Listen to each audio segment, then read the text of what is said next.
Some things happen without explanation. Some experiences haunt people for a lifetime. This is where I tell those mysteries. And remember, not everything can be explained. Story. The real witch of Pendle still lives in the forest. Don't look for her. There's a story that you won't read in history books. It's a truth that you only hear in my village. The Pendle witches were innocent. But there is a real witch in the forest of Boland.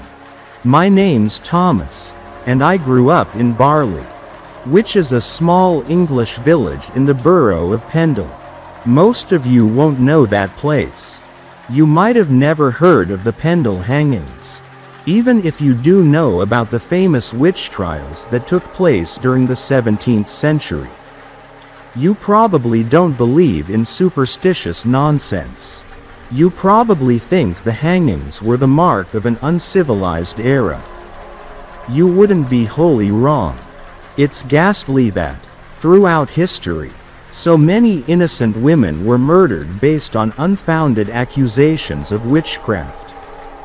That doesn't mean, however, that witches aren't real, and if you'd ever stumbled across a certain house in Boland Forest, you would know that.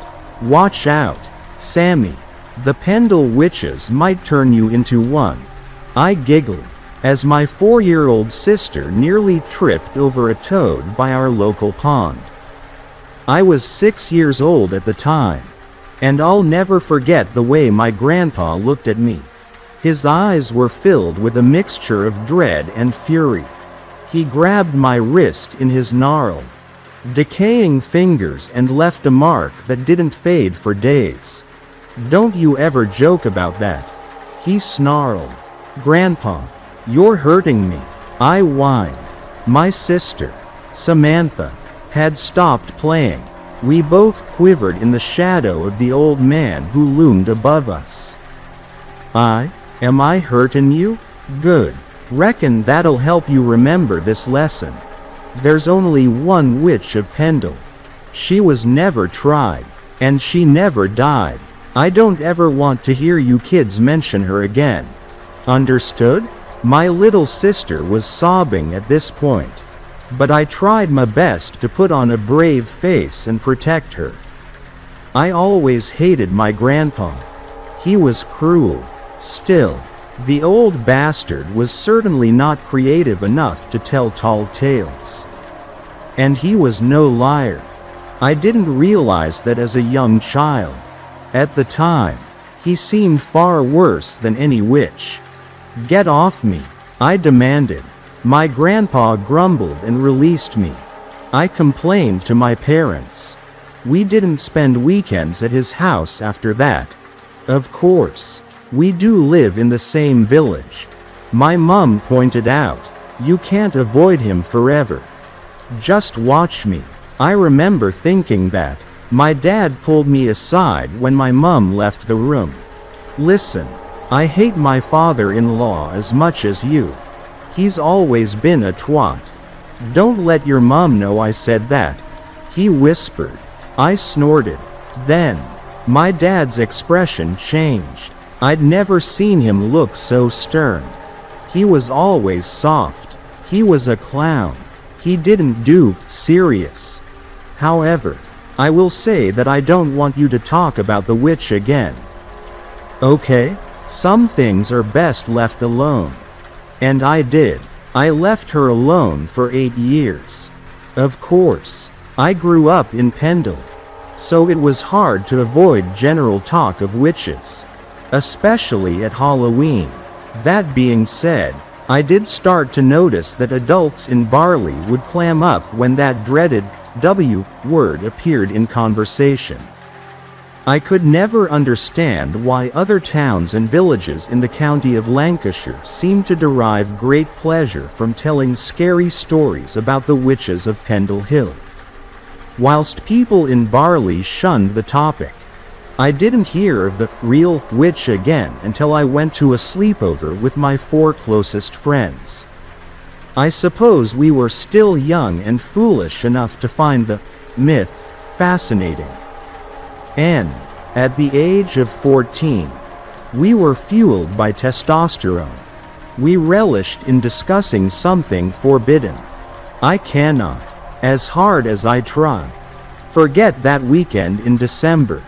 The year was 2009. It was the coldest winter in decades. Why we chose to sleep in a treehouse on such a brutal evening, I'll never know. I suppose it was another way of proving to ourselves that we were strong. We weren't children.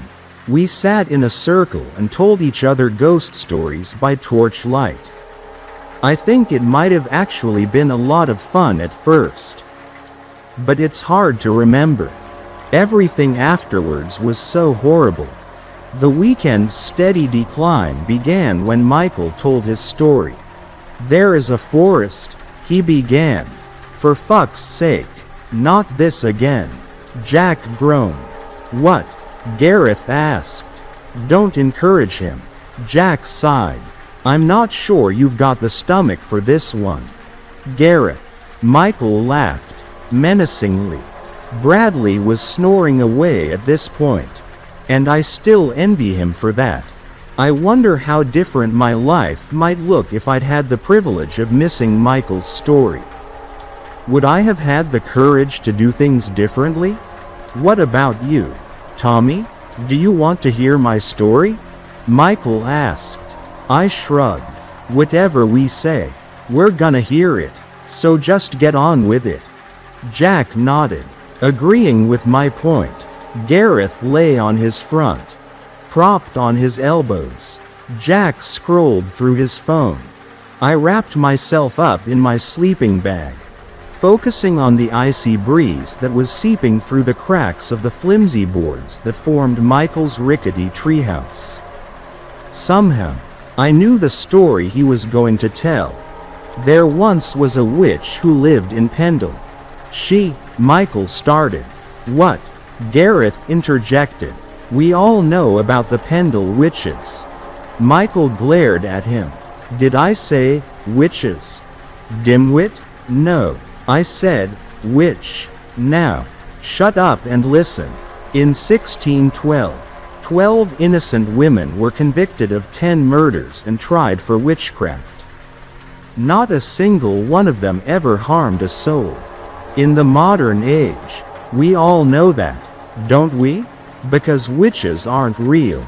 You dick, Jack muttered, looking down at his phone and typing away. Michael laughed maniacally. No, that's not why they were innocent. The people simply hanged the wrong women. There was only ever one real Pendle witch, and she's still out there. She lives in the forest of Boland. Hold up, Gareth said, sitting up. 1612? She's, like, 396 years old? Older than that, Michael answered. Is that it? Is that the story? Gareth asked. Jack nodded, still not looking up from his phone. Yep, that's the entire shit story. My grandpa told me about her. I finally said, once I'd rid my throat of the stubborn lump that was blocking it. Why have I never heard of this shit? Gareth laughed. That's way cooler than the original story about the Pendle witches. The original isn't a story, jackass. It's history. People were hanged. Show some respect, I said. Ooh, Jack mocked, giggling. Yeah, Gareth, show some respect. Why cunt? Seriously, why haven't I heard it before? Gareth asked. You never heard it because you didn't grow up in Barley. Gareth, Jack explained, still absorbed in his phone and utterly disinterested in the topic of conversation. That's what Michael always reminds me. I moved here from Clitheroe, and outsiders just don't get it. What do you mean? Gareth asked. Every Barley grown-up tells their kid that dumb story. I explained, shrugging. It's a rite of passage or some shit. I can't wait to traumatize my kids with it. Yeah, you guys are weird. Gareth laughed. This village has a real hot fuzz vibe. Move back to Chorley. Then, dickhead, Michael barked. And did I say I'd finished the story? Yes, Jack replied. No, Michael said. There's a part of the story that you haven't heard. Jack, oh, well, please do enlighten us. Jack sighed, rolling his eyes. Michael grinned. I know where she lives. Silence. Gareth sat there, slack-jawed, staring at his idol in eager anticipation. I don't know why I instantly believed him. But I did. It was some sort of intuition. I froze and tried to force back the wave of nausea that threatened to incite a round of projectile vomiting. Jack's reaction was the most surprising. He put his phone down. Bullshit, Jack said. You're really going to give us an opportunity to call you out on one of your lies? You're going to give us a location that we could visit to prove that you're full of shit? It's not a lie, Michael assured us. She lives in a house right at the heart of the Boland Forest. I know how to find it. And how do you know that? Jack queried. It's a long-kept Barley secret. Michael explained. That's why it's only people from our village who piss their pants at the mention of Pendle witches. Only we know that she exists. Only we know where she exists. Yes, okay, but how do you know where in the forest to find her? I asked. You know Mr. Henderson, our old history teacher? Michael asked. The three of us nodded.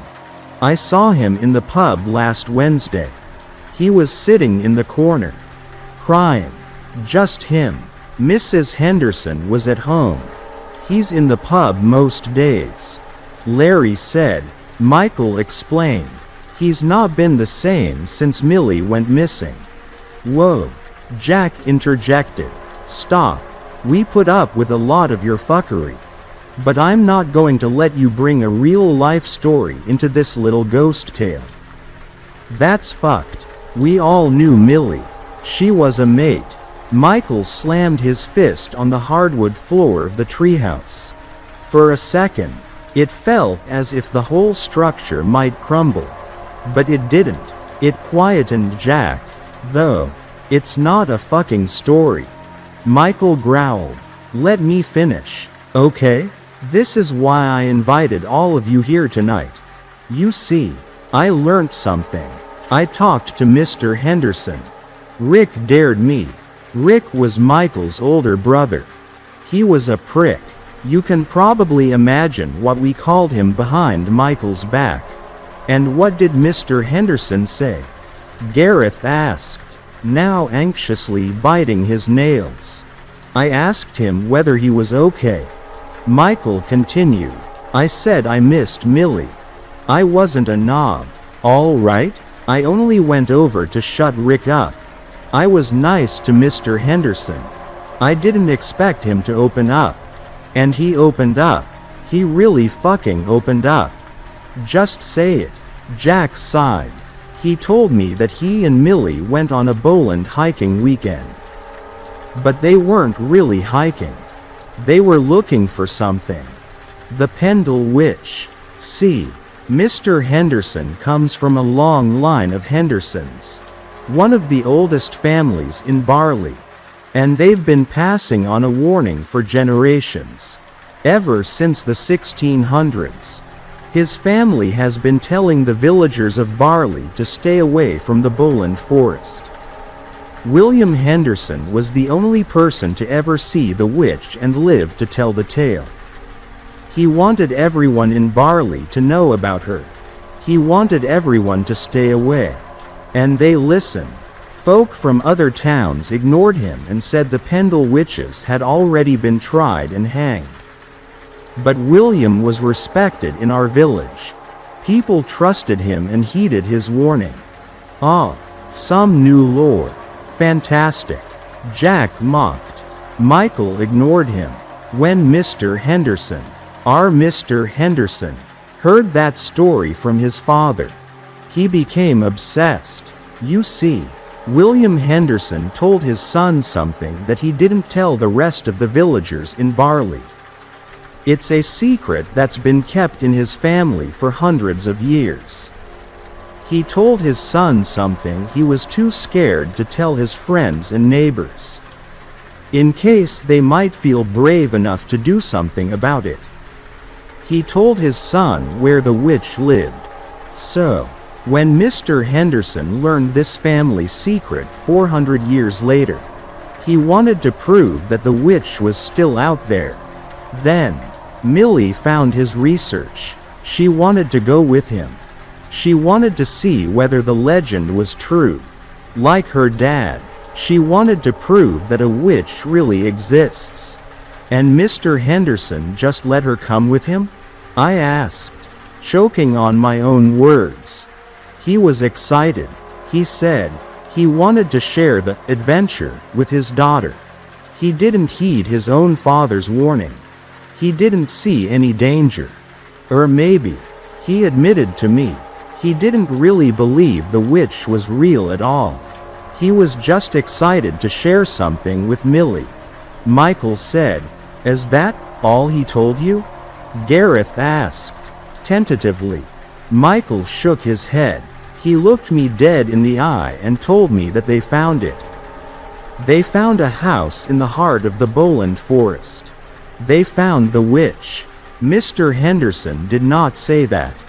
Jack scoffed, but even his steady voice seemed to be waning.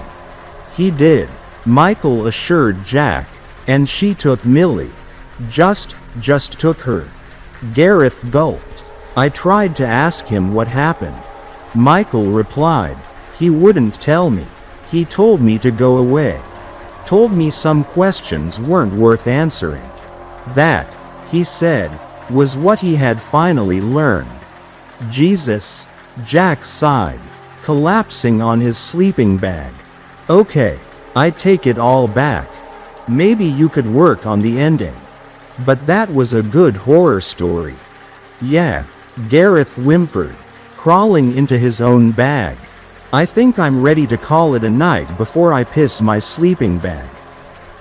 Gareth and Jack fell silent. But Michael and I were still sitting up in our bags. He was staring at me with the most petrified eyes. It was a look I'd seen in the eyes of both my grandpa and my dad. True terror. It's not a story, Michael whispered, before lying down and turning off the lamp beside him. I sat there for a while longer. At this point, I wouldn't blame anyone for thinking the tale to be make-believe. But it's not about the words. It's about the feeling. Maybe it's something only Barley folk can understand. Like Michael, I'd caught the fever. I'd seen the witch, not physically, but in my mind, in my dreams. She felt real to me. I didn't need to go to the heart of Boland Forest to find out whether she was real. I already believed. The next morning, I woke to the sensation of something heavy landing on my chest. It was my rucksack. What the fuck's this? We going on a hike? Bradley asked, throwing his bag off his body. Michael was dressed in full hiking gear and standing by the open trapdoor to the treehouse. You slept through some weird shit last night, mate. Gareth laughed, sitting up in his sleeping bag and rubbing his eyes. The Pendle Witch, Jack clarified. Oh, right. Bit old for ghost stories. Aren't we, lads? Bradley chuckled. You'll grow up eventually. Don't worry. You're the same age as us. Bradley, Jack pointed out. Anyway, Michael's updated the legend. He added a pretty freaky story at the end. Actually, gave it a spooky update. I was impressed. It's real, Michael explained, and we're going to find her. Who? Bradley asked. snorting with laughter. "Millie," Michael answered. Everybody fell silent. Jack scolded him. "Michael, don't be a twat. Man, you're pushing it too far now. The girl's dead. Mr. Henderson told me everything that I told you last night. Believe it or don't, I couldn't give a shit. I know Tom believes me," Michael said. Suddenly, all eyes were on me. I looked down at the rucksack on my lap. "I do believe you," I said. "Well, I believe that something bad happened to Millie out in that forest. So, why the fuck would we go out there? Yeah, witch or no witch, I think I'm gonna pass on that one," Bradley said. "I don't want to find some dead body." "I thought you were saying we all needed to grow up. Michael pointed out. "And you said it yourself. Nobody ever found her body. She's still out there. She might still be alive." She wasn't. Even then, I knew that. But I also knew that Michael loved her. He had always loved her. She'd softened his coarseness, and he'd returned to being a full-blown arsehole when she went missing. But maybe this wasn't just about finding her. Maybe, as had been the case with Mr. Henderson, Michael had the obsession, the itch, the bug. He had to find the witch. And then I had a horrible thought. A thought that sickened me to the very core of my being. Maybe that was what the witch wanted. Maybe that was how she found her prey. She got into their heads and lured them to her lair. I'd love to give you an answer. But I don't know. Even after what happened, a group of 14-year-olds searching for a dead body in the forest. Gareth said, "Sounds like Stand By Me.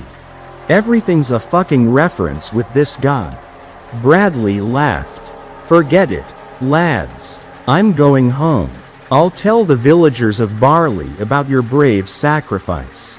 Safe travels, my friends." And then he disappeared through the trapdoor. Whatever. That fat, lazy shit would only slow us down, Michael said. His words were pure vitriol at this point. His eyes were bloodshot. It looked as if he hadn't slept all night. I know I hadn't. I'd barely managed more than a couple of hours. There was no way I was going on a hike in this sleep-deprived state. Anyway, I had the excuse that any 14-year-old would have. "My parents won't let me," I said. "Oh, shut the fuck up," Michael moaned. "I got your precious permission slips. My folks rang your parents last night. How would we even get to Boland Forest?" "Mate," Jack pointed out, "it's a bit far on foot." "Ready, shit stains?" came a voice from the bottom of the ladder. We all gathered around the trapdoor and looked down to see Rick standing at the foot of the tree with a set of car keys dangling from his fingers. My heart sank. It was at that moment I realized I had no escape. Michael wasn't going to take no for an answer. In the 10 years we had been friends, he had never taken no for an answer. And yet, naively, I had hoped this would be the exception.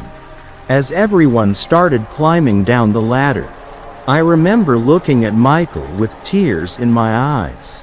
I tried my best to hold them back. I'd accepted the inevitable, but we shared a look. I think, for a moment, his expression was apologetic. It was as if he were under the witch's spell. He probably would have let Gareth or Jack walk away if they'd really wanted to do so. But he wouldn't let me. I was his rock. So, we all piled into Rick's battered old camper van, bringing rucksacks filled with supplies that Michael had gathered before we even woke up, and said goodbye to our parents, who were standing and waving in the front yard of Michael's house.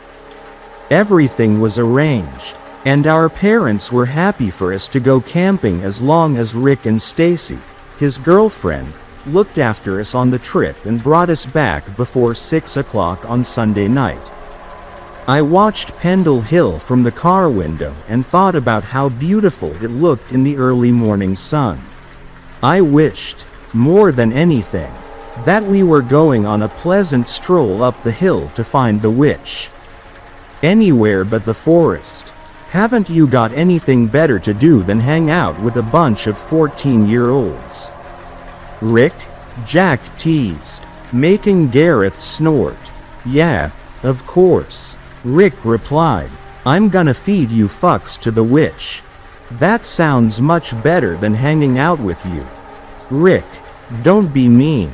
They're just kids, Stacy protested. Aren't you guys only, like, 18? Gareth asked. 19, Rick corrected. Ooh, sorry, Mr. 19-year-old, Gareth responded, making Jack laugh. You two make a cute couple, Rick retorted, which silenced Gareth and Jack for a while. So, why do you boys really want to go to Boland? Stacy asked. Shouldn't you be busy playing Call of Duty or something?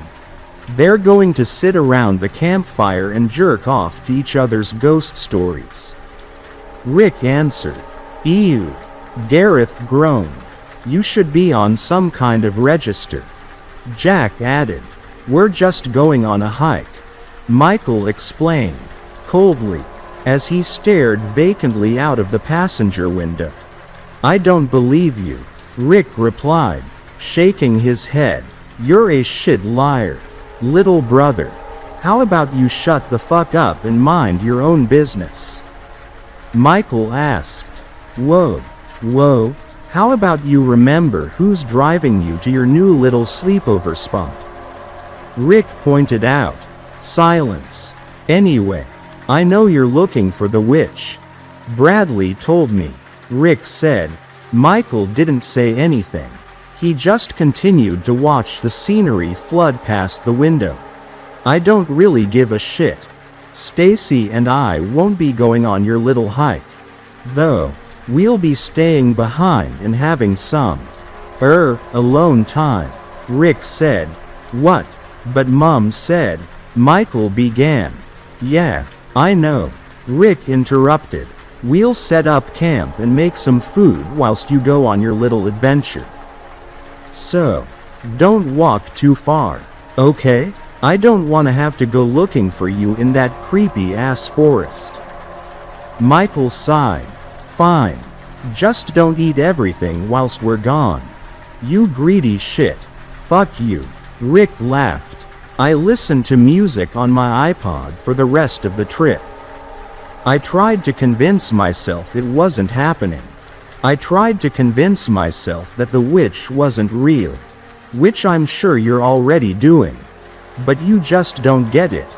Michael's right. People from Barley are different. The witch has some sort of hold over us. I always believed my grandpa. Deep down, I just didn't want to admit it. I won't tell you where we camped. I don't want some ignorant person to stumble across this story and decide they want to go looking for the witch. Don't do it. Rick was most certainly a prick. But he looked after us. I can't really fault him. On this trip, he was kinder than usual. The teasing started to fade as we drove closer to the forest. He became like Michael and me. He grew quiet, fearful. He was a Barley lad. After all, he might not know Mr. Henderson's story. But everybody in the village feels something about the witch. Like I said, I can't really explain it.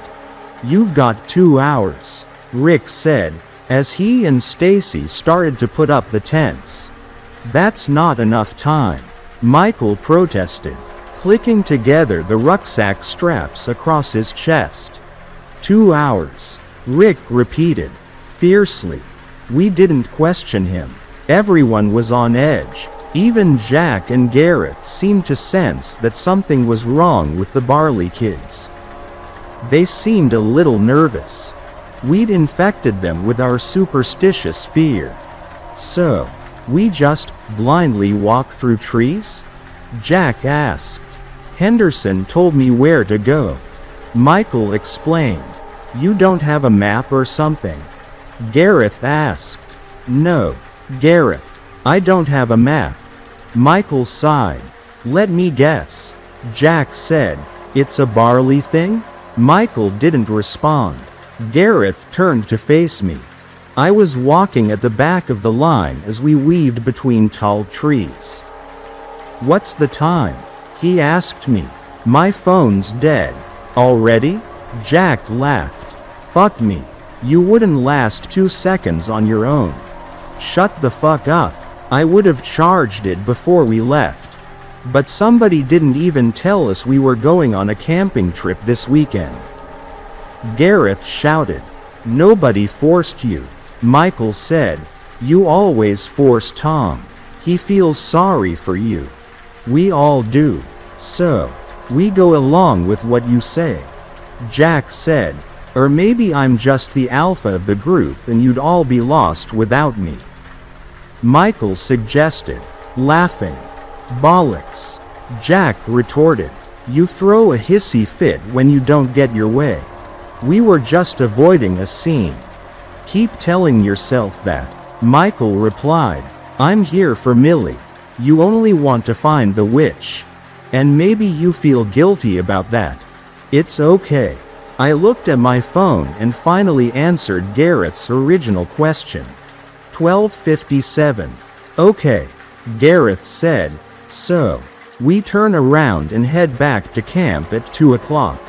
Right? We turn around when we've found Millie. Michael answered, marching forwards.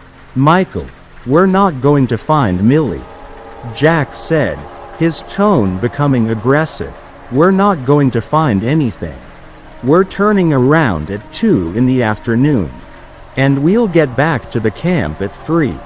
Yeah, I'll be hungry by then. I haven't even had lunch. Gareth said, I packed everything we need. Michael explained, there are crisps in your bag. Eat up, and shut up. Other than the sound of Gareth munching. We were silent for a little while. A long while. Actually, after about an hour, I looked at my phone screen. Shit, it's 2:07. I said, come on, Michael, let's turn around. The sun will have almost set by the time we get back. We're nearly there, Michael insisted. We can't turn back now. Well, I'm turning around, Gareth said, spinning on his heel and stomping past me. Fuck this. Fine. Go, pussy. Michael spat. We're all going, Jack said, firmly, trying to be the leader. Michael asked, turning around and squaring up to Jack. You haven't got the balls. We don't have a leader. Jack replied, standing his ground. Stop being a cunt and come back with us. Nah, I'll just do it on my own. Michael mumbled, continuing on his way without us. We should go after him. I sighed. Fuck that guy. Jack said, I'm not gonna get lost in the middle of this forest in the dark. And neither are you. Come back with us. He'll turn around. He can't do anything without you. Tom. I begrudgingly followed Gareth and Jack back to camp. I hoped they were right. I hoped Michael would get cold feet and follow us. He didn't. We were all starting to feel the chill of Bowland Forest as the sky turned a mesmerizing shade of orange and eased into darkness. The hour-long walk back to camp passed quickly. When we arrived, however, the site was deserted. There were 3 fully pitched tents and a smoldering pile of logs. In the dirt, there was an open packet of marshmallows. Some were lost in the mud. There were 6 camp chairs. 2 of them were also lying in the mud. Thanks for ruining the marshmallows. Jackass. Gareth yelled at no one. Where are they? Jack asked, walking over to the camper van. They're not in here. Then, we heard a haunting sound. A razor-sharp scream that pierced the air and caused the 3 of us to immediately throw our hands to our ears. What the fuck? Gareth cried, shaken. That sounded like a woman. It must have been Stacy, I said. Oh, Jack said, lowering his hands from his ears. I get it. What? I asked. They're fucking with us. Michael, Rick, and Stacy. They're fucking with us. Guys, they planned this whole trip to scare us. Jack said, before starting to bellow. Nice prank. Guys, you can come out now. Nothing. I guess they're really committing to the bit. Gareth suggested, gulping. Jack pointed to the forest. Only a few hundred yards from the field we'd chosen for our campsite. They're hiding behind some trees and giggling. Jack explained. Fuck him, I say. Let's eat some grub and wait for them to get bored. I'm freezing my tits off out here.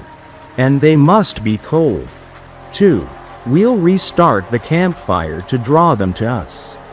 Gareth and I followed Jack's lead, sitting in 2 of the still-standing camp chairs and proceeding to roast some marshmallows. Half an hour passed, then an hour, then another, and another. 6:30 p.m. It's pitch black and freezing cold out there. Why would they still be pranking us? Gareth asked. I don't know, and I don't really care. Those brothers are assholes. Jack sighed, picking up the portable stove and throwing it at me. Feel like cooking us some proper food. Champ? I looked up from my lap. I'd been sitting there, silently, contemplating everything Michael had told us. There was a cutting breeze in the air. Something unnatural. The campfire had warmed us up. But I felt a different kind of coldness. Something I can't explain. Everything felt wrong. I pushed it aside. I did as Jack said. I wasn't being a pushover. I just preferred his plan of staying away from the forest. I was scared. I was a coward. And I know I was a coward because I knew that scream had been real.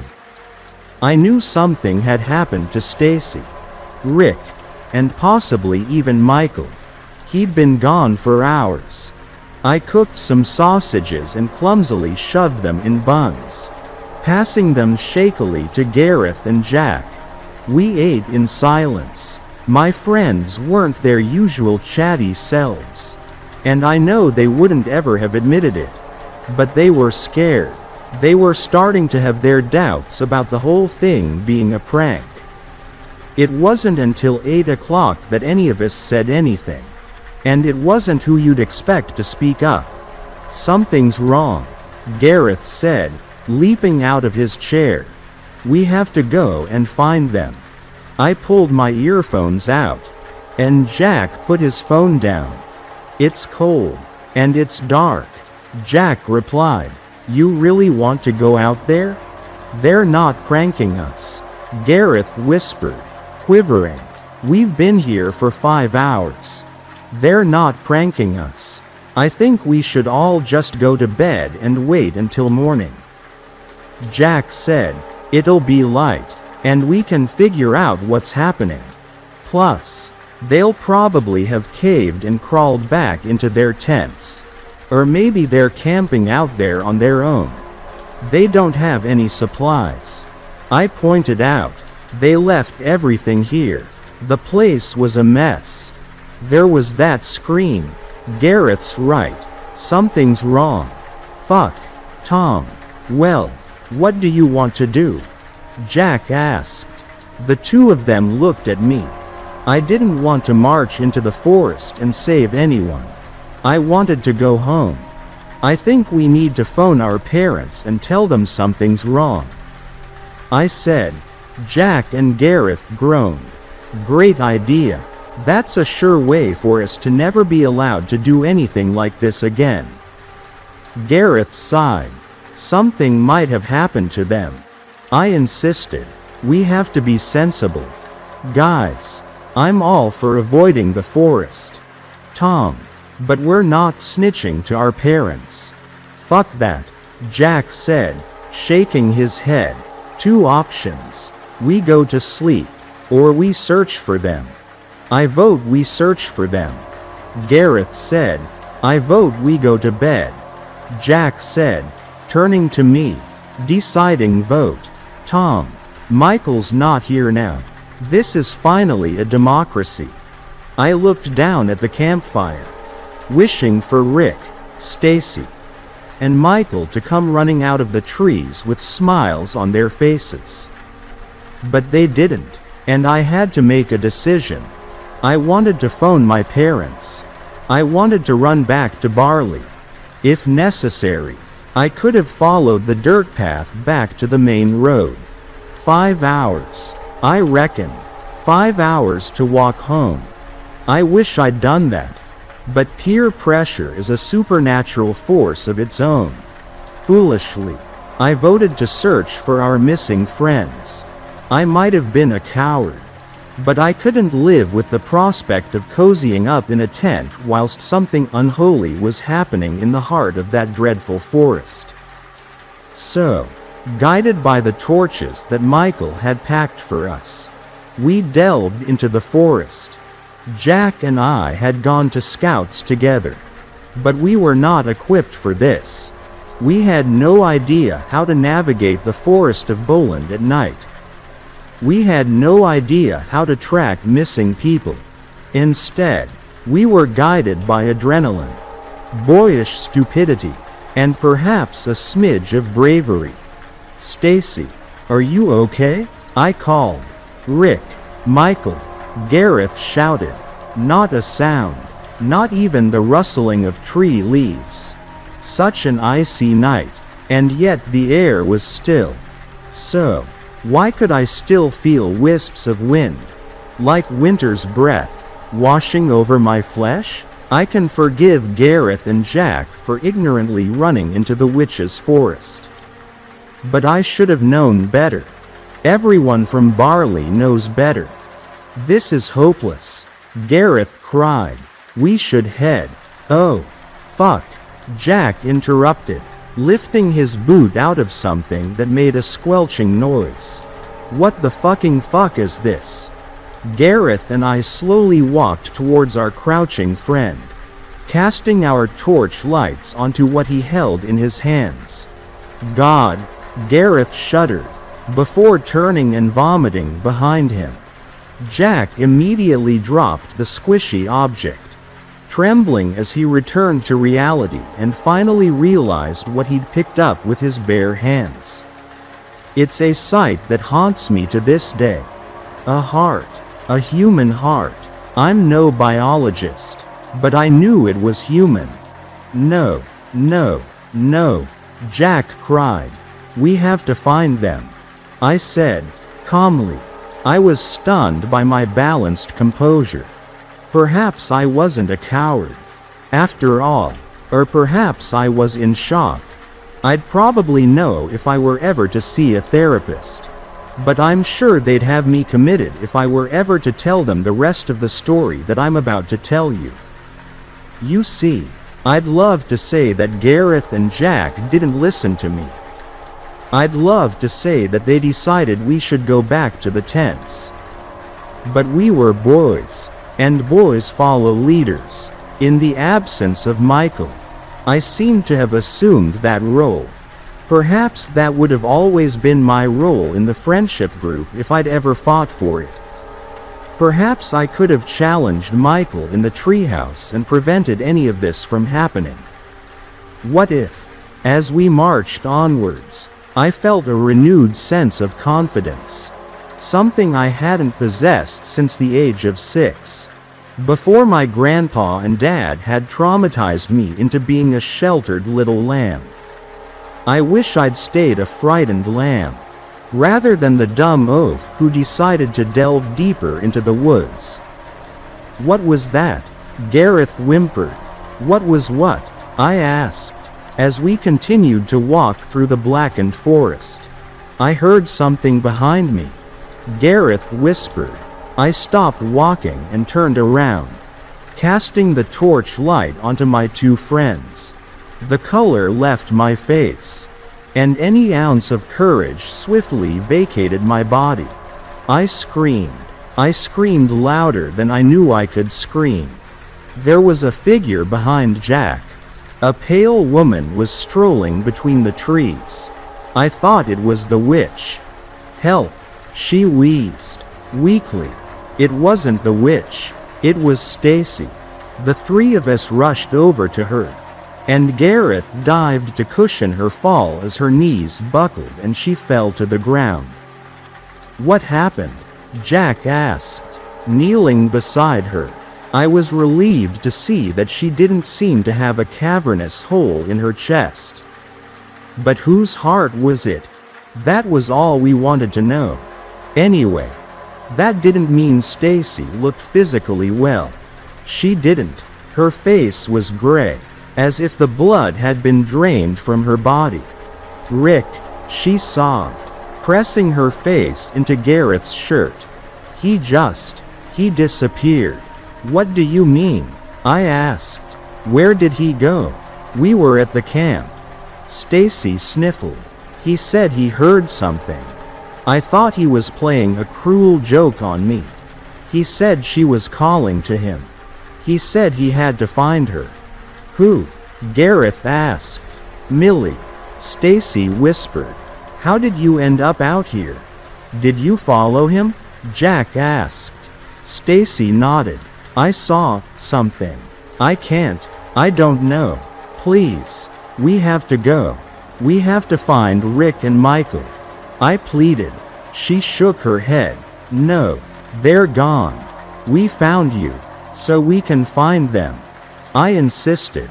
Gareth and Jack were in a state of uncontrollable panic. We were children. It's hard to understand that when you're young.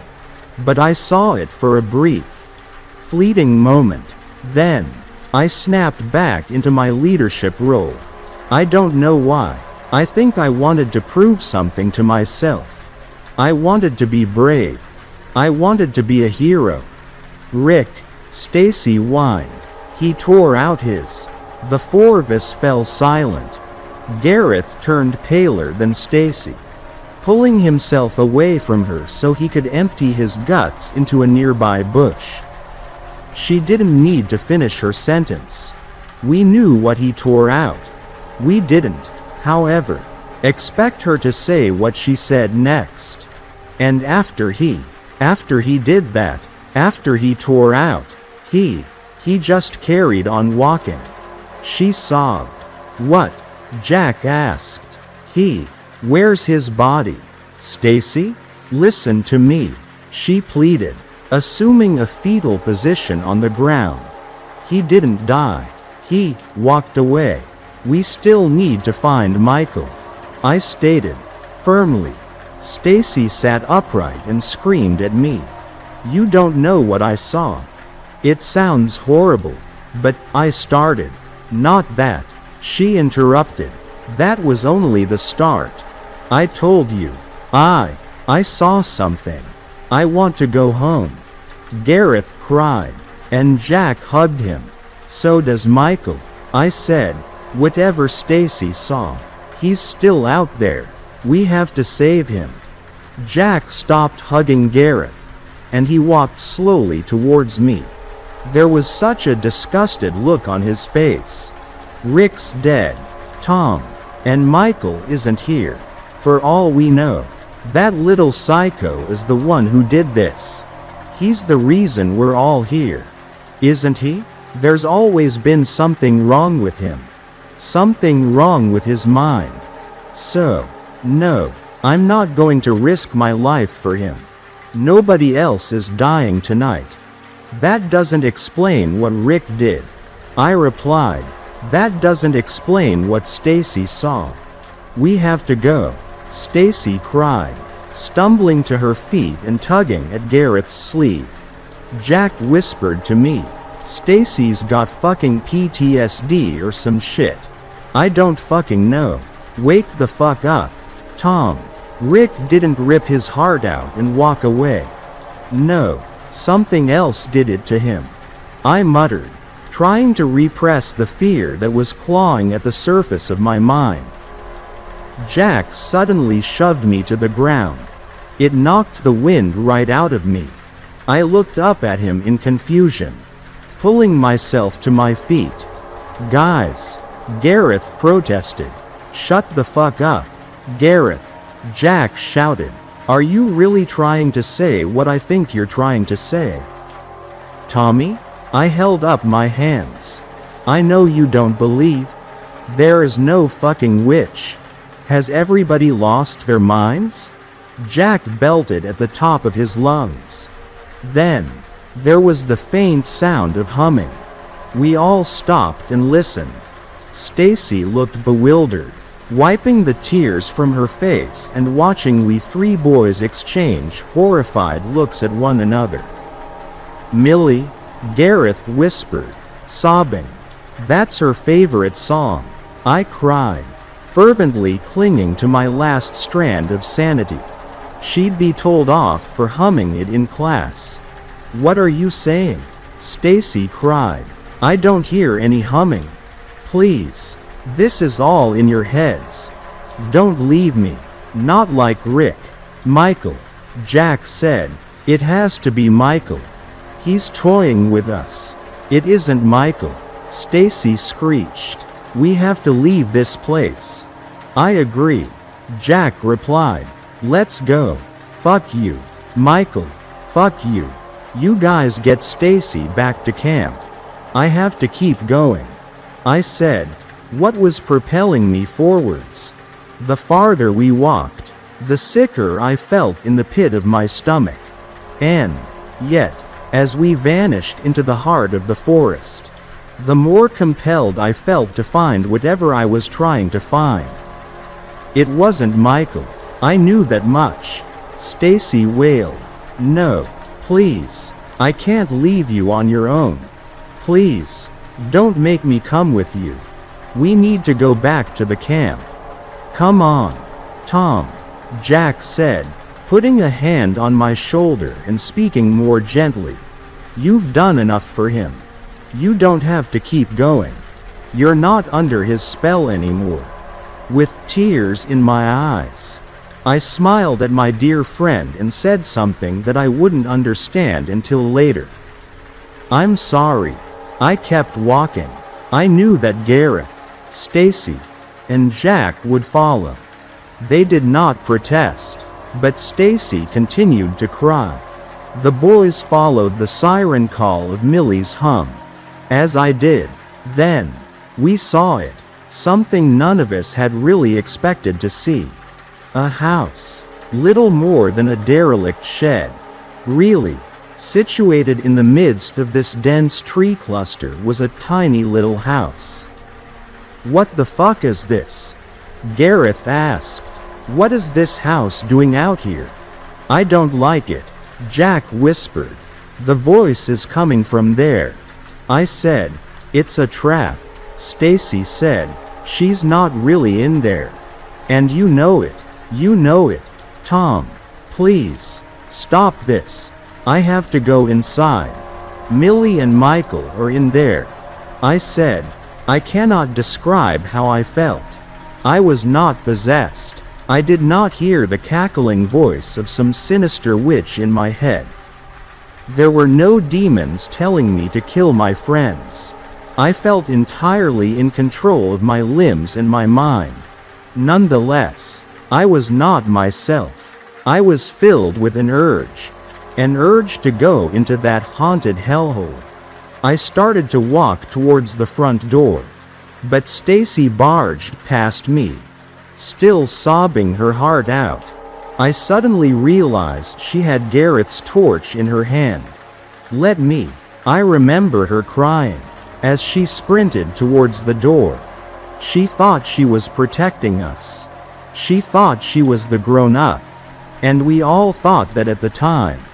But she was 19. She was a child, just like us. Stacy grabbed the door handle, shaking as she did so, and called out, Millie, Michael, are you in there? I'm going to come in. Gareth, Jack, and I stood a few yards behind her. We waited with bated breath, wondering what could possibly lie inside. It was too dark for us to see. Stacy opened the door, revealing nothing but darkness. She slowly lifted her torch, and we all breathed a collective sigh of relief. It was just a house. She stood in a narrow hallway with doors lining either side, and there was a painting on the wall at the end. I couldn't quite make out the picture from that distance, but it looked familiar. Stacy stepped inside, shining her light onto each of the doors and calling out for Millie and Michael again. Faster than any gust of wind could have carried it, the front door slammed behind her. She screamed. Stacy. Gareth yelled, lunging at the door. He and Jack started ramming their shoulders into it, whilst I simply clasped both of my hands onto my head, dropping my torch to the ground.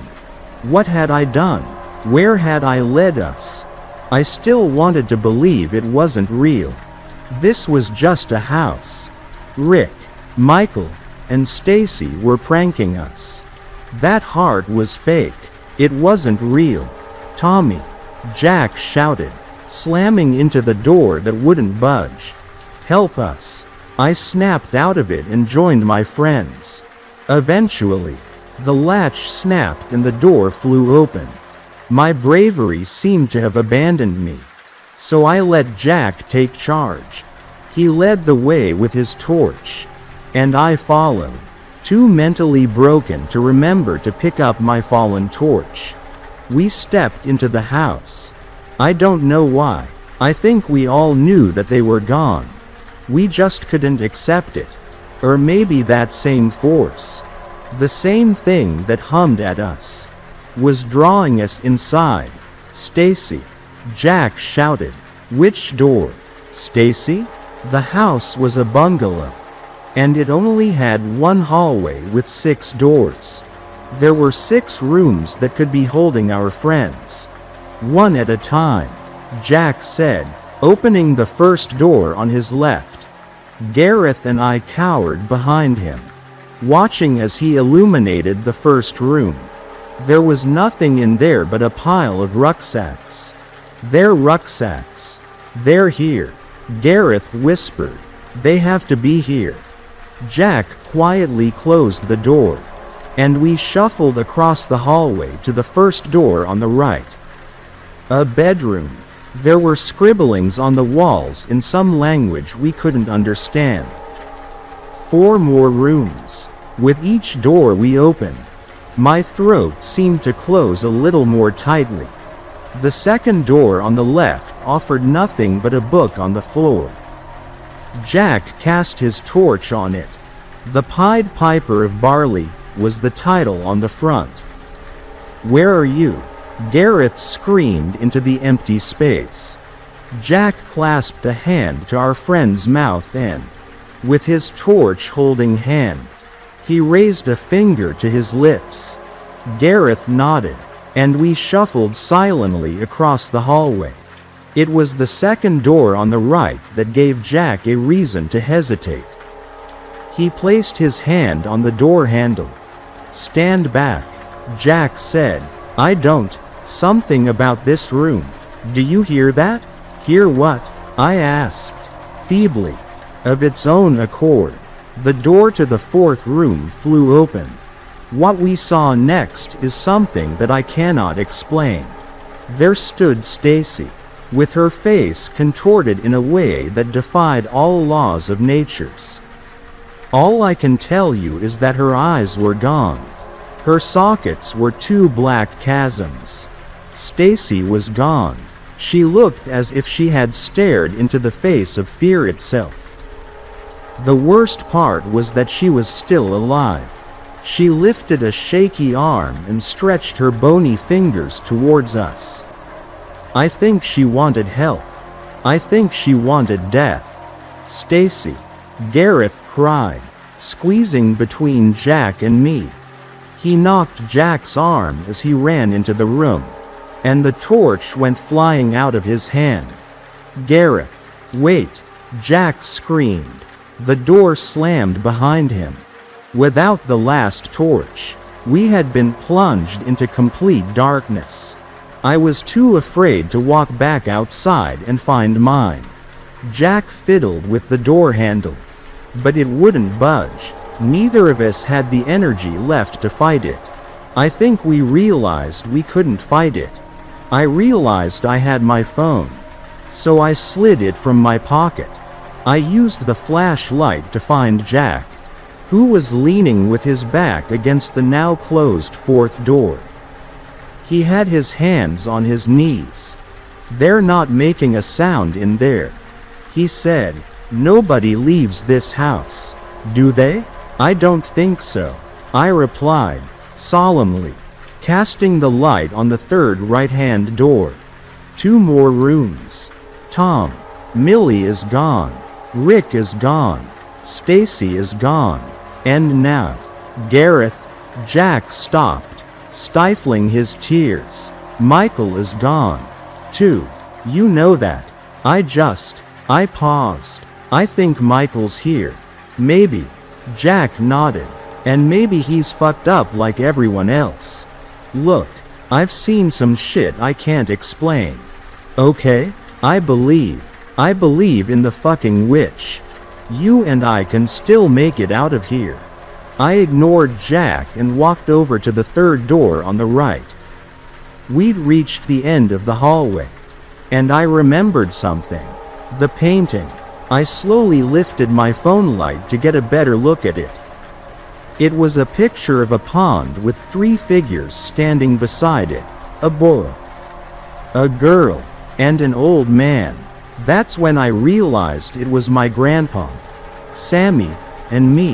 It was a painting of that day. In the picture, my grandpa was clutching my wrist. The brush strokes captured that horrifying expression he'd worn on his face as he told me of the real Pendle Witch. "It's me. That's me in the painting," I whispered. "What the fuck are you saying?" Jack cried from behind me. "Let's go whilst we still can." "Tom." But I couldn't. I reached for the door handle to the third room on the right and lightly pushed it open. Inside, there was a boy standing up and a boy lying at his feet. "Rick and Michael." "Rick," I gently whispered. I had my light firmly fixated on his looming figure. He shuffled around to look at us. There was a bloody hole in the center of his jumper, and he revealed a face even ghastlier than the one we had just seen on Stacy. Unlike her, Rick did not look as if he had seen the face of fear. He did not look scared at all. In fact, beneath the black, empty holes where his eyes used to be, he wore a toothy, blood grin that stretched from ear to ear. It haunts me. I still see Rick's face. I still see him raising a finger to his lips and making a shushing sound. I remember his wheezy laugh. I remember him pointing at the floor behind him, unable to utter a peep. I shakily moved my phone light to the floor. There lay the partially massacred body of Michael. He was missing an arm, two of his legs, and both of his eyes. But they weren't black holes like the ones that Stacy and Rick had. They were bloody wounds. Claw marks ran down his face. He was pointing at something in the corner of the room. "I found her," Michael groaned. "The witch made Henderson do it." I leaned around the doorframe and cast my light into the corner. There it was, a pile of bones wearing hiking clothes. Millie. I finally started to cry. And when I turned around to find Jack, he was gone. It was just me, Michael, and what used to be Rick. Jack? I screamed. Nothing. The fifth door slammed in my face. The brothers were gone. Jack was gone. I found myself standing alone in the hallway. I could feel a weight lifting from my mind, as if I had been in a trance and now I could see. I wondered why I was still in that house. I turned on my heel and eyeballed the open doorway that led back out into the forest. But something still had my body. I couldn't move, and that was when the sixth and final door creaked open. The third door on the left. I found my feet carrying me towards it. I remember glancing at the painting at the end of the hallway before I entered the room. The three figures were gone. There was a silhouette between the painted trees. It moved out of sight. I found myself standing in the last room, and the door closed behind me. It was cold like no coldness I'd ever felt and dark like no darkness I'd ever seen. I felt my arm moving. I couldn't stop it. My phone light was moving across the walls, slowly making its way towards something at the back of the room. No, I cried, trying desperately to stop myself. I didn't want to see what was at the back of the room. I could hear breathing. I couldn't move my limbs, but I could move my lips. Wait, I pleaded.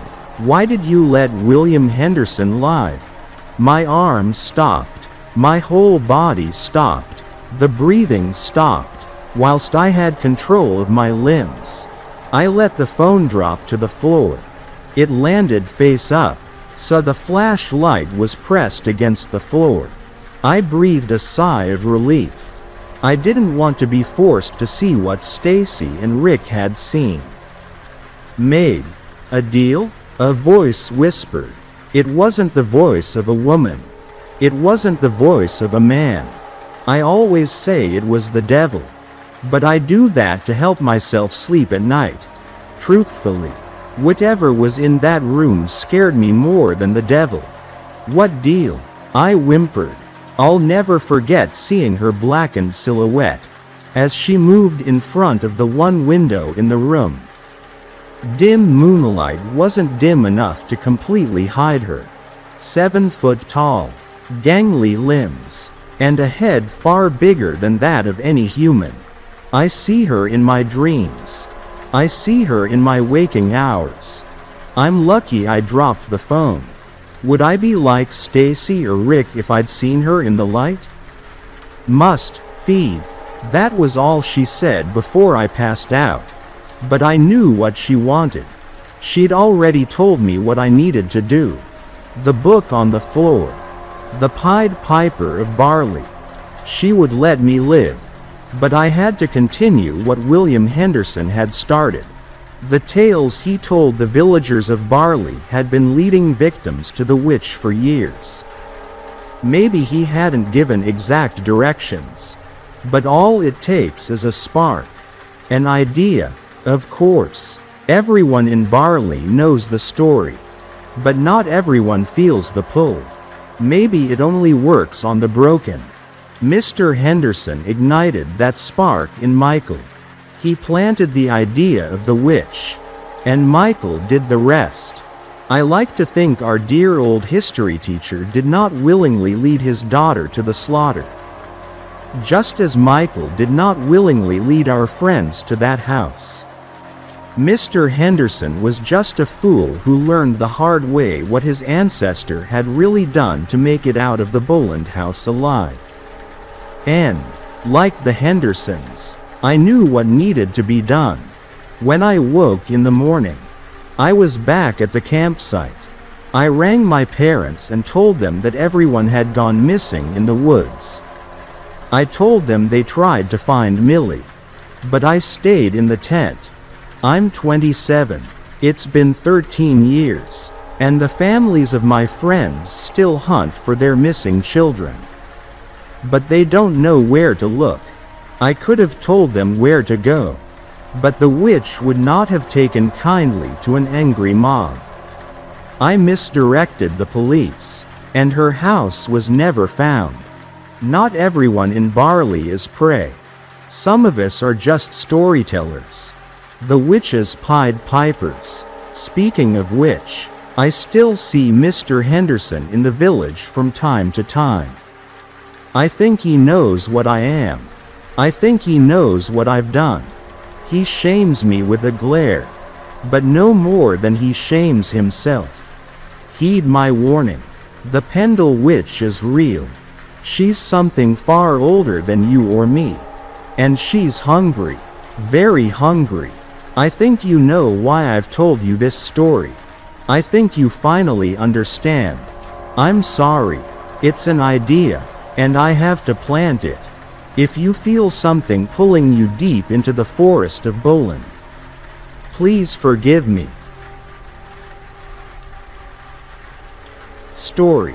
Before you go to bed tonight, there's something you need to check. It just might save your life.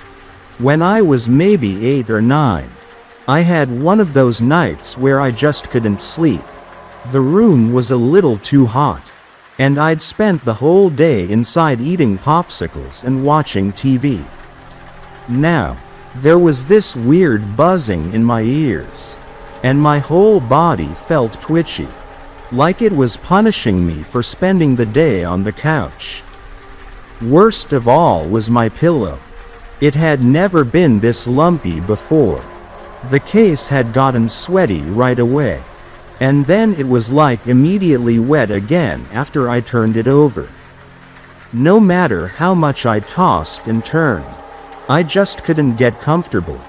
Finally, I got up and walked downstairs, where my dad was watching baseball. Seeing me, he muted it and asked if I needed anything. I shrugged. My pillow sucks. That's all. He nodded. Then he got this weird smile and said, "Maybe it's Mr. Pillow. First, you kind of need to know that my dad is a total goofball. My mom had left when my sister Madison and I were little. But he had stepped up in a big way, loving us double. He was always the one to tell us stupid ghost stories on camping trips about demon-possessed deer or bears who loved the smell of girls' shampoo. And then of course he'd come rattle the tent in the middle of the night and scare us out of our minds. I'm just going to get some water and then head back to bed," I said. I looked over at the TV. The Brewers were losing by like 8 runs. So maybe he was trying to distract himself. "He was a real creep," said my dad, ignoring me. Of course, he wasn't called the Mr. Pillow back then. I think his name was Douglas something. Loved sneaking into kids' rooms and then strangling them to death. "Thanks for that," I said, pouring myself a glass of water. "That's definitely going to help me sleep." "Of course. They caught him eventually," said my dad. "Big trial and everything. But before he ever got convicted, his cellmate suffocated him to death with a pillow." "Got it," I said. I turned to the fridge and found some leftover pizza. Then I carefully started picking off the pepperoni as my dad continued. "The weird thing came the next night," said my dad. "They found the cellmate dead too. Suffocated.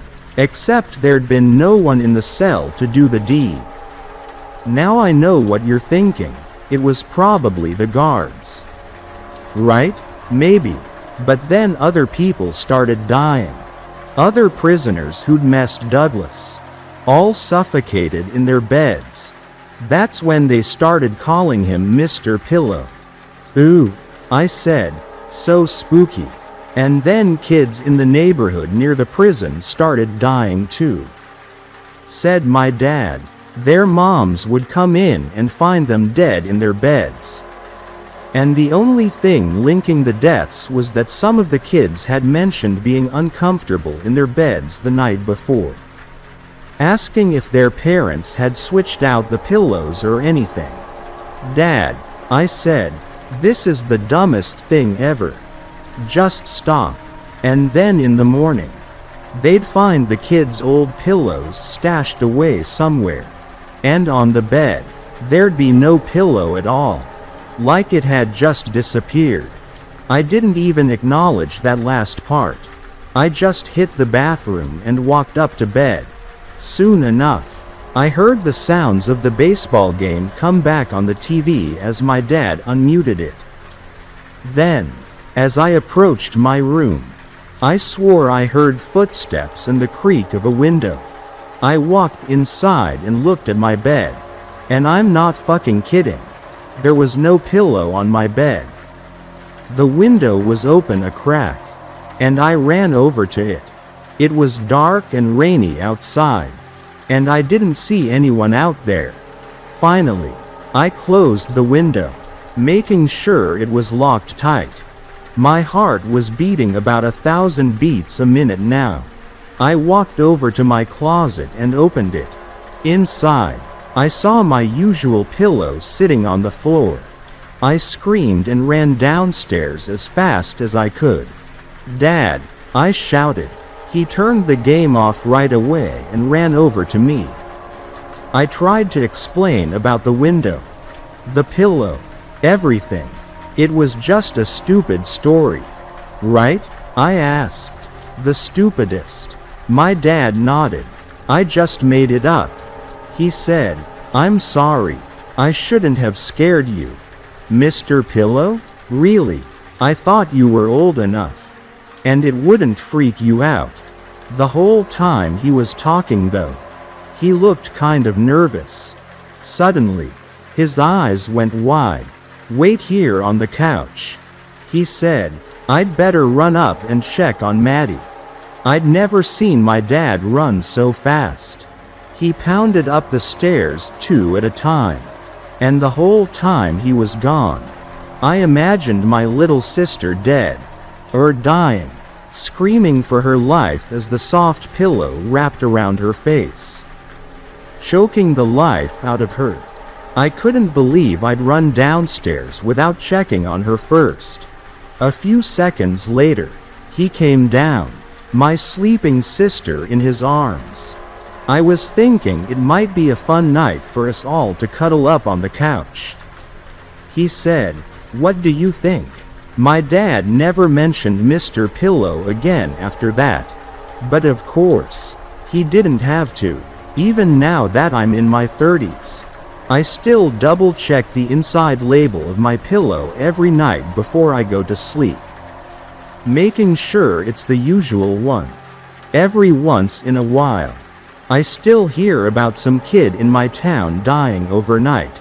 Of course, I have my theory about what happened, but I figure there's no point in sharing it.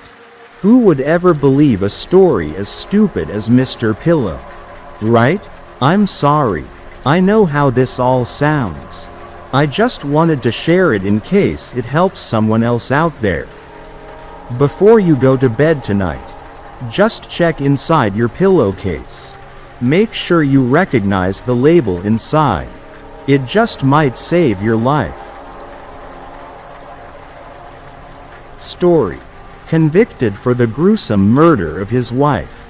I think something else happened. Mr. Romero. I tried to keep my voice stern, but I couldn't help the strong pleading undertone that broke through. What happened to Teresa? A small flicker of emotion crossed his face at hearing her name, but vanished almost instantly. At this point, 15 years later, her name had become a distant memory, a word he hadn't heard in a long time. Still, it was clear that her name touched a nerve. I've already told you everything I know. His voice was rugged, dry. His words sounded scripted and meaningless. Not me. I leaned forward, trying, unsuccessfully, to keep eye contact. I'm looking at your case with new eyes. I want to hear your personal account of that night. Romero chuckled. New eyes? You gotta be fucking kidding me. You've looked over the case. Yeah? His eyes met mine, cold and blackened. You already think I'm guilty. Don't waste my fucking time. Are you? Am I what? He was getting aggravated. His upper lip pulled into a left-sided snarl. Guilty? What do you think? On February 12, 2008, Teresa Romero was found murdered in her family home on Zorn Avenue. After her neighbor hadn't heard from her in several days, she called for a wellness check. Officer Christensen arrived at her residence at 0950, noting a 1995 Ford Explorer and 2000 Ford Taurus parked in the driveway. The officer noticed an abundance of flies in the window, and no answer after knocking on the front door. With suspicion that the resident may be in trouble, the officer entered the home through the unlocked front door. Officer Christensen was an experienced officer of 23 years. Less than a week after the discovery of Teresa's body, he handed in his formal resignation. The small home looked as if a massacre took place. Blood covered the walls in dried, crusted splatters. The ceilings, furniture, everything was stained with either blood or viscera. Patches of auburn hair hung in webs. Body parts haphazardly amputated and thrown around the room, as if someone was trying to make the biggest mess they possibly could. A lump of flesh and bones lay seeping deep into the carpet, the shredded remains of Teresa Romero. In the middle of the living room, sitting on the couch with a stoic expression, was Manny Romero. I don't think anything, I said finally, breaking the long silence between us. Like I said, new eyes. Romero shook his head, leaning further back into the thin metal chair. For a moment, he seemed to ponder, but with a quick clench of his jaw, he brought himself back to the present. Would I be in here otherwise? His eyes drifted to the cell around us, landing on the handcuffs attaching him firmly to the table separating us. You think I took a life sentence for the hell of it? The thing is, Mr. Romero has never once said the words, "I'm guilty," or "I did it." His stories never delve into what happened the night Teresa died. All the signs pointed to him, the husband who was there, alone, with the victim. No one else was placed at the Romero home the night everything happened. But he was clean, not a drop of blood on him when Officer Christensen arrived at the scene. His body showed no signs of a struggle. He never tried to leave the house or run away. In fact, when he received his sentence, he looked understanding. No murder weapon, no motive. No one looked into it further after he was sentenced. The jury took less than an hour to deliberate. For 15 years, no one tried to find out exactly what happened to Teresa Romero. Why would they? They had a conviction, right? It's just, I struggled to find the words. There are some things that don't seem to add up. I know, he stated simply, with a shrug of his shoulders. Listen to me, Manny. I watched his expression closely, making sure that I didn't overstep a boundary by calling him by his first name. If you didn't kill your wife, we need to know. If you did, I pressed my lips into a taut line. Why can't we figure out how? It doesn't matter anymore. It's over. His words were curt, with emphasis placed on the last word. Yes, it does. I know my face showed my bewilderment. Her family deserves answers. They were your family too. Remember? Romero said nothing, his eyes glued to the concrete floor. I readjusted myself in my seat, aiming to try a new approach. Maybe if I hint at his innocence, he'll be more open. If you didn't do it, I can help. We can try to get you out. No. His voice was loud, echoing off the walls. He swallowed, taking a shallow breath. No. He repeated, quieter, calmer. I am exactly where I belong. Why do you belong here? I matched my tone to his. Because my wife is dead. Sorrow. But not just sorrow. Pain. Even with every syllable of his words drenched in emotion. It lacked one. Guilt. Do you miss her? I surprised even myself by asking. A hint of a smile played at the corner of his lips. Not a menacing smile, but one remembering a time long gone. One of reminiscence. Every day, there was no murder weapon found. No motive. No one could figure out why you'd want Teresa dead. You never fled the scene. You had days to leave. Why didn't you? Guess I had nowhere to go. You could have gone anywhere. I knew my patience was beginning to wear thinner. Why didn't you leave? What happened to her? No response. Just another empty silence. Please. I leaned in closer. Please tell me what happened to her. Exactly 1 week ago I sat at my computer, researching this case. I had found Teresa's account on a community website that I won't name here. She had detailed her fear, her experiences as she began seeing someone who looked exactly like her. December 10th, 2007. It looks like me, but it doesn't at the same time. It's like I took a photograph of myself and edited my features just a little bit. Like it wants to look like me but can't get it right. I see her in mirrors. In the corner of my eye. In the distance. She used to be far enough away that I could block her out and pretend she's not there. Now, she is closer. Her mouth is always wide open. Like she is screaming but no sound comes out. Her eyes are bloodshot. She looks terrified. December 18th, 2007. I've tried to tell my husband. He doesn't believe me. Nobody believes me. I point directly to her. She is 20 feet away but no one can ever see her. Every day she gets closer and closer. And there is a pit in my stomach that makes me nauseous. Am I losing my mind? What am I supposed to do? Is she going to hurt me? Does anyone else know what I'm talking about? Please. January 11th, 2008. Fucking antipsychotics. That is his answer to everything. I'm not crazy. And the pills don't help. I can't understand why no one will listen to me. I don't know what I did to deserve this.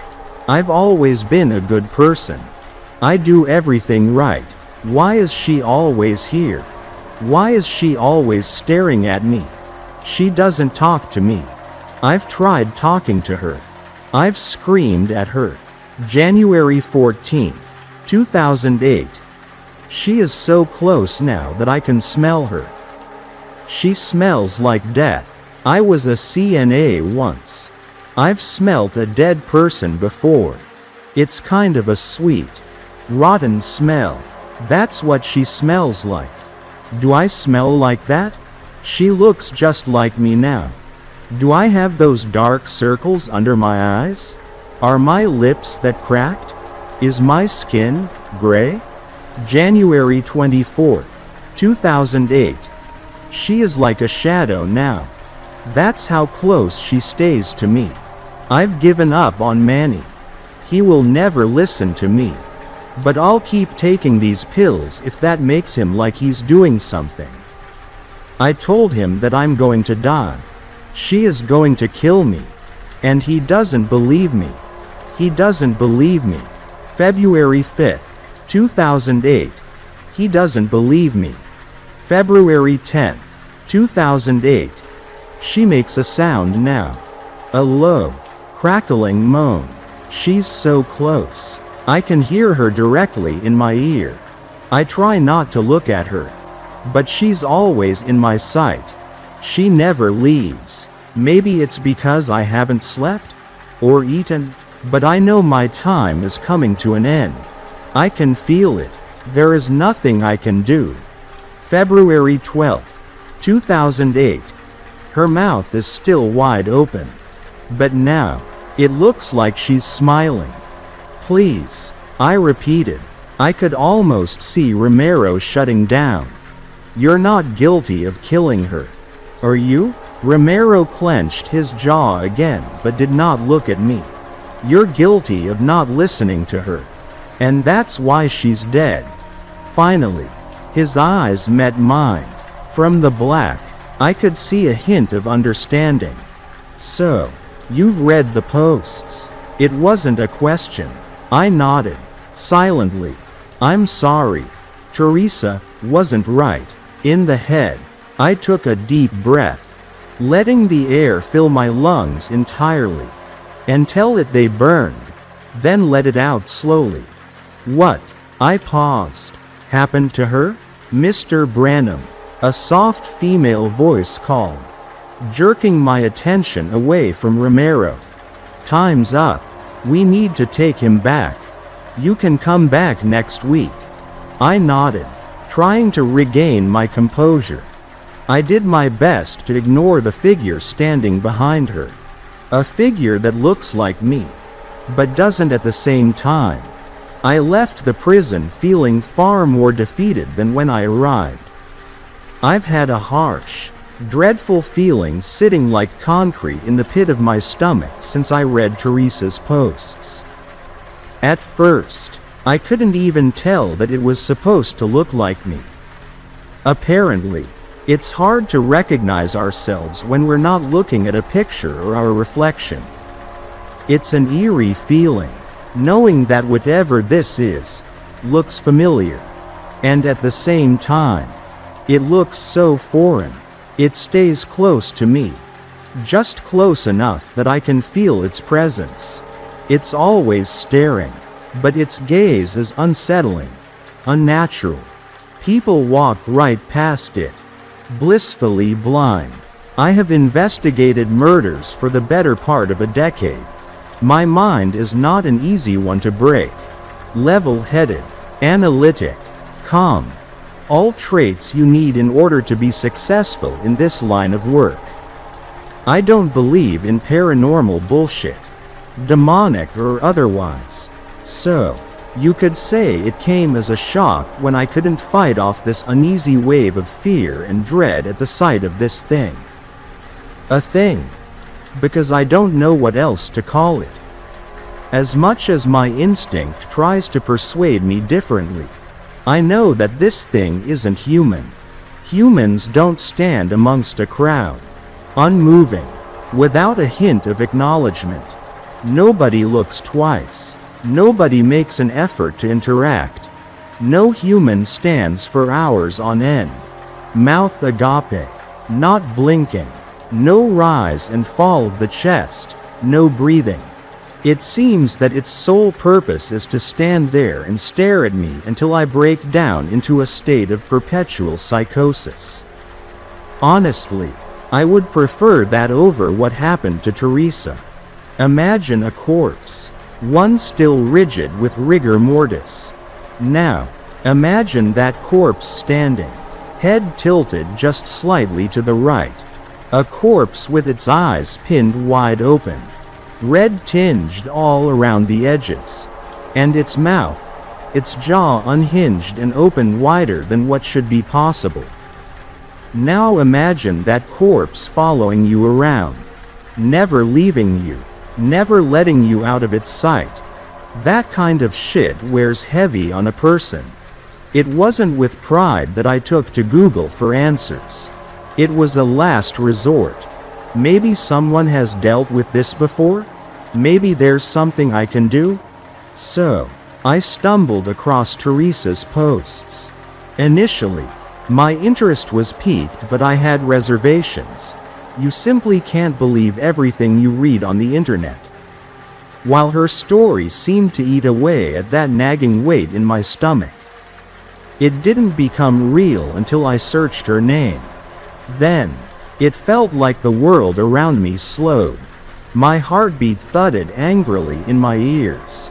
My breath hitched somewhere between my lungs and mouth. And the pressure on my chest. Fuck, was that pressure intense? I had peered over to my darkened kitchen, at the figure standing silently beside the empty table, and blinked back tears, not because I was afraid of dying, but because I was afraid of how long I would have to suffer like this. Suffer knowing how it would end. Meeting with Romero today was my last-ditch effort to find out how to save myself. With that option ripped away, defeat mixed itself into despair. It won't be long now. He's so close to me. I can reach out and touch him. I imagine he feels cold and hollow. I used to try and focus on the sound of my heartbeat in my ears. Tachycardic but steady, human. Now, all I can hear is a low, wicked groan, and as I sit in my desk chair, it leans over me, like it's frothing to take me at any moment. It feels eager, like it's been starved for years, and it's finally about to feast. I imagine it must be ready, because even though I try not to look directly at it, I can still see its gaping mouth begin to turn upwards into a smile. Story. I was in prison for 15 years. There was a skinwalker in there with us. A little background first. I was serving a 15-year sentence in a penitentiary in southern Arizona. What I was in there for isn't important. During my stay there were countless things that happened that no one could explain, and even more that no one wanted to know more about. It all started with a prison legend. Supposedly, years ago something awful and unexplainable happened in the prison. Every morning we'd be woken up and expected to stand near the front of our cells while guards visually confirmed we were present and accounted for. Apparently about a year before I got sent there, the most brutal and unexplainable thing happened during one of these routines. A man who had a cell to himself looked very off during this check. When a guard pulled over another guard to help him check it out, they found it wasn't actually the prisoner they were expecting at all. It was a totally different man. This man was wearing the skin of the other man over him, loosely fitting, draped over him, apparently looked like a real monster. The scariest things were though, was the guy wearing the skin was not an inmate. They had no idea how he even got into prison, let alone a cell. What's worse is that they couldn't even figure out who the hell he was. He wasn't documented anywhere. And what's worse than that, they never even found the body of the man of the skin he was wearing. Pretty grisly stuff, I know, and I realize that's not the go-to definition of a skinwalker. But that's what the prison called him. The skinwalker. Didn't help that the guy never talked apparently. Anyway, that's what started the whole skinwalker superstition around the yard. Apparently the guy got shipped to a different spot about a month after it happened.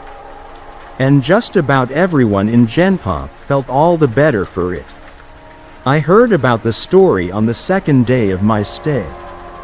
Hell of a story to hear to place in your home for the foreseeable future. Now onto the real shit though. Sure, that guy was the skinwalker. But all he did in the long run was get an old lifer Navajo inmate to tell everyone about actual skinwalkers. It seemed like a lot of the prison culture actually revolved around them. Now, apparently, skinwalkers are tricky to point out on the spot. But if you manage to survive around one for more than a minute or two, almost everyone can tell the mannerisms are all off. They can mimic human speech but not replicate it. They twitch manically. They have an unnatural gait while walking. But apparently they got better with experience. The old Navajo guy, his name was Carl, said that he was sure there was an actual one among the prisoners, slowly picking us off over the years. He called it the Grandmaster Skinwalker at one point. Apparently he thought it had human mannerisms down so well that you might not even be able to tell if it was your cellmate for a day or two. It had to be good, he posited one night. He would expect a skinwalker to jump at any opportunity for a kill. But this one realized it had a revolving door of people to kill coming to it, and masterfully bided its time. As Carl thought, for years, a lot of guys found humor in it. A lot more were really on edge about it. Every once in a while in prison, people snap. Sometimes you'll find your cellmate swinging in front of your bunk, strung up around the neck by his pant leg. Sometimes you just can't take it anymore. But in our yard, people tended to snap in a very special way. It wouldn't be an outburst at dinner, or a silent suicide in the night. Guys would just stop talking, hunch over and shuffle around. Any friendships they had would be mostly out the window. They would turn into a loner during rec time. They would let their hair hang in front of their face. No one liked to talk about it. Like if they did, it would happen to them next. I felt the same way. I didn't know if it was a skinwalker, or just people going crazy. But I didn't want to find out. It wasn't clockwork or anything. But every time someone snapped in this way, it wasn't more than a couple weeks before they were shipped off, or transferred, to God knows where without anyone else knowing beforehand. Then there was the nighttime occurrences. Short, loud bursts of sound echoed through my cell block during all hours of the night on a regular basis. It sounded like a mix between a pig's dying squeals and nails on a chalkboard. Just another thing no one liked to talk about. Even scarier were the shadows and footsteps. The block was dimly illuminated in the night by a few lights hanging from the ceiling outside the cells. I myself saw shadows flit across my walls on a regular occasion, when there were definitely no guards near my cell. One time near the end of my sentence, I woke up, looked at my back wall and found a perfect silhouette of a person standing there.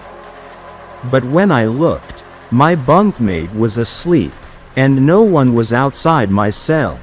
And the footsteps. Everyone hated the fucking footsteps.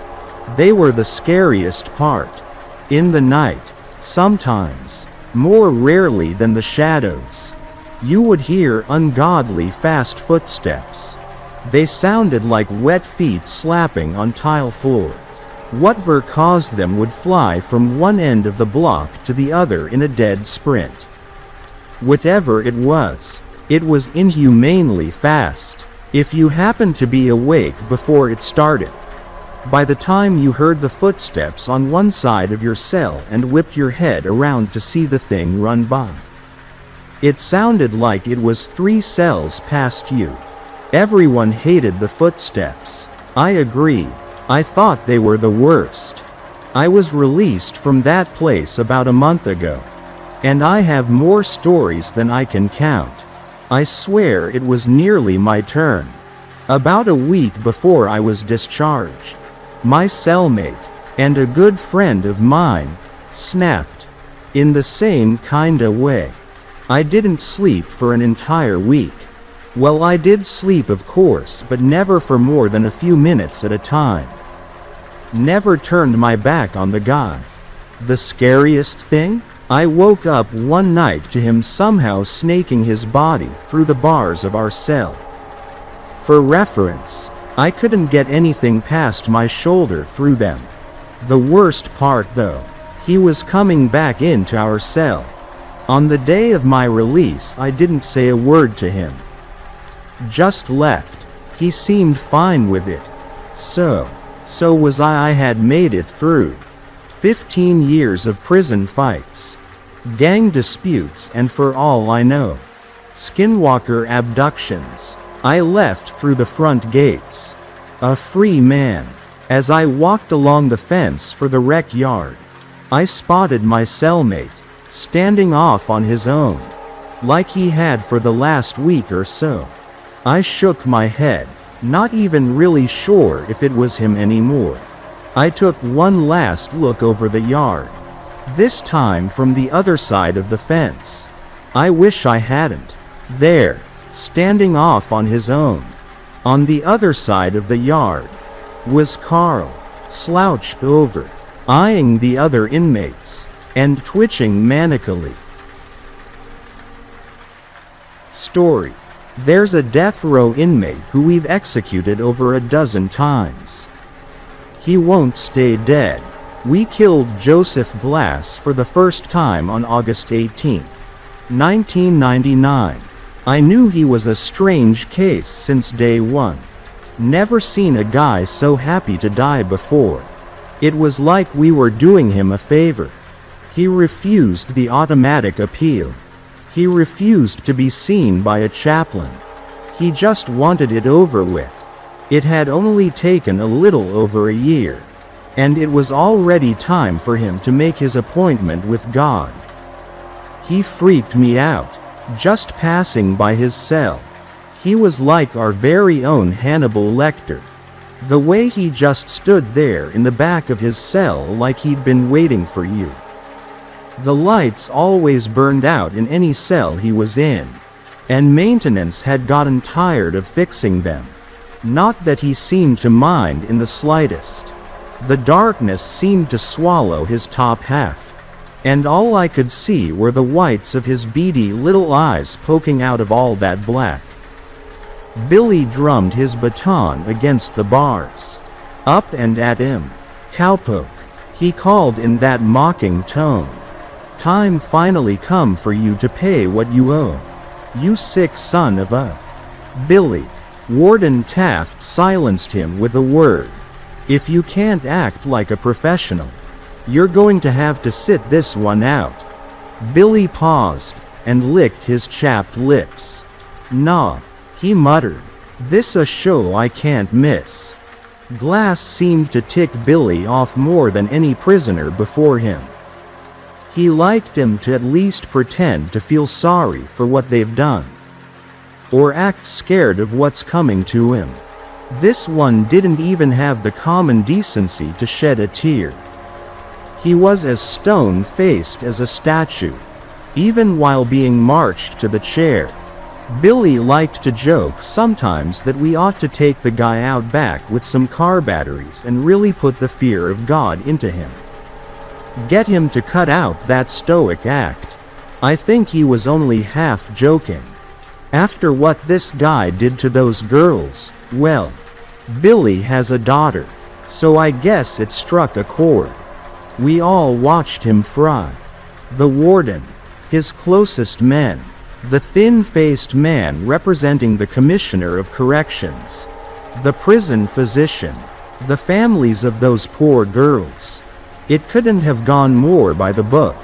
Only oddity I'd noticed at the time was that the stench of death never quite left the clothes I'd worn that day. And then the next morning, we came into work to see the whites of those beady little eyes staring at us from the darkness again. Good morning, sirs, he said, just as he did every morning, in that airy, hoarse little voice. I'll admit it, I dropped everything I was carrying. Stumbled back, stammered like a confused child. Hell, I almost screamed. You're not, why you're supposed to be? I don't know what you mean. Sir. He leaned in like he was trying to stare a hole through my chest. His tone almost sounded disappointed. You never came for me. You promised me that yesterday would be the end. Sir. But you never came. I waited all night long. Why did you lie to me? Me and Taft looked at each other. We both had the exact same question on our minds. If Glass was still alive, who the hell did we roll into the morgue last night? Jesus Christ. Taft gagged when he pulled back the cadaver cover. Stumbling away. It's Billy. I looked. I know I shouldn't have. But I couldn't help it. And I'll be forever haunted by the sight of my friend lying there on his back. Mouth agape and cloudy eyes staring into the ceiling. Open wide as if he'd spent his last moments in a state of terror. The public never found out what happened. The cover-up story was that poor Billy had been taken by cardiac arrest. Internally, it was the scandal to end all scandals. Worst case of incompetence and negligence in history. They called it. They brought the hammer down on anyone even tangentially involved. Me and Taft were out on our ears. And they would have prosecuted us too. But that would have required admitting it ever happened. But I just could never wrap my head around it. Of those dozens of witnesses, not a single person noticed we were strapping a guard to the chair.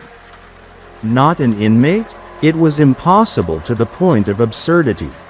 Glass had been the man in that chair. I'd never been more certain of anything in my life. Some months later, I noticed power flickering off all over the city one evening. It was brief, so I thought nothing of it. At least until I got a call from a familiar number the very next morning. I understand you were one of the staff who regularly worked with one Joseph Glass. We would like to consult with you about an evolving situation. Oh, at 7 p.m. yesterday, we attempted the execution of Joseph Glass for the second time. There was a long pause. And when the voice returned, the professionalism had melted away, replaced with a baffled anxiety. And, well, it didn't work. I blinked. It didn't, what? There came a long sigh. Perhaps it'd be best if you saw for yourself. And just like that, me and Taft had our jobs back. Officially, Joseph Glass had been successfully executed on August 18, 1999. Unofficially, they'd tried again 6 months later, just to tie up loose ends. This time, he hadn't even had the courtesy to pretend to die. He just sat there on the chair, motionless and unaffected, while the CO who'd flipped the switch suddenly seized up and began to convulse. Screaming and gnashing and wailing as electricity seared him beneath his skin. Clawing at his chest until his eyes popped in his skull and rolled down his face like melted candle wax. All around him, lights flickering, machines bursting from pressure, electrical panels vomiting arcs of static. It was a mess. The feds were crawling all over this case now. From a department I've never heard of. Something about investigating preternatural activity. They told me Glass was refusing to speak with anybody but the co's who'd once cared for him. Being walked into that interrogation room almost made me feel like I myself was a convict being marched to his execution. Glass was staring at me when I walked in, like he'd been sat there, motionless, waiting for me. I expected nothing less. I took a shuddering breath as I sat across from him. I'd sat across from serial killers and psychos before and showed no hint of fear. But how could I not? Now, sitting across from a man who can kill people without touching them. Glass. Officer Mendez. His tone betrayed no emotion. I had thought you'd abandoned me. I winced. No, Glass. I'd just been temporarily relieved. It's good to see you again. Would you like a glass of water? I offered it to him. He didn't even look at it. His eyes just bored into mine. Relentless. I'm here to ask you a few questions. Silence. Okay. Glass. I need to know how you killed Billy and Kramer. I didn't, he replied. It did. The thing standing behind you. I didn't bother to turn around. I had enough experience with prisoners trying to trick me into looking the other way while they pulled off some half-baked escape plan. Glass. Please, let's take this seriously, I replied. I've always treated you with respect. Haven't I? You've never had any problems with me. Actually, I do. I have a problem with all of you. Oh? You here all believe that death is a punishment. There was the first hint of emotion I'd ever heard in his voice. It's not. It's freedom, the only freedom. You promised me that gift. You promised me you'd let me die. You've given it to so many other prisoners, while leaving me behind. With all of your machines and your science and your knowledge, surely you can find a way. If anyone. My throat felt suddenly dry.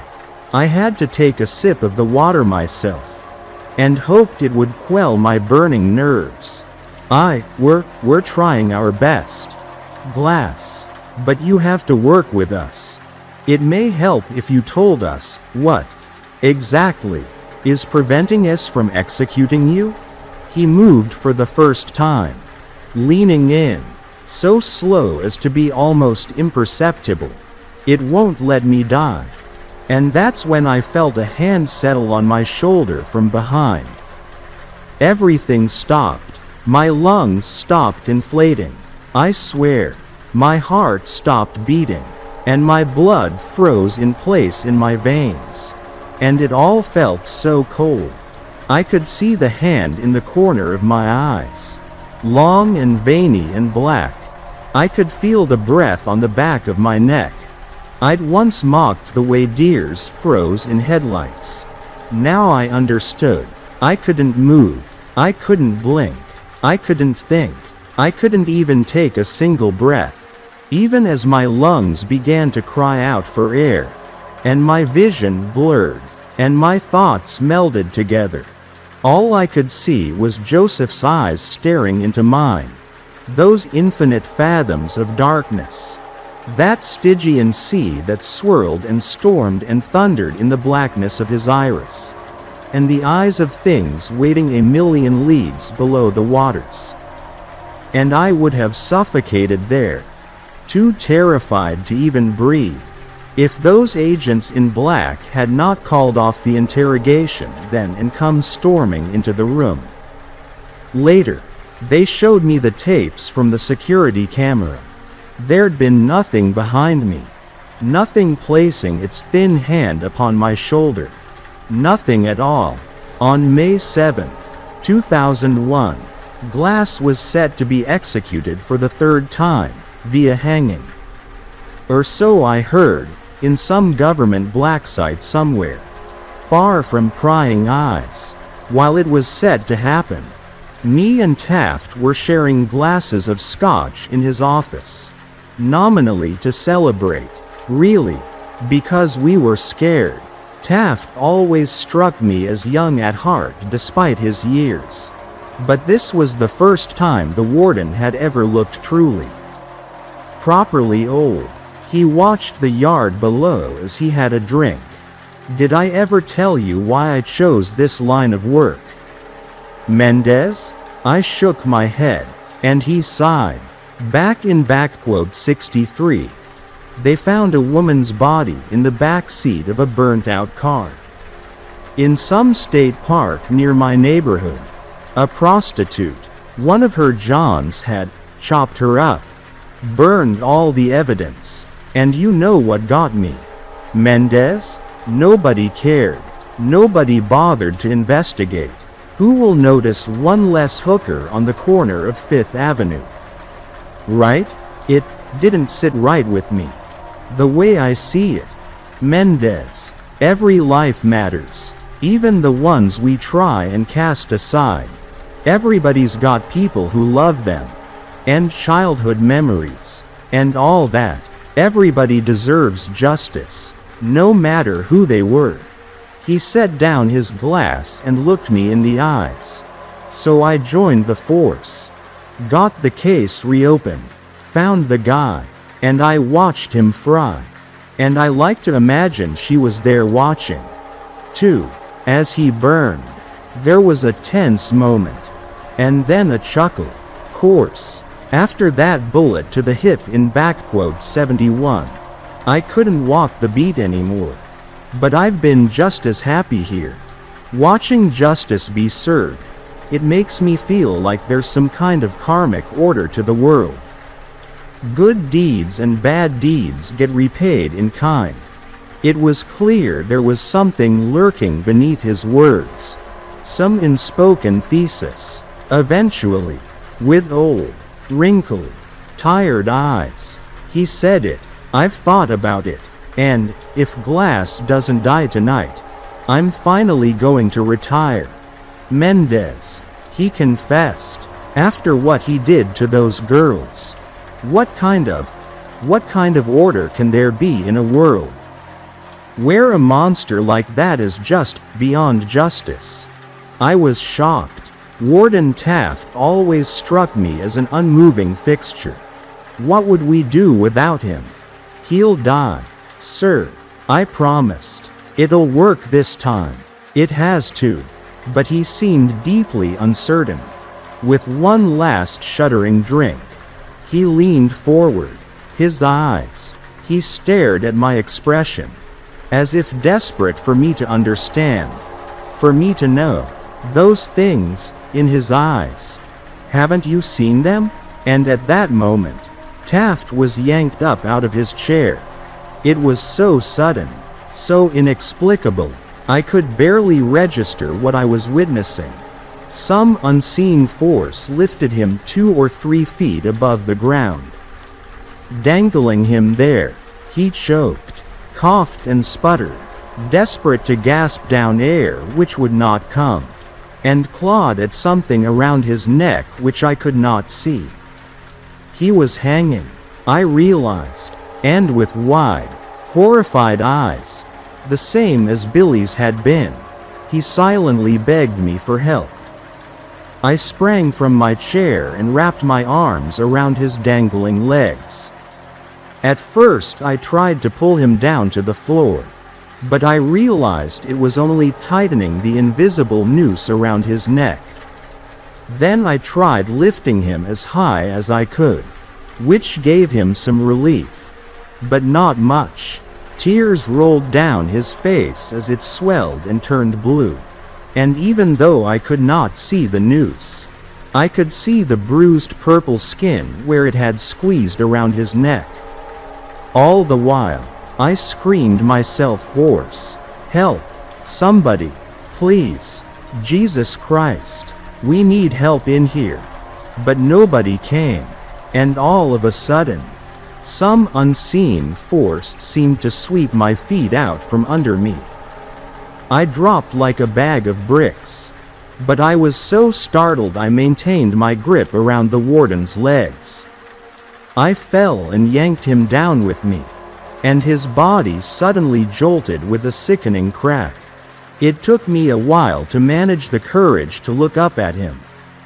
His neck had been stretched far too long, and his head was bent to the side at almost a 90-degree angle. Eyes wide, round and bloated tongue hanging from dry lips, And then whatever force had suspended him disappeared, and his body fell upon me while I screamed and screamed. I came bursting from his office to find my coworkers casually chatting and working just outside. Somehow, despite all my screaming and begging while Taft was dying, none of them had heard a thing. I took a page from Taft. I wanted out. We were dealing with something unholy here. Something whose tendrils could reach any distance. And my life, who knows? Maybe even my soul, was at hazard. But the agents in the sharp suits made one thing clear: if I refused to cooperate, well, I would make the perfect scapegoat for the murder of Warden Taft. I was marched into the interrogation room to find a Joseph Glass that had abandoned all pretense of humanity. His eyes had darkened to a pure black. Or perhaps he had no eyes at all, only windows into some place of outer darkness. I was shaking like a leaf as I sat in front of him, feeling more like a prisoner than he was. Mr. Glass. No reply. I shuddered, trying to focus on my little piece of paper to distract myself from the blackness of his eyes. I have some questions I'm supposed to ask you. Is that okay? Silence. I take a deep breath. How old are you, Glass? I thought it was just one of those basic questions. Conversation starters. Really, I couldn't have prepared myself for his answer. I am old, child. His voice was nothing like I remembered. It was deep and low and rumbling, like there were multiple people speaking in unison, and all were equally ancient. Older than you could possibly know. Older than this nation, and older even than the empire that once bore it. I had to fight the basic animal instinct to flee. Focus on the questions. I thought, why did you do what you did to those girls? Just so I could feel something again. He whispered, anything. Did you not feel the slightest bit of guilt? Remorse? You ask that of me? Me, who has watched empires rise and fall. He almost sounded amused. Does time feel remorse? For time has killed far more than I. But mankind is like the Hydra. All I've killed will be replaced by, essentially, identical stock, and in greater numbers. And then they will die and be replaced. And so the cycle will continue forever. Did you expect me to pity them for being given the death I myself covet? Only the dead are given leave of the cycle. It is a blessing. And suddenly, he stood from his chair, as if he'd never been restrained at all. A blessing you promised me, Officer Mendez. I stared up at him in disbelief. What? How did you? But I couldn't even stammer a sentence out before he was upon me, crawling over the table with the eerie grace of a spider. These were no longer the imperceptible hints of emotions I'd come to expect. It was like a switch had been flipped. Tears streamed down his cheeks, snarling with genuine rage, hurt, betrayal, and beneath those black seas in his eyes, all the things that haunted the fathoms below were rising to the surface. You owe me a death. Make good on your word. Pay your debt. I cried out and recoiled from his every touch with disgust. But he was stronger than he looked. I couldn't worm my way out of his impossible grip. I won't. Get off of me, you sick bastard. Do it. Pay me what you owe. It was like 1,000 different voices screaming in my ear. Straining and weeping, I locked my hands around his neck and pressed my thumbs against his throat, trying to strangle him, but instead, I could just feel that grip upon my own neck. squeezing the life out of myself as my lungs burned for air. Yet I kept pressing harder and harder, as if hoping I might somehow break through whatever unholy force was protecting him. And then those terrible hands grasped my shoulders again, and I was paralyzed by a terror that could be called nothing but ancient and primal. Like the thing standing behind me was the same force that had kept my ancestors huddled terrified in their caves 100,000 years ago. And every one of those voices was crying out to me through my very blood. And it pulled me from my chair, threw me as though I were weightless, and the next thing I knew, I was waking up in the infirmary. Once more. None of this was captured on the security camera. In the footage, I just enter the room and have a seat with strange, almost robotic movements, and then the both of us just sit there, staring at each other, without speaking, without moving, without blinking, for an hour. After this, Joseph Glass entered a catatonic state, and from then on refused to converse with even me. Now that my usefulness had ended, the agents discarded me like yesterday's trash. Don't even seem to care if I tell anybody. Who would believe me? I thought I'd gotten lucky, that my nightmare was over. I couldn't have been more wrong. Go sorting through any public records, and you won't find a single mention of the name Joseph Glass. They've squirreled him away in that off-the-books black site and scrubbed away every other trace of him. I'd say he'd been unpersoned, if indeed he could ever be called a person at all. But they're still trying every execution method in the book. I don't know quite why. Maybe it's for research. I'm sure the US military would love to find the secret to making its men as unkillable as Glass. And besides, they're not the ones who have to deal with the consequences. On June 3, 2005, they tried a firing squad. I know this because me and my wife were out on our second honeymoon, slow dancing by the lake at night to our favorite song. When I felt a wetness against my chest, I looked down to see her eyes as gray and dull as foggy glass, and her chest shredded to Swiss cheese by rounds that made no sound. On December 23, 2012, they tried lethal injection. That was the day they found my son's car wrapped around a tree, and baffled coroners discovered that he was dead before the accident even occurred. His bloodstream polluted with pavilon and potassium chloride. It's been years since I've isolated myself from everyone I knew, hermiting away in this cabin out in the middle of nowhere. And yet the stench of death still follows me. Just a couple years ago, I found a news report mentioning my nephew. Apparently, he'd been found completely exsanguinated, his veins emptied utterly despite no signs of a struggle. God knows what kind of arcane methods of execution they're trying by now. He's not going to let me walk away from this, not while I still owe him a debt. But I've been doing some research, too.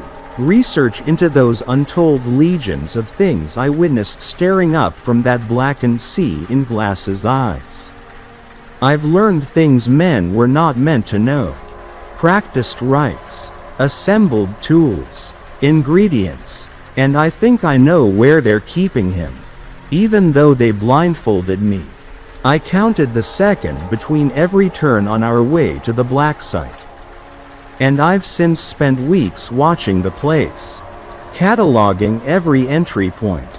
Maybe I'm slipping into madness. Or maybe I've truly found the way to put an end to the horror. To finally give this monster the justice that Taft would have wanted for him. Joseph Glass had been right about one single thing. I have to pay what I owe, even if it kills me. Story. Gehenna. It has been 3 months since I returned from Gehenna. In those 3 months I have not told a soul what I found there. Not my mother, though she asks why my eyes seem so empty. Not my father, though he wonders why I cannot bring myself to smile. I can no longer even bear to see old friends. I do not feel there is anyone left in the world who knows me. The person they all knew is gone, left behind like the shell of some sea creature destined to take a new shape and grow into something else. There is what my life was before Gehenna, and that person is a stranger even to me. There is only the life I'm living now, after Gehenna, and I feel like I am 1 billion years old and that even the stars are young in my eyes. It is no longer possible for me to say if what I found at Gehenna is right or if it is wrong, because the scope of it is still beyond my ability to judge. Yet I feel if I do not answer this question I will never be able to become human again. Though another part of me feels that being human was merely something I did when I was younger.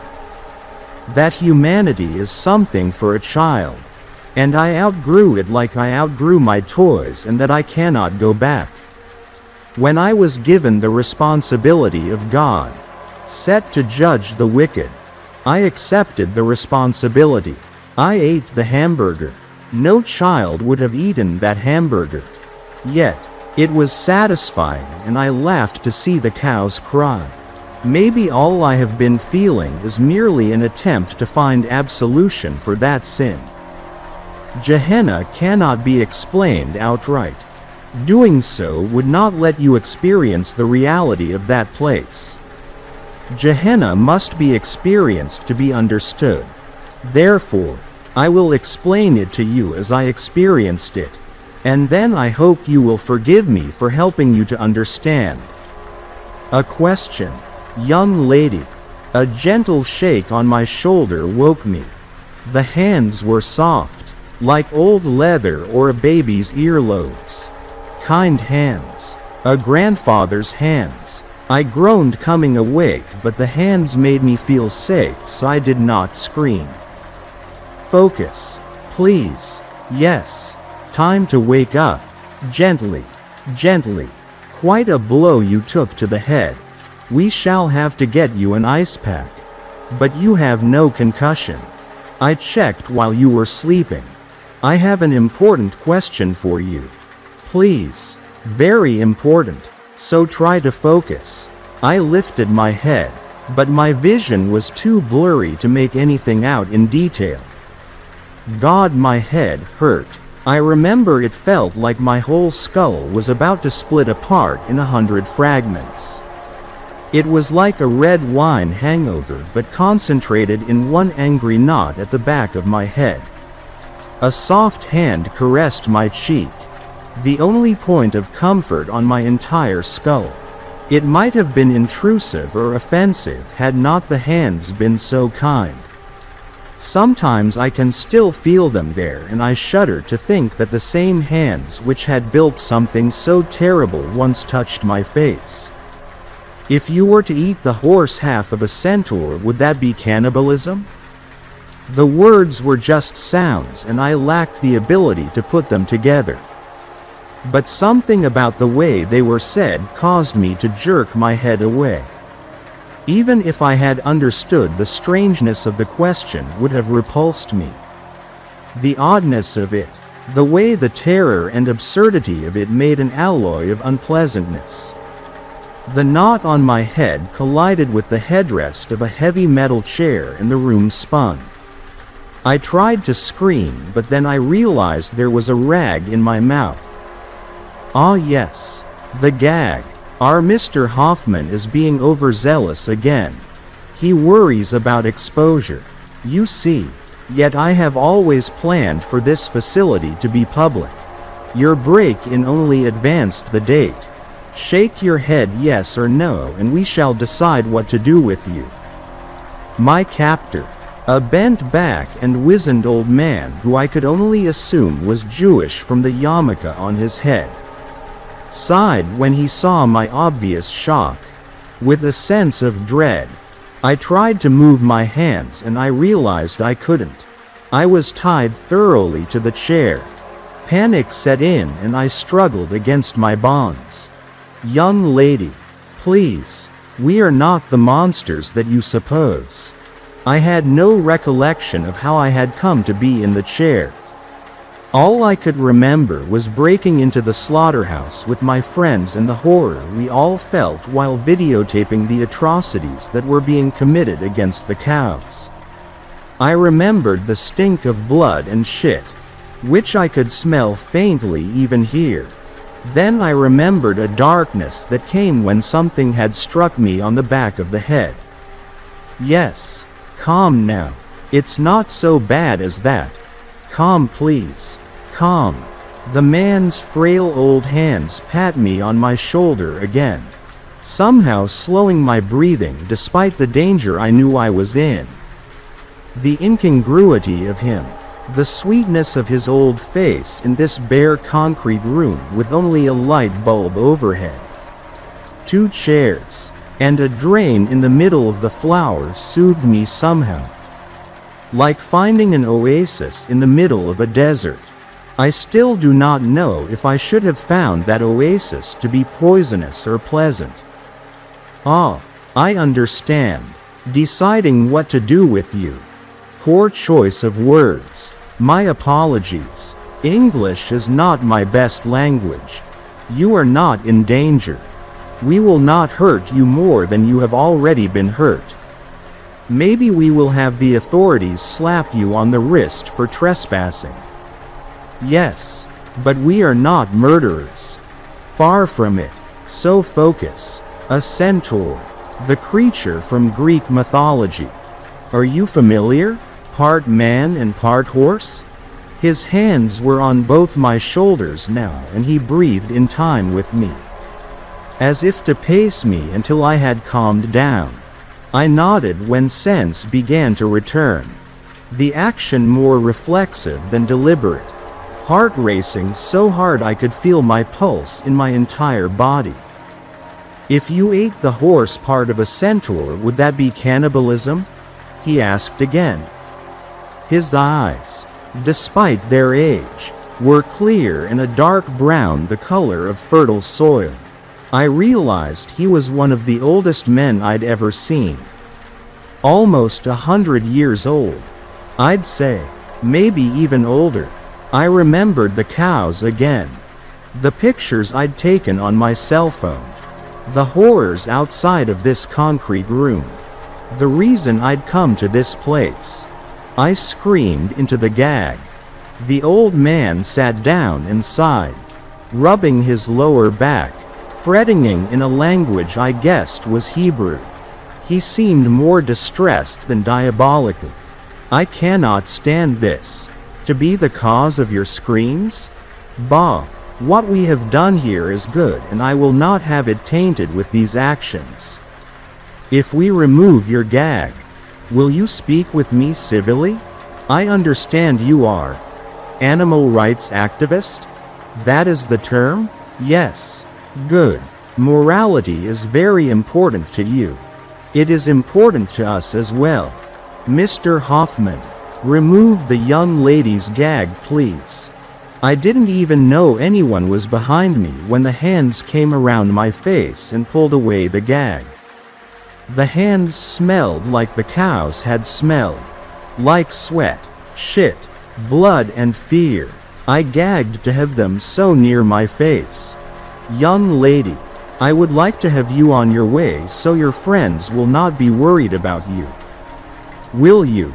When the gag was all the way out, I screamed as loud as I have ever screamed in my life. Unmuffled, the scream was so loud it hurt even my ears. When I was done, I gulped down another chestful of air and screamed again. A scream so piercing it was like a needle until my lungs were so empty I could see stars. The old man winced and frowned. then gave that characteristic sigh again. "Would you like me to put the gag back in, sir?" the voice asked from behind me. The old man shook his head emphatically. "We are not monsters, Mr. Hoffman. Our cause is a just one. She is scared. I will not have us be the kind of people who will gag a scared woman." The old man pointed a finger in the air, signaling an idea had just occurred to him. I thought for sure he was going to change his mind and order me executed. After what I'd seen him doing to those cows, I figured he had to be some kind of sicko. Maybe he is. I don't know. Like I said, I still can't figure out if what he's doing is right or wrong. Fully expecting to die. To my surprise, he only rolled up his sleeve and held his left forearm a few feet in front of my face. I saw a tattoo so faded it looked like a blur, but I thought there was some structure there. Numbers maybe, and what I believed to be a triangle under the numbers. The numbers. Yes. Look, you can see. The numbers. You see? Good girl. Very smart. You know what this is. Yes? Your schools still teach it. Good. May it never be forgotten. I see it in your eyes. Once I was held captive and hurt. I would like you out of those restraints as soon as possible. It is my sincerest wish. Will you speak with me? I nodded, mostly because I wasn't sure I could scream anymore. Then I started crying. I'd never been so terrified. Am I? Are you going to kill me? I asked between sobbing fits. So brave, snorted Mr. Hoffman. The old man snapped his fingers, like you would at a dog, with a loudness that belied his age. Mr. Hoffman went silent again. No, my word on it, I am in charge here. No harm will come to you. In fact, I apologize for your treatment. Mr. Hoffman said he found no explosives on your person, only pamphlets. You came here to spread your message. To take videos. Yes? Not to hurt anyone? You came to protect the animals? I very much respect this. I wish this had been done for me many years ago. I nodded again, unable to speak. Mr. Hoffman, please remove the restraints. Do not give me that look. We are not monsters. If you cannot do this work with a just heart, I can find others to replace you. We will not become what we are fighting here. Slowly, the restraints around my arms, legs and chest slackened. I saw the side of Mr. Hoffman's face as he maneuvered around me. He looked like Liev Schreiber except bigger and with a few extra pounds. Like he would have been handsome if he took better care of himself. Most of all, he wasn't that scary now that I could see his face. I took a full minute to catch my breath. I saw the cows. I panted. You do awful things here. I saw you tearing the skin off of cows that were fully awake. I saw a cow having its eyes burned out with a poker. I saw a man rip off a cow's legs with a... Bile rose in my throat at the thought. It was a pneumatic tugger, said the old man, helpfully. I pressed my head into my hands and let the tears flow. How can you do something so awful? That's monstrous. You're going to hell, I screamed. I found some of my fighting spirit again, now that I knew I was safe. In fact, I almost felt stupid for having been scared, like I'd betrayed my values. What I had gone through was nothing compared to the suffering of those animals. In another few minutes, I was sure I could work myself up to the level of anger I'd had when I broke into this place. The level of rage that I was then certain needed to be directed at a place such as this. Jews don't believe in hell. Mr. Hoffman chuckled from behind me. The old man shot a disgusted look over my shoulder. Much as I hate to agree, Mr. Hoffman brings up an important point. Jews do not believe in hell as you do. Though the name for this place comes from our closest analog, or actually, we have not yet been introduced. I am Dr. Abraham Adelman. Although I've been retired for some years, I was a neurologist. What is your religion? I normally would not ask so bluntly, but it has some bearing on the situation. You're fucking sick. I spat. Dr. Adelman's kindly grandfather smile didn't drop in the slightest. We are not what you suppose. Young lady, those creatures you care so much about are not innocent.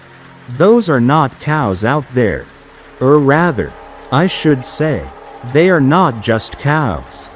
He sounded like he was explaining something simple. As to a child, what the fuck are you talking about? I felt the anger coming back. It felt good to be angry. I had never understood people who could be confronted by monsters and sit by idly and let them devastate the world. And it's that very conviction that now makes me so unsure of my first impressions of the slaughterhouse. For now I am older than I was then, and I understand hell can be virtuous. Justice. Young lady, those creatures deserve everything we are doing to them. Jews do not believe in hell. It was necessary for us to create one to find justice. That is what I am trying to explain. For the first time there was something cold in Dr. Adelman's face, and it made me think of something horrible my own grandfather had told me. When I was young, he had sat me on his knee and told me there was nothing in the world more dangerous than the fury of a peaceful man. Your name? The doctor insisted. Hannah. I said. Hannah Aronson. The doctor laughed. Delighted. I sense you are not observant. But you are Jewish, yes? Through your father's side at least? What else do I see? Do not tell me. Irish? Good. Wonderful. I can dispense with my questions. Then, a fellow Jew. What a blessing. Do you see, Mr. Hoffman? I am quite progressive on this. I have hope one day all races might be one. Then terrible men such as the one who brings us here will not be able to make us kill each other so easily. I heard Mr. Hoffman grunting behind me and I jumped forward in my chair. Dr. Adelman, all due respect, this is a threat to the security of the facility. Shush, Mr. Hoffman. You have never understood my designs for this place. Why, once the world knows of it, I imagine there might be something like global peace. This slaughterhouse is a deterrent greater than the atom bomb. Who would ever dare commit atrocities again if they knew they might end up here? Atom bombs were meant to deter nations from going to war, but jeopardize the world. This facility will stop the monsters who would lead their nations to war, and it targets no one but them. I stood up, which ended their conversation abruptly. Hey listen, how do I get out of here? I want my phone and my backpack and I want to go home. Then I'm going to upload those pictures and show the world what fucking creeps you are. I still don't fucking get it. Are you getting paid for this? Are some sickos watching this on webcams somewhere? Animals deserve better than this. They've never done anything to anyone. I want out of here. Now, you sick fucking creeps. The doctor did not seem disturbed in the least and Mr. Hoffman only chuckled. You're American, yes? Of course. What else would you be with that accent? I will have questions later about how you heard about an Israeli slaughterhouse. But not today. You are American and we will be hospitable. Though I was liberated by Soviets, I owe much to your nation. Those animals, as I have said, are not innocent. In fact, after this, we will have a hamburger. French fries too. They are my favorite. I gave him the most patronizing look I could muster. I'm vegan, obviously, and I wouldn't eat anything that came off those poor animals even if I wasn't. The doctor laughed again, all out of proportion to the situation, and I wondered if he wasn't senile. I am as well. We are so much alike. Young Hannah, I could not stand to eat meat after the camps. I felt too much compassion with the animals. I have no compassion for these creatures. We will let you go shortly. But may I tell you a story? In fact, I will tell you the story of this place. I will tell you why we do what we do. For your articles and newsletters and pamphlets? I turned around to get a full view of Mr. Hoffman and was surprised to realize I was taller than he was by a full 4 inches. And for all his laughter, he seemed scared now that I was moving about under my own power. I want my phone. I want to get someplace where I can see the outside. I want to let my friends know where I am. Then, yeah, I'll listen to your fucking story.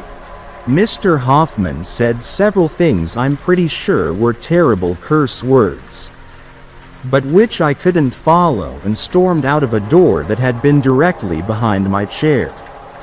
He returned with my backpack, which he shoved into my chest, and then disappeared again, only to return with a wheelchair. You've already exhausted him enough. While you're in there telling our secrets, I'm going to go talk to the board. Some of them are more practical than Dr. Adelman. Somehow, I wasn't afraid of him. I snapped a picture of him with my cell phone.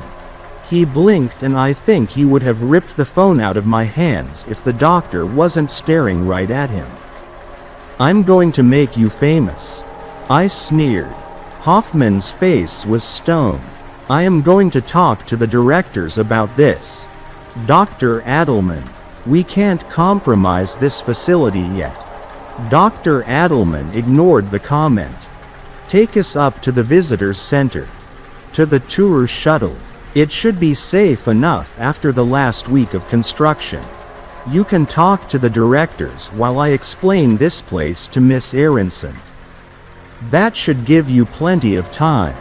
I warn you though that they will agree with me. We are survivors. After all, I am confident the young lady will see our point of view after we explain.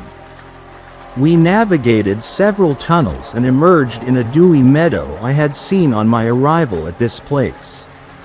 I could hear eerily human screaming not far away, and sounds like flesh being ripped apart. The sounds of the slaughterhouse. I was about to scream again when the doctor's hand was back at my arm. Patience, Miss Aronson. All will be explained. Everything happening here is moral. And when we are done, you will share a hamburger with me. Dr. Adelman laughed. Even the thought of meat made me want to throw up. We walked a few dozen yards more, and I began to wonder if I was walking to my death. Except it all seemed so harmless suddenly. The way Hoffman pushed Dr. Adelman was so emasculating and pathetic that it turned off all of my internal alarms. Which is stupid, I know. Monsters don't look like monsters.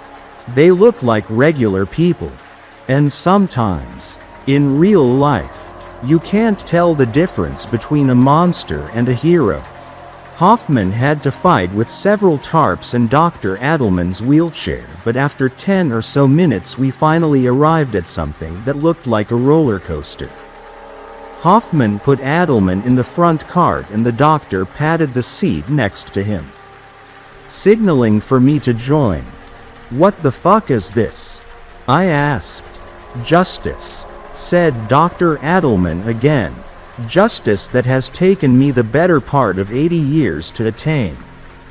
There are no audio recordings yet for the tour, so I will provide the narration. One day, we plan that every Jew in the world should be able to come to this place and see what we have done here. Why not be the first? Are you crazy? I asked, too confused to be angry. Perhaps.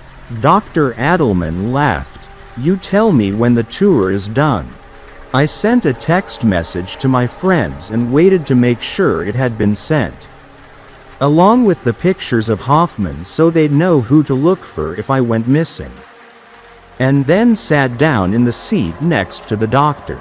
Mr. Hoffman must have pressed some kind of button out of sight, because the next thing I knew the cart was lurching forward in that somewhat jerky way that roller coasters do. I felt the pit of my stomach drop as we made a sharp turn. We shot out across the dewy field for only a moment before we came to a stop in what looked like a museum. Everywhere I looked I saw old medical equipment from the early 1900s. Glass jars full of God knew what. Old textbooks, old notebooks, a picture of a young man who looked uncannily like Dr. Adelman. There were also several half-completed dioramas of medical offices. Ah yes, the resemblance is strong.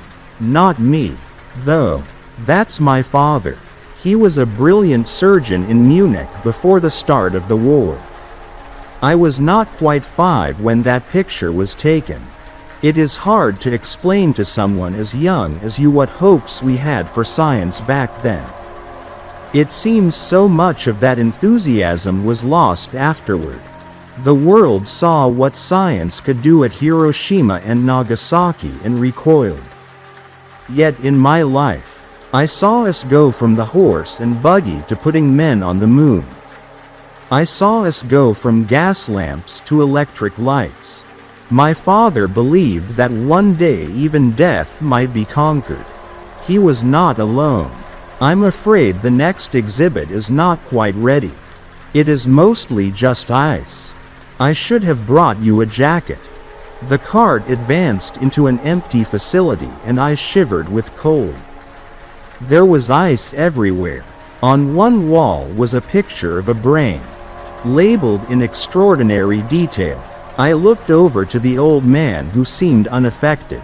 His eyes were less mirthful in this exhibit, dark like they had been before. My father was a pioneer in the field of cryogenics. In fact, he made discoveries and breakthroughs in his work that were not replicated until the late 1980s and early 1990s. It is a common misconception that cryogenics is not viable due to ice crystals forming in the cells of the specimen. If water were used, it is true that it would cause irreversible cellular damage. However, this was not true even in my father's work. The key was to rapidly dehydrate a specimen after death and replace the body's blood with an antifreeze agent. The specimen was then not frozen but vitrified, turned, literally, into a sort of biological glass. Ice crystals do not make cryogenics non-viable. What makes cryogenics non-viable was that no one had any idea how to revive the specimen after it had been vitrified. At least at that time. The cart advanced again. We were in another room. This one full of pictures of Hitler. Everywhere I looked, there were pictures of Hitler. Mad eyes gleaming and his hand raised high. I was speechless. Videos played of his speeches. A whole biography of his life was laid out on all the walls. The Führer was, of course, attracted to this work, although he could not publicly admit that he found value in the work of one of the Juden. All mad men want to live forever. Charlatans have offered immortality to rulers for as long as humans have lived. Yet my father promised not immediate immortality but the only practical path by which it might be attained. Freeze a brain. Wait until future science allowed it to be reanimated and the body to be reconstituted. I try to forgive my father for those early entreaties. He was not aware, then, of what was waiting inside of that wicked man. At first, Hitler paid my father to conduct research and left him alone to operate as a free man. This was before the final solution. Then, I and my family were sent away to the camps to serve as hostages while my father became something like a slave. Forced to freeze the brains of captive Jews to perfect the science of cryogenics. I am proud to say he fought this at first. It was not until they sent him my mother's head and my sister's eyes that he relented. I put my hand over my mouth. "Oh my God," I said. Dr. Adelman only shrugged. I do not believe God took any part. The cart rolled forward. We were in a room that seemed to be some kind of replica of a bunker. There were mannequins in uniforms everywhere. Everywhere I turned there were replica figures standing in various locations in full Nazi regalia. Then I noticed one diorama that made no sense. I saw a wax figure that looked like Dr. Adelman's father bending over the wax figure of what was obviously Hitler's corpse. Dr. Adelman's father was holding a jar, with a brain inside. God was not with us during the Holocaust. Perhaps he turned his back for a time. But we were not his chosen in the camps. Not in my opinion. Perhaps he came back later when the Americans and Soviets arrived. Anyhow, we could not rely upon God to condemn such a man such as Hitler to hell. Ah, here is the bunker, where the body of Adolf Hitler died and where his brain was secured and stored by my father. Yes, I know the story with which you are familiar. The bunker was raided later. My father escaped prior to that under guard. The guards who escorted him and the brain were among the last to surrender after the war. My father slipped away before that, and he kept the brain. He kept it. Do you understand? He got away with it. Dr. Adelman hissed the last few sentences. The kindly grandfather eyes replaced by something much harsher now and much crueler. The cart lurched forward and what I saw ahead was worse even than the cows. Everywhere around us were pictures of the Holocaust. A German in a jeep driving over the bodies of Jews. A mass grave. A German soldier throwing a Jewish baby up in the air and spearing it on his bayonet. Every horror of the Holocaust was laid open, bare and explicit in this room. One man caused the death of 11 million, 6 million of whom were Jews. Oh, he was helped. Others were also responsible, but his was the will that they obeyed, and so the ultimate responsibility was his. One man did all of this. One man killed my mother and my sisters and my brothers and forced my father to kill. One man sought fit to industrialize murder and exterminate a people. One man brought the nations of the world to war. The cart rattled forward again. This time I saw a modern lab and pictures of Dr. Adelman a few years younger than he was now. Surrounded by a team of researchers. It took 3 years for me to find my father again after the war. I was all that was left, and although still quite young, I was already on the path to becoming a doctor. When I saw the brain was intact, I knew then I had a responsibility. I dedicated my life to reviving it. I was not alone in my efforts to reanimate the brain. It was the work of thousands of scientists, only a handful of whom knew the true goal of the project. We cultured neural tissue. We grew whole brains. We learned how to image the brain at the atomic level and reassemble it. In short, we could reproduce the original. And once we knew how to do this, we just needed a place to put it. A human would have been the easiest, but that had certain ethical implications. What if he escaped? Many who claim to revile him would flock to support him if he were to reappear in such a fashion. No, we needed a form which no one would ever follow, which no hateful man could be inspired by. The cart rattled forward, and now we were in a room where there were pictures of Dr. Adelman transplanting a brain into a cow. The cows are clones. I insisted on this for ethical reasons. I am, as you know, a vegan. We grow the cows without brains. They are never alive. Truly, our current capacity to do this is at about 100 cows a month. The mothers live their lives in freedom. I am happy to say, it is all done with the utmost concern for ethics. I chose cows because a slaughterhouse is what the camps were. A slaughterhouse is a place where murder is industrialized. It was the most fitting punishment I could devise. I wished to return to him what he had given to the world. The cart rattled forward, and I could hear the screams. The human screams, and smell the shit and the piss and the blood and the fear. We were going back to the facility I had been in earlier. The heart of the slaughterhouse. The building where I had been taking the pictures when I was knocked out. I'm curious that you didn't question the coloring. We have them marked very specifically to keep them distinct in case one ever gets away. An all-white cow with a single black spot on its head and a single black spot on its lips. I am told the resemblance is uncanny from just these details. And the way they speak. Did you not notice? We never planned that they should learn to speak. They are not good at it. Yet I'm surprised you did not realize they were speaking German. A cow approached us. Nothing but skin and bones, and it looked up at me and Dr. Adelman with the most piteous, comprehending eyes I had ever seen on any animal. Habt nab, bit, totet mich, es war falsch mich über and ihr zu stellen.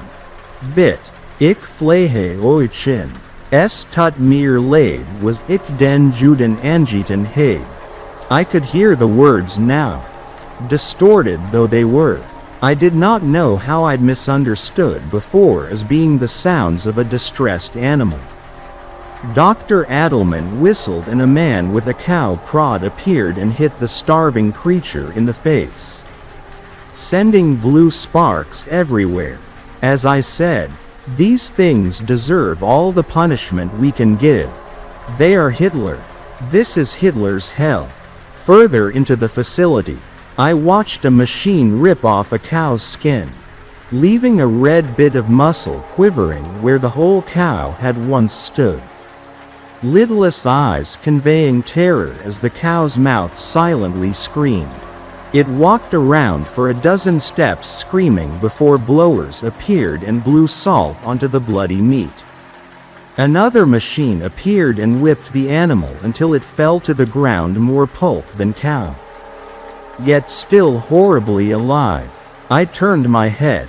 There was the sound of the pneumatic tugger again, ripping off a cow's feet and leaving its body rolling on the ground screaming, bleeding from 4 stumps. There were a dozen cows not far away in stalls. They had been propped up and were being anally penetrated to death by spiked chrome pistons so that their insides bled and liquefied and oozed out every time the piston retracted. I watched a cow stumble fearfully out into a hot piece of iron that gradually turned red until the cow's hooves melted in place, only for the plate to grow cool again. A glass cylinder descended and encased the cow. and spiders were blown down as if by a fan, pinching and furious from the treatment and smelling blood. The cow snapped its own legs off trying to flee. We have the original living in a relatively unmolested place where it can oversee the whole process. We have mutilated it somewhat, of course. It has no tongue. We could not risk some fanatic somewhere being seduced by its words. I ripped that out myself. I'm glad to say. I used pliers and Mr. Hoffman helped me keep the grip. We also amputated its legs, although we did so more carefully than what you see below. We intend it should live a long time. Watching all of this, I did not know what to say. I still don't. And maybe that's why I'm writing this. Because I don't know if what they're doing is right or if it's so wrong that even Hitler doesn't deserve it. We have told the one in the observation booth that we will do this 11 million times. Once for every person he ordered killed. He will be the last victim, and we intend to make that last a decade. After that, who knows? The world has no shortage of genocidal maniacs who deserve this place. I couldn't stop trembling. Dr. Adelman put a hand on my arm to comfort me, but I pulled away. "Ah, you must be worried about the waste. Fear not. We utilize all that we can. We have a gift shop full of leather products. Shoes, belts, jackets, even lampshades. We use every bit and we grind down the excess and feed it back to the monsters." I can also tell you that the old Spanish proverb is quite wrong. Revenge is not a dish best served cold. I prefer mine medium well done with a slice of cheddar, mayonnaise and ketchup between a brioche bun. Would you care to join me, Miss Aronson? I assure you this meat is truly guilt-free. Story. I'm still petrified after this encounter with my new patient. My name isn't really Derek, but I'll say it is for the purpose of this story. I work at a psychiatric hospital called Serene Hills. Lately I feel more like a patient than a worker. But after what happened I'm sure you'd understand. My heart is pounding right now just thinking about it. But I have to get this off my chest. First off, don't let the word serene in the name fool you. We take in many patients who are unwanted in other hospitals or too troublesome to manage. It may sound awful, but it's a grim reality in a grim world. Your strangest day is simply a Tuesday for me. But I wouldn't have it any other way. I enjoy the excitement, the challenge, and getting to know the patients. My job is to assist with patients' day-to-day activities, as well as keeping the patients calm and cooperative. Being persuasive really helps, and you may think that's counterintuitive for my line of work. But if you know your patients, it's not hard. I'm not a big guy, so I tend to employ more brain than brawn. I can't say the same for some of my coworkers, especially Brolin. He's the best example of how to wrestle any problem into submission. But it was ultimately his ruin. On the day of the incident, we had this new patient admitted. It wasn't very hard to guess that he was nervous. He looked like he hadn't slept in days. His eyes were wild and he had frayed brown hair stuck out in all directions. One weird trait I noticed was how bushy his eyebrows were, and I even referred to him as such. I'm not exactly sure what it was about him, but I felt there was something more going on. Despite my wariness, I thought of him as a delicate deer that shouldn't be spooked. He was admittedly quiet for a while, but I continued to keep a close eye on him.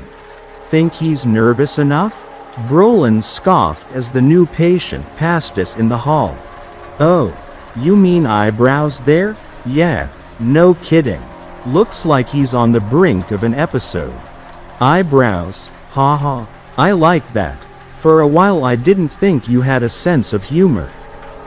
I've always had one. It's just a matter of whether people pick up on it. If I had to guess though, I'd say Mr. Eyebrows doesn't have much of one. It'd be hard to find much amusing about this place. Fair point. Day Shift said everyone's been acting up more than usual today. Oh, it's a full moon. What? It's 'cause of the full moon. What's that got to do with anything? You haven't noticed yet? Patients always get more restless during a full moon cycle. You're jerking my leg. No jerking necessary. Ask anyone on staff who's worked more than 6 months. They'll tell you. There's always something weird going on during full moons. You know the word lunar for moon and lunatic are related? No way. Go look it up. Some say it's due to a gravitational pull that brings on strange anomalies or something. Anoma what? You're so typical. Brolin. What's that supposed to mean? Doesn't matter. Hey, it looks like the soup's headed this way. Let's look orderly, so he doesn't bust our chops. So the start of our shift continued toward the evening, and it didn't take long to notice the truth of the full moon phenomenon. Patients were less cooperative than usual and more resistant to taking their medication. Among other things, as I promised myself, I consistently kept an eye on our newbie. He was just nervous at first, but he seemed to slowly descend into madness the further into the day it got. My inquisitiveness about our new patient got to me, so I swung by the records office and asked to take a look at his file. Turns out they had good reason for Eyebrows being here. His name was Dimitri Burrows, and there was a police report attached. Apparently, he was still in the process of being convicted for multiple murders. They found the dismembered bodies of his family strewn about his home. A neighbor showed up after hearing noises and found Dimitri crying and holding the remains of his family. The neighbor immediately called the police. They locked Dimitri up on the assumption that he was the killer. It was understandable with Dimitri's DNA all over the bodies. But then again, they were his family.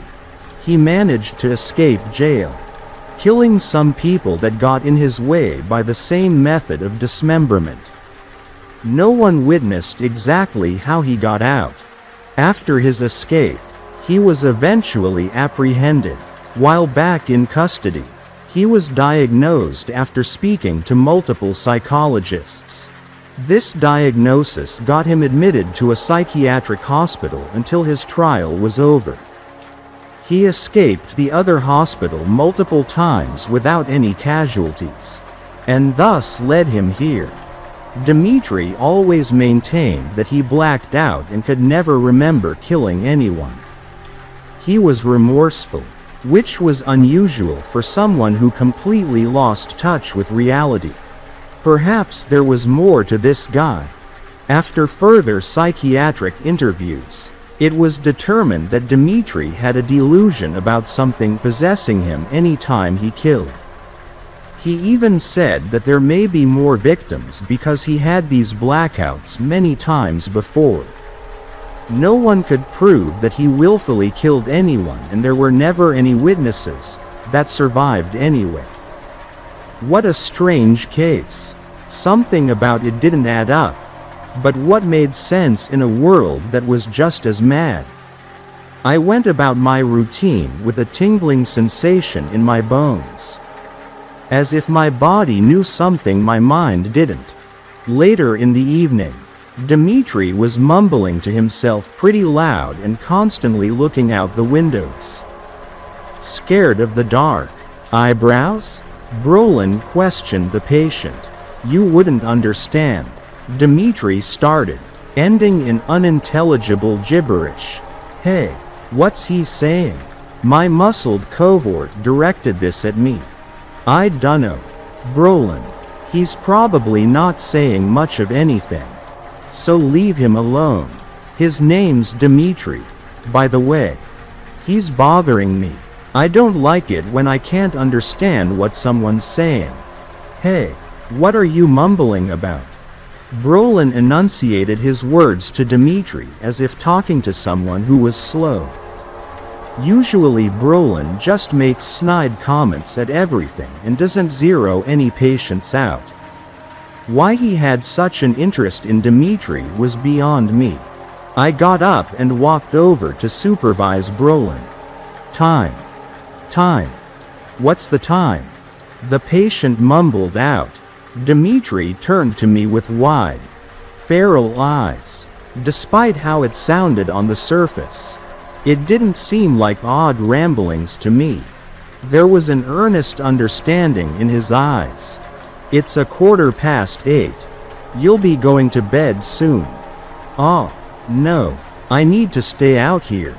I want to look out the windows. I like to see the night sky. It's so pretty out. Can I please just? No can do. Eyebrows. Lights out is at 8:30. Brolin interjected. Please, can I? Will you let me? Dmitri turned back to me with pleading eyes and I honestly felt bad for him. I'm sorry, but I don't make the rules. And Brolin's right. We have to get everyone in by 8:30. I can't. He stormed off and began rambling incoherently again. I followed lightly behind him, still maintaining a strong urge to stay diligent in watching him. 15 minutes later, we had all the patients rounded up and in their beds, to the chagrin of some, the worst of which was Dmitri, who was still rambling loudly in his room with no sign of letting up. I can't. I need to be out there, he pleaded, but we insisted he stay in his room. 10 minutes later, his filibuster was getting even worse. I can't take it. He's going to solitary, Brolin yelled. He threw down his magazine in annoyance, nostrils flaring in excellent fashion. I didn't find it necessary yet, but he was keeping his roommate and other patients up. Now when we first took him out of his room, he was somewhat compliant at first, until Brolin started going into him. You need to shut up. You're going to solitary and there are no windows there. That's what you get for not listening. Dude, cut it out, I whispered to my coworker. That's not helping anything. I can't. I need to look out the window. Oh, Brolin, you forgot to tell him, I said, putting on my most convincing cadence. Tell him what? That they put a window in the solitary cell. Brolin looked at me blankly and I leaned in with a slight nod. As clueless as Brolin was, he could at least understand some subtleties. Oh, you're right. I can't believe I forgot. They just put that window in this week. Must have slipped my mind. Really? It's actually a great view. You'll love it. We only hoped that he didn't catch on. At least not until it was too late. It seemed a ridiculous ploy. But staying on the patient's good side means that they'll want to believe you. I never enjoyed lying to patients. But when it comes to keeping everyone safe and copacetic, you have to do what's necessary. Minutes later, we were at the padded cell where our new patient would spend his night. While not as manic as before, he was still very much on edge. Just as he got his foot into the door, he could tell that we'd lied to him about the window. No, he screamed. He fought against us to get out. And while Dmitri was a lanky fellow, he definitely had some scrap in him. If he was always this strong, it could explain how he managed to escape before. Even as beefy as Brolin was, it took the two of us to wedge our patient through the door. Even then, it wasn't without incident. I had some minor scratches and scrapes, but Brolin had a bright red mark on his cheek where Dmitri landed a decent blow. Brolin touched his hand to the spot and grimaced a bit. "Ouch," I said. "It's nothing." The coldness in Brolin's voice startled me. He was thoroughly pissed. "We'll let the nurse take a look at that. Come on." Brolin replied with silence as I walked on and soon felt the absence of my fellow orderly. He didn't just fall behind. Brolin hadn't moved an inch. "Brolin, you coming or what?" "Nah, I'm good. I'm gonna hang out here for a sec." "Why?" Brolin picked up on the suspicion tone in my voice and shot me a dark look that bothered me. Something in his eyes was beginning to raise some major red flags. Brolin left the keys inserted in the cell door, and I knew it was no coincidence. "Get me out of here." I started walking back to the cell to hopefully de-escalate the situation. "Please, let me out. It's for the best. I think our new patient needs to learn some manners," Brolin added. He banged on the solitary door with his fist. "Maybe I can shut you up for a good while." "Man, come on. Don't make this. Stay out of this. It's between me and eyebrows here. He needs to understand how things work around here. Stand by so you can open the door for me when I'm done." "Hey, don't." Before I could get another word in, Brolin cracked open the door and threw the keys at me. As I caught the keys, Brolin had wriggled through the opening before yanking the door shut behind him. I approached the barred opening to the cell just as the room turned a shade of blue.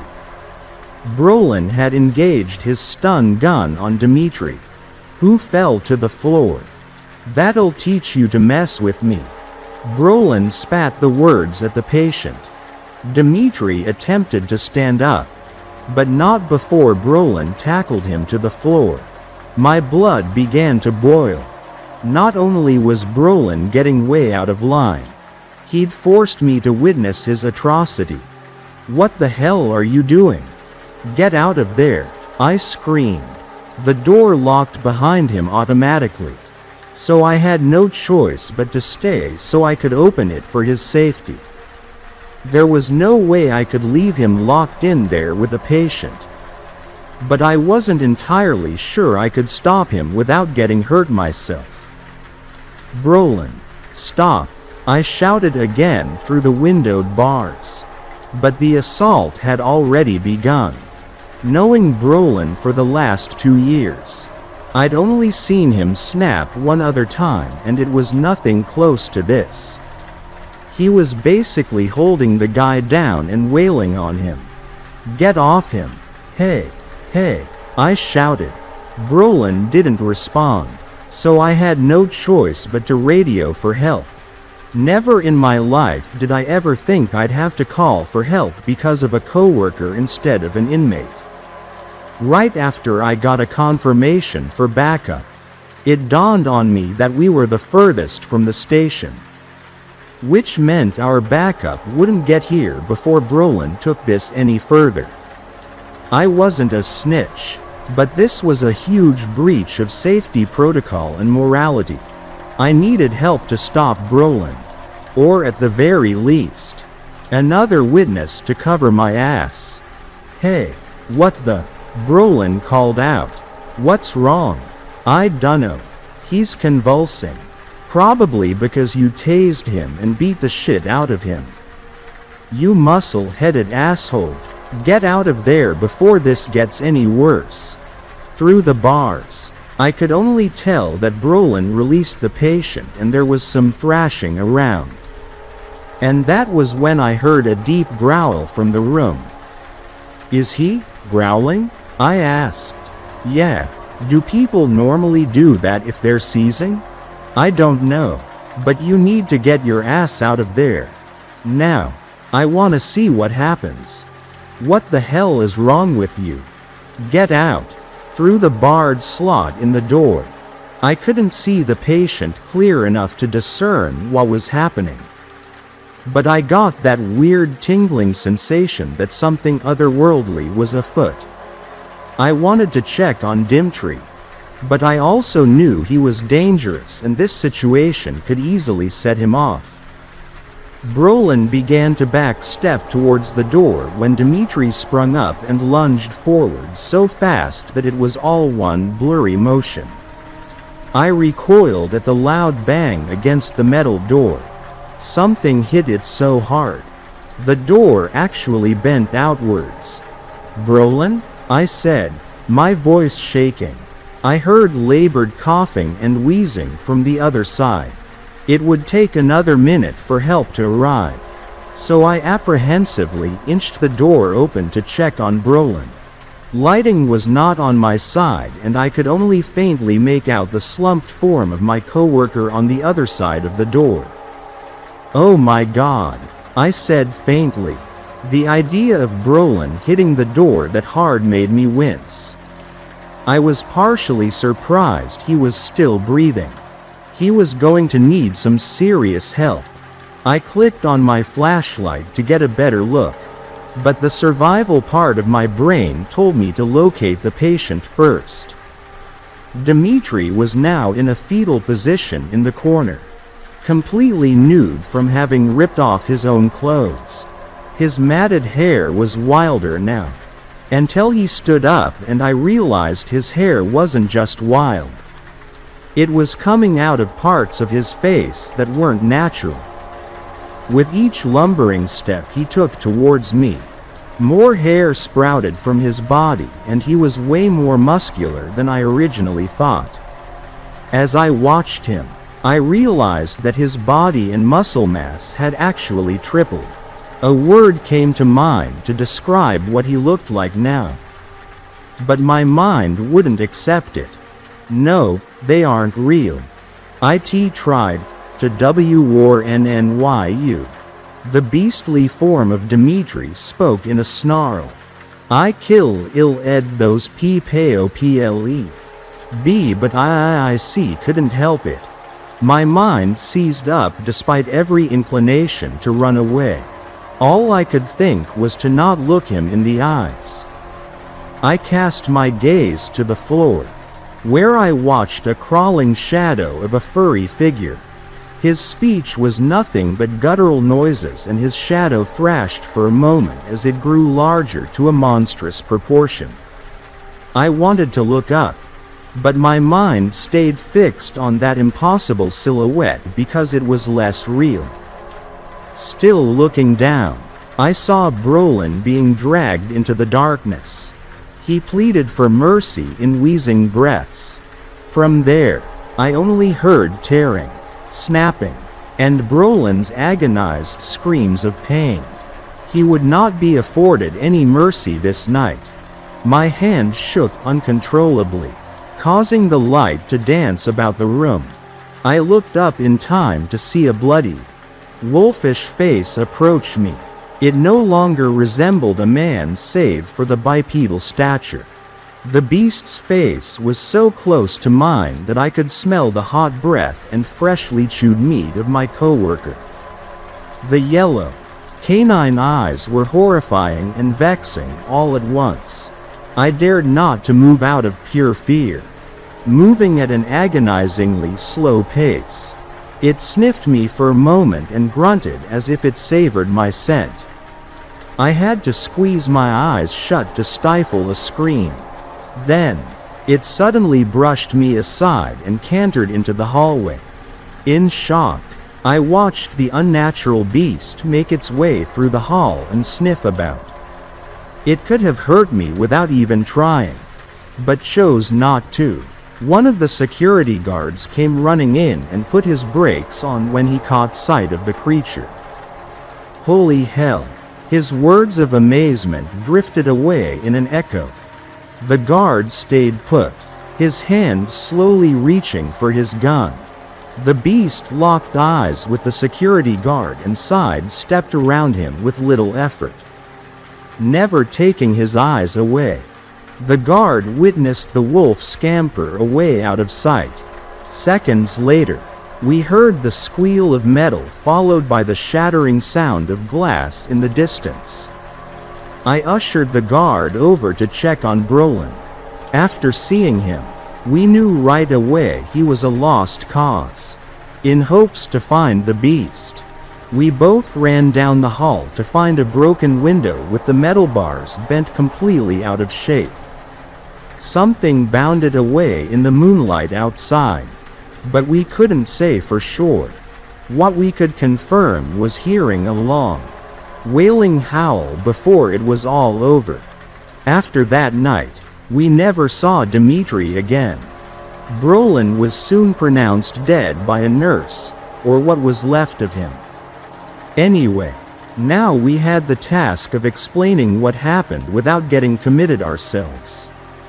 I didn't bother telling anyone else what really happened, but Dmitri certainly had reason for wanting to be in the hallway near the windows. He knew that if he was close to them, he could escape while he still had control and avoid killing anyone.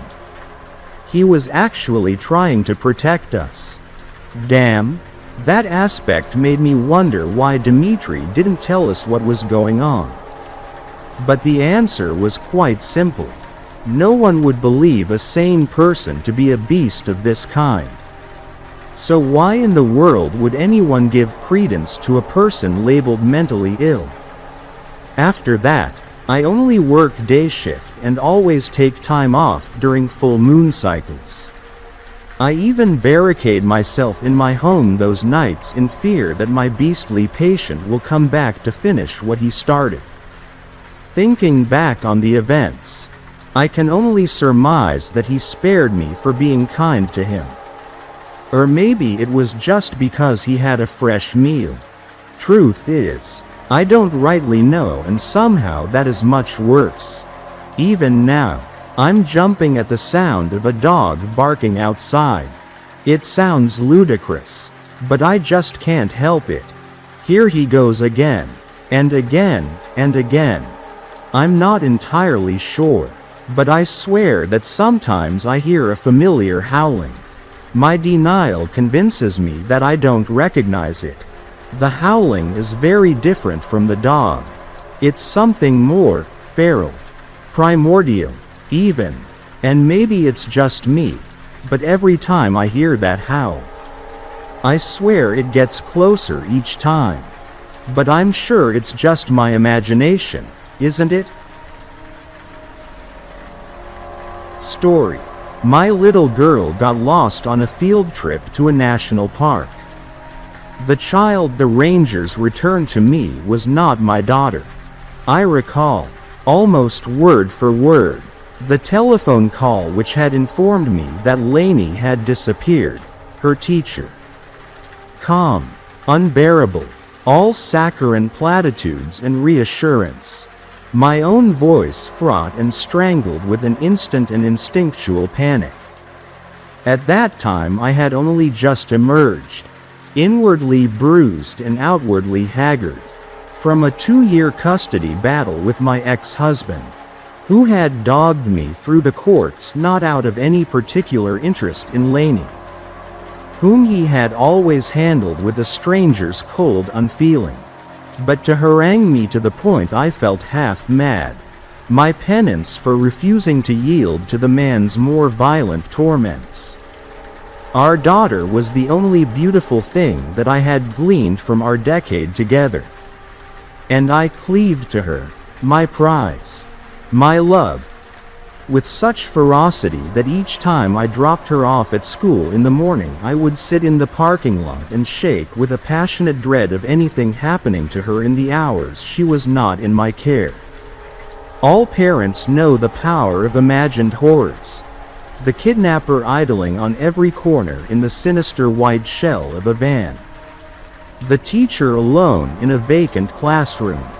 The husband with quick and vicious fists loitering at the school gates to whisk the unwitting child away. All these things and more cavorted my mind in a grim and raucous glee as I answered the call from Laney's teacher. Knowing with the psychic sureness of any mother that something was wrong.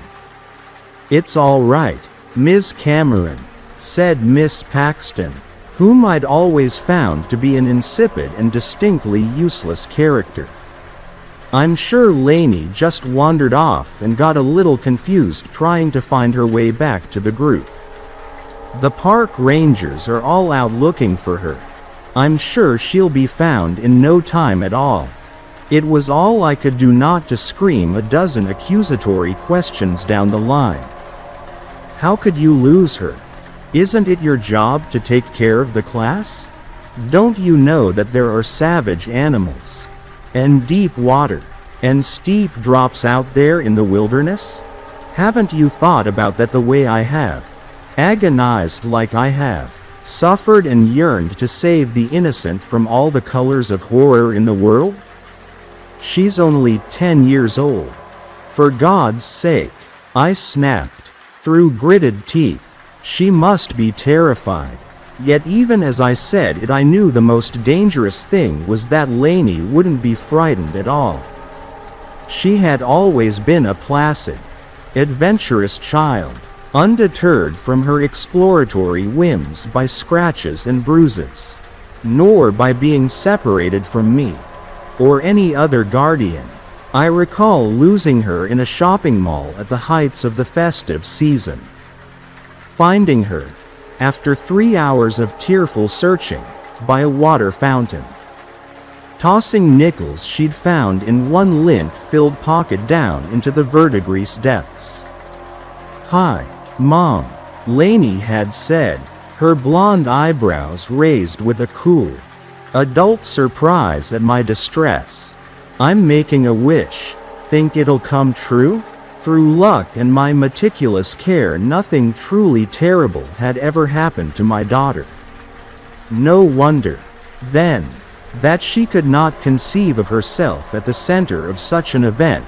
Disaster was, to Laney, a distant fairy tale, the Rumpelstiltskin that only came for other children, of another time. Yet these ills had indeed now taken her. And as I languished by the phone awaiting another call, I pictured 1,000 scenarios, each more sickening than the last. It didn't help matters that the national park in which Laney had disappeared was notorious for missing persons reports and other unsavory incidents, many of which were quietly suppressed from local news. I had, of course, vehemently opposed the school's decision to include a visit to the area as part of the new curriculum. Appalled to find myself bullied into acquiescence by principal and board alike. Thus, upon finding my neurosis vindicated, I could only logically assume that my grislier fantasies would be confirmed in a like fashion. I was no retentive paranoiac, the hysteric archetype of the crumbling woman.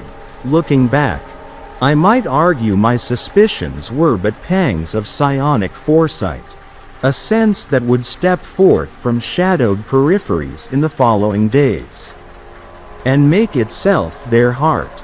Smoking cigarette after cigarette in fractious helplessness, I envisioned, darkly, the face of Laney's father upon receiving the news of her death. Like the mask of some malevolent pagan god, he'd sup greedily from the liquor of my grief. The denouement of his daughter's existence nothing to him but a tool to eviscerate a reaction from me. Then, suddenly, the phone rang again, causing me to jump so violently that I spilled ash down the front of my dress. "Good news, Ms. Cameron. Laney turned up, and she's just fine."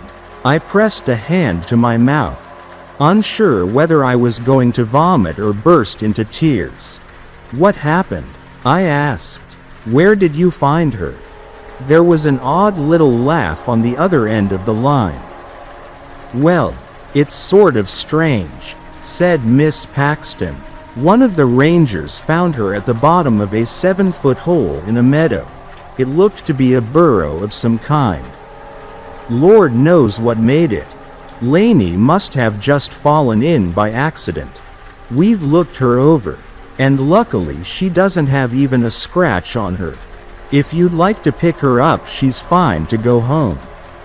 As I said, she's not injured, just a little shaken up, is all."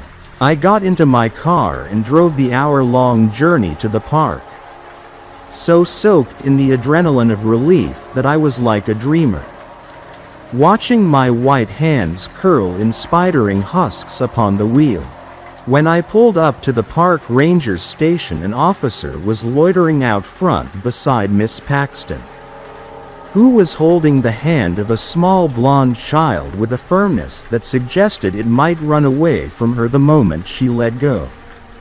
The little figure stood with its back to me, short-haired and androgynous as an elf, staring off into the forest, as though watching something move in the trees. The other kids milled about nearby, their eyes flat and aloof. I noticed they gave the light-haired child a wide berth, which, had it been Lainey, would have been strikingly unusual, being that she made friends easily, and was close to a group of 5 other girls in her class. Not one of them looked at or spoke to her, loitering at the vertices of the clearing, whispering amongst themselves. As I got out of the car, I saw the blonde child twist at Miss Paxton's arm, attempting to dislodge itself and wander off into the woods, although the hair was right, and it was wearing a similar outfit to that which I'd set out for Lainey that morning. Nothing in its body language was reminiscent of my daughter, whose loose-shouldered, tomboyish posture I would have recognized at once. Was there some mistake? Had this idiot of a teacher somehow confused Lainey with some other unknown child? Miss Paxton turned towards me with a welcoming smile, which wavered as she caught my expression. The thin little child stranger swiveled awkwardly on her arm, still wanting to go in the other direction. "Lainey," said the teacher, brightly, "look, your mom's here." She spoke as she might to an infant, and from this I gleaned there was something amiss she hadn't deigned to tell me over the phone. Pressing a hand to the small of the child's back, she ushered it forwards, and at last its face turned towards me, no more familiar than its posture had been. I suppose the girl looked enough like Lainey that anyone might mistake them at a passing glance. But that was all. This child's eyes were spaced further apart, the mouth small and cruel, the nose thinner, and missing the aquiline shape she inherited from me. It was as though Lainey's own face had been drawn from memory. And a poor one at that. Cousins they could easily be, but the same child they were not. And I was amazed that the teacher that saw her 5 days a week could possibly think them identical. It was as I glanced up into the young woman's shifting eyes behind her glasses that I realized she didn't believe it. Not really. Now it seems to me that what she perceived was so beyond her understanding that she had simply elected to place her trust in the most logical explanation, yet not the correct one. Then, however, I merely assumed that she was lying to me for some nefarious purpose, and found myself coolly unsurprised. The world had always seemed set against me and my daughter. Why? Then, would the person entrusted to care for my only child be any different? "What is this?" I asked, harshly. "Where's Lainey?" Miss Paxton's face drained of color, and she stammered through a few brittle sentence starters. unable to finish even one. The girl that wasn't my daughter twitched and fussed in her grip, her pale eyes as indifferent to my presence as the sea to the swimmer it drowns. I was both repelled and fascinated by her, this tiny usurper held against her will. "Ms. Cameron," said the ranger, "talk with me in the station a second." She was a thin, short-haired woman, hard with corded muscle, and speaking in the sharp, almost Germanic accent that was common to some of the nearby towns. I wanted to refuse the ranger's offer, rally angrily against her with all the obstinance my fear and anguish could lend me. But in the end I went after her, looking back over my shoulder at the unfamiliar child, who flinched and jolted at the end of the school teacher's arm like a condemned man in a rain of artillery fire. The ranger, whose name was Diane Becker, sat me down in a rickety chair and brewed me a cup of coffee so black that I almost retched at the first swig. "Who is that kid out there?" I asked. "She isn't my daughter. Was it you that found her?" "My colleague," said Becker, flatly. "She's off shift. I'll get you her number if you want to talk to her. But anyway, I was there when Mel brought the kid back to the station. Had this with her." The teacher recognized it. The ranger picked up a purple, rainbow print backpack from a nearby desk and pushed it towards me, watching blandly as I touched the name tag and ferreted through the contents, the workbooks with their untidy handwriting, the uneaten packed lunch, the pencil case, whose utensils were all nibbled surreptitiously at their ends. "It's your daughter's?" asked Becker, with the intonation of a statement. "Yes," I said, reluctantly, "but it doesn't matter. That girl out there? I've never seen her before in my life. Lainey is still missing." Becker regarded me without expression. "So you're saying a kid turned up with your daughter's description, wearing her clothes, carrying her stuff, but it ain't your daughter?" I knew how it sounded, but hearing it echoed back in that detached monotone made me want to scream out in frustration. Instead, I pulled my cell phone from my pocket and shoved it at Becker, stabbing my finger at photographs and video clips of Lainey as the ranger looked on with cool, dispassionate eyes. "Look," I said, "that's my baby. That's what she looks like. That's her face. That girl your colleague picked up, they're not the same.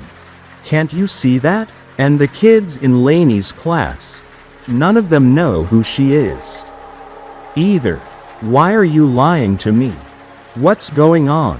But Becker only shrugged, her weathered face an impenetrable slab. "I don't know what to tell you, ma'am," she said. "I'm not seeing the difference." I pinched the bridge of my nose, holding back the threatened tears. "I'm not crazy, okay? There's been some kind of mix-up. That girl's parents are probably frantic, looking for her."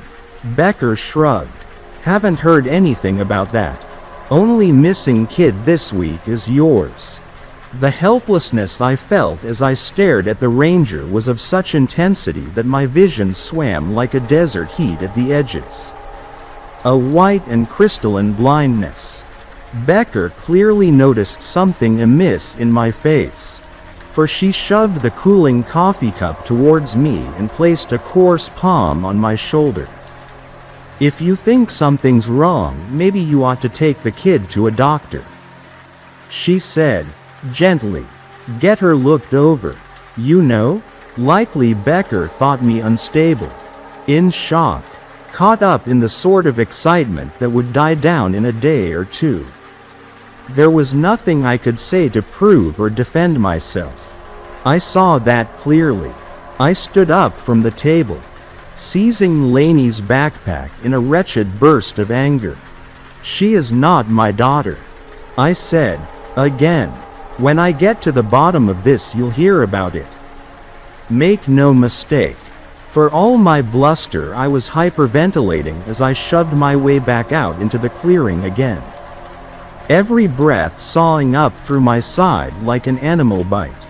I don't remember how I went from this pitiful state to sitting with the strange child in the back of the car. Driving mechanically along the road, I only recall staring at the little creature in the rear-view mirror, looking desperately for something of Lainey in its pale, furtive eyes, its twitching person, finding nothing. There was no recognition in the sharp little features, no understanding of where it was, or what it was doing. I saw it wrestle with the seatbelt like a dog against its collar, put one grubby hand against the passenger window, as though expecting it to slip right through into the air beyond. I couldn't fathom where so wild and capricious and unthinking a child might have sprung from, and despaired that through the stupidity of others it had been thrust upon me. Through a great amount of wheedling and pressure, I was able to wrangle an emergency checkup appointment with Lainey's pediatrician, a weary middle-aged woman who'd handled my daughter's case so many times over the past 5 years. I had no doubt that she, at least, would recognize the grave mistake that had been made when I presented her with the little stranger. It was a trial cajoling the child out of the car into the doctor's office. It only glared with a beady, crow-like malice and attempted to dart past me, prevented only by my hand at its elbow. The arm was all sinew and bone beneath its jacket, soft as twigs under wet leaves.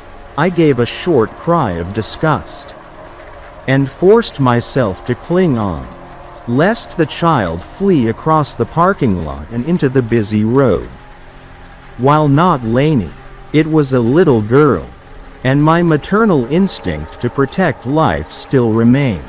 I kept the stranger close to my side as I pushed it through the office door, wrinkling my nose at the scent of dirt and wet grass that lingered on the child's hair and clothes. I'm not sure what I anticipated upon presenting it to Dr. Maddox's arched eyebrows. Perhaps asking where Lainey was, if I was caring for a young relative for the day. Yet there was no such surprise, only the usual greeting and tepid professionalism with which she carried out every appointment. As per my request, she enacted a full body examination, including of the teeth. I had some notion, from true crime media, that the identity of the stranger might be unearthed that way.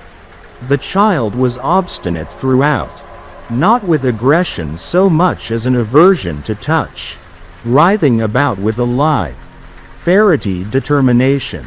I dithered, unsure whether to feel embarrassed or disconcerted. The doctor seemed unsurprised by the display, however, going about her work with prosaic method. Only when the child was allowed to slip from the examination table and hunch, all elbows and knees, in one corner, did Dr. Maddox take me aside for a hushed conversation. "Ms. Cameron, why did you bring Lainey in to see me today?" she asked, in tones of brittle neutrality. The truth would sound akin to madness. Aware of this, I only said, "I was wondering if you'd noticed a physical difference in Lainey since you last saw her." Dr. Maddox glanced at the child, who stared out of a nearby window, observing a small bird cleaning its wings in a tree. "It's not her physical health that worries me," she said. "The behavioral changes, however, the mutism, the restlessness. I have to ask, has anything new happened at home?" This being a delicate, euphemistic reference to the divorce, to Lainey's father. "Not at home, no," I said, Carefully. Earlier today there was an incident on a school trip. Lainey wandered off. Had some kind of accident. She's been like this since then. Not talking. Doesn't respond to anything I or anyone else says. She's totally changed. It doesn't make sense. Dr. Maddox made a sound of gentle understanding, and in it I lost all hope of support, of being heard. Sometimes it's the little things that trigger a reaction that's built up from earlier incidents. She said, a delayed reaction. It may seem sudden, but all things considered it makes sense. I can recommend a psychologist to look into this better than I can. I imagined the child crouching, silent and unpleasant as a hobgoblin, while I was pressured into lying to another clueless professional. No, I said, no, thank you, not today. Ignoring the concern in Dr. Maddox's eyes, I turned to the stranger we were pretending was Lainey. Inexplicably, it struck me that perhaps it was not even a child at all, an unsettling thought. Bidden from the oddness and mystery of the circumstances, yet one that lingered, all the same. Come on, I said to it, in a hoarse voice. The child's head twitched, but it only continued its watch of the window, its thin mouth slightly ajar. Then, as I reached towards it, the head turned, and I thought for one hideous moment that it was going to bite my arm with its perfect little teeth.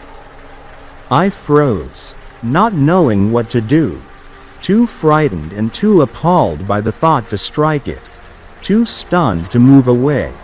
At last the child stood, and when I stepped towards the door it followed, allowing me, with a short twitch, to take its clammy hand.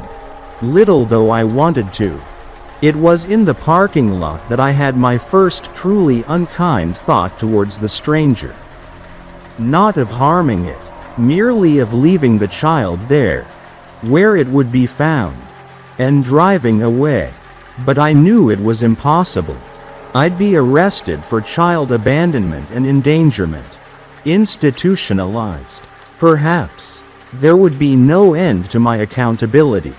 For I could not defend myself when the only other being that might have spoken in my favor had uttered not one word, nor seemed remotely capable of doing so.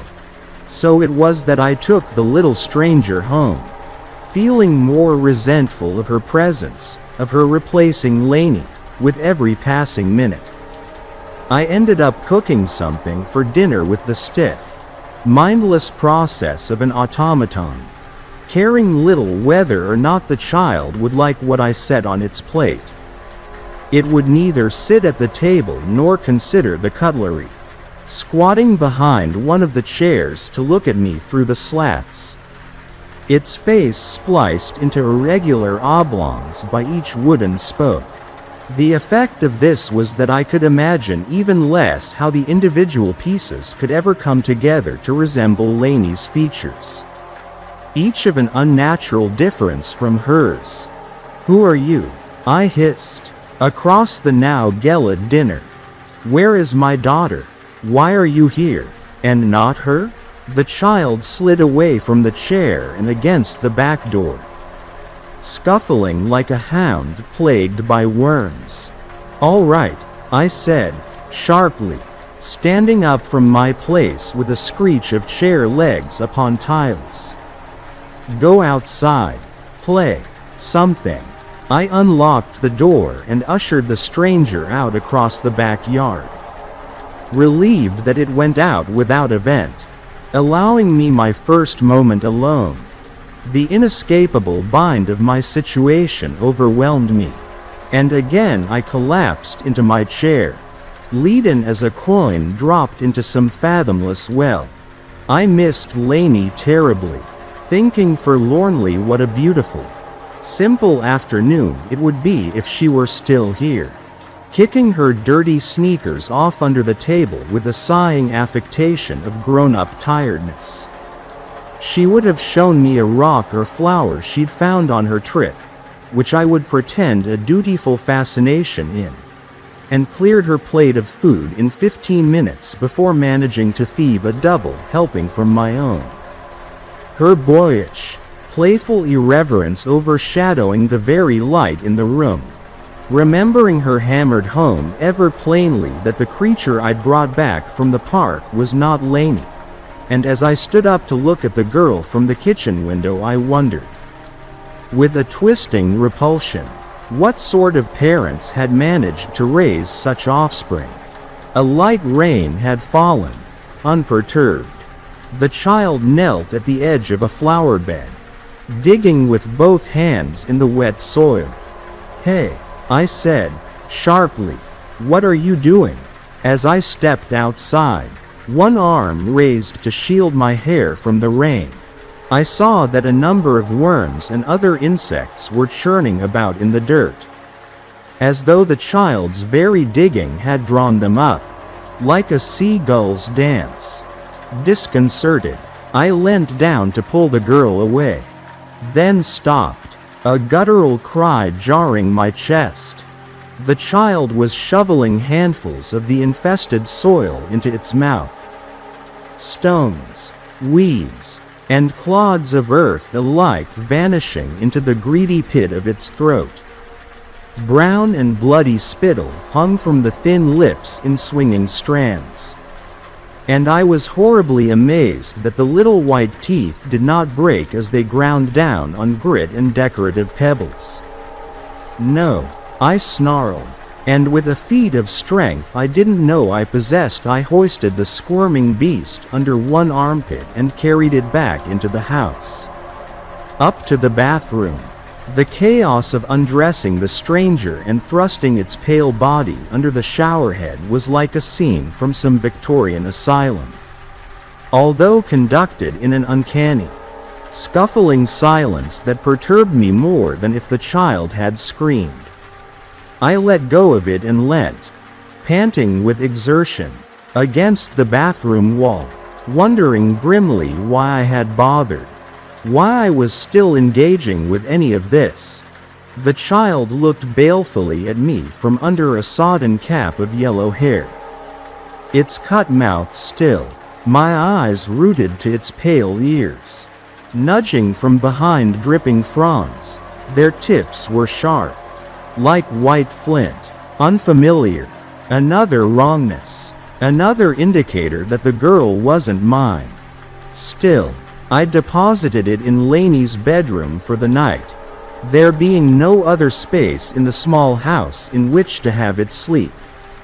It turned my stomach to think of the feral, silent child touching my daughter's things, leaving its damp scent on her stuffed animals, her pillows, the sheets, twitching and unsettled by every perceived sound from Lainey's room. I imagined the child gnawing at the walls and crawling through them like a rat, or sickness in a dying tree. I tossed and turned until my pillow was flat and my hair tousled upright.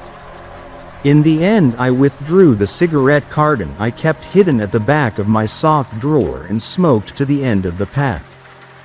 When morning came, white and sore as a scar, I went to Lainey's room and opened the door slowly, poised to dart back should the child leap at me, although it hadn't yet expressed any particular violence. Outside its outbursts on contact, I well suspected an unprovoked attack would soon come. As daylight scythed through the doorway I saw that, while the bed was empty, Lainey's quilts had been pulled down between the headboard and the wall into a sort of nest. The blankets stirred, and a tiny spindle-fingered hand emerged, parting the blankets to reveal a pale eye. Squinting at the light, there was only the barest recognition there, as of the pet of an acquaintance that has encountered you once or twice. And briefly at that, I felt suddenly a foreigner in my own home, alienated by the invader. I got the child dressed in Lainey's clothes as quickly as I was able and dropped it at the school gates, half hoping that it would take off into the street and become lost indefinitely, unshackling me from its burden. Clinging to that dream, I drove off, glancing back over my shoulder to see the ugly little stick figure with its naked eyes, standing apart from the other students, insidious and strange. For the first time I was glad of my doldrums office job, numbing my sadness and the lingering dread of the cuckoo child I'd been saddled with through work. I would gladly have chained myself to my laptop for reprieve. So rapidly had all sense and perspective left me in my turmoil. How comforting the beetle drone of the machine was to me. Then, the aseptic screen, and its endless figures, and their utter absence of meaning. A telephone call came, striking me from this drab comfort like a sudden fall in a dream. Who was it to be? Miss Paxton? My ex-husband? Poised to gloat? Mrs. Cameron? A voice asked, youthful, wavering, as I hesitantly picked up the receiver. It's Ms., I said, blandly. Who is this? Excuse me. My name is Melanie Hale. I'm a volunteer at the National Park. Diane passed on your contact details. I was the one that brought your daughter in yesterday. Are you free to talk? Diane thought you might want to clear up some details with me. Diane, I repeated, suddenly alert. Becker. Yes, I remember her. She was pretty dismissive of my concerns. To be honest, I heard the younger woman swallow uncomfortably.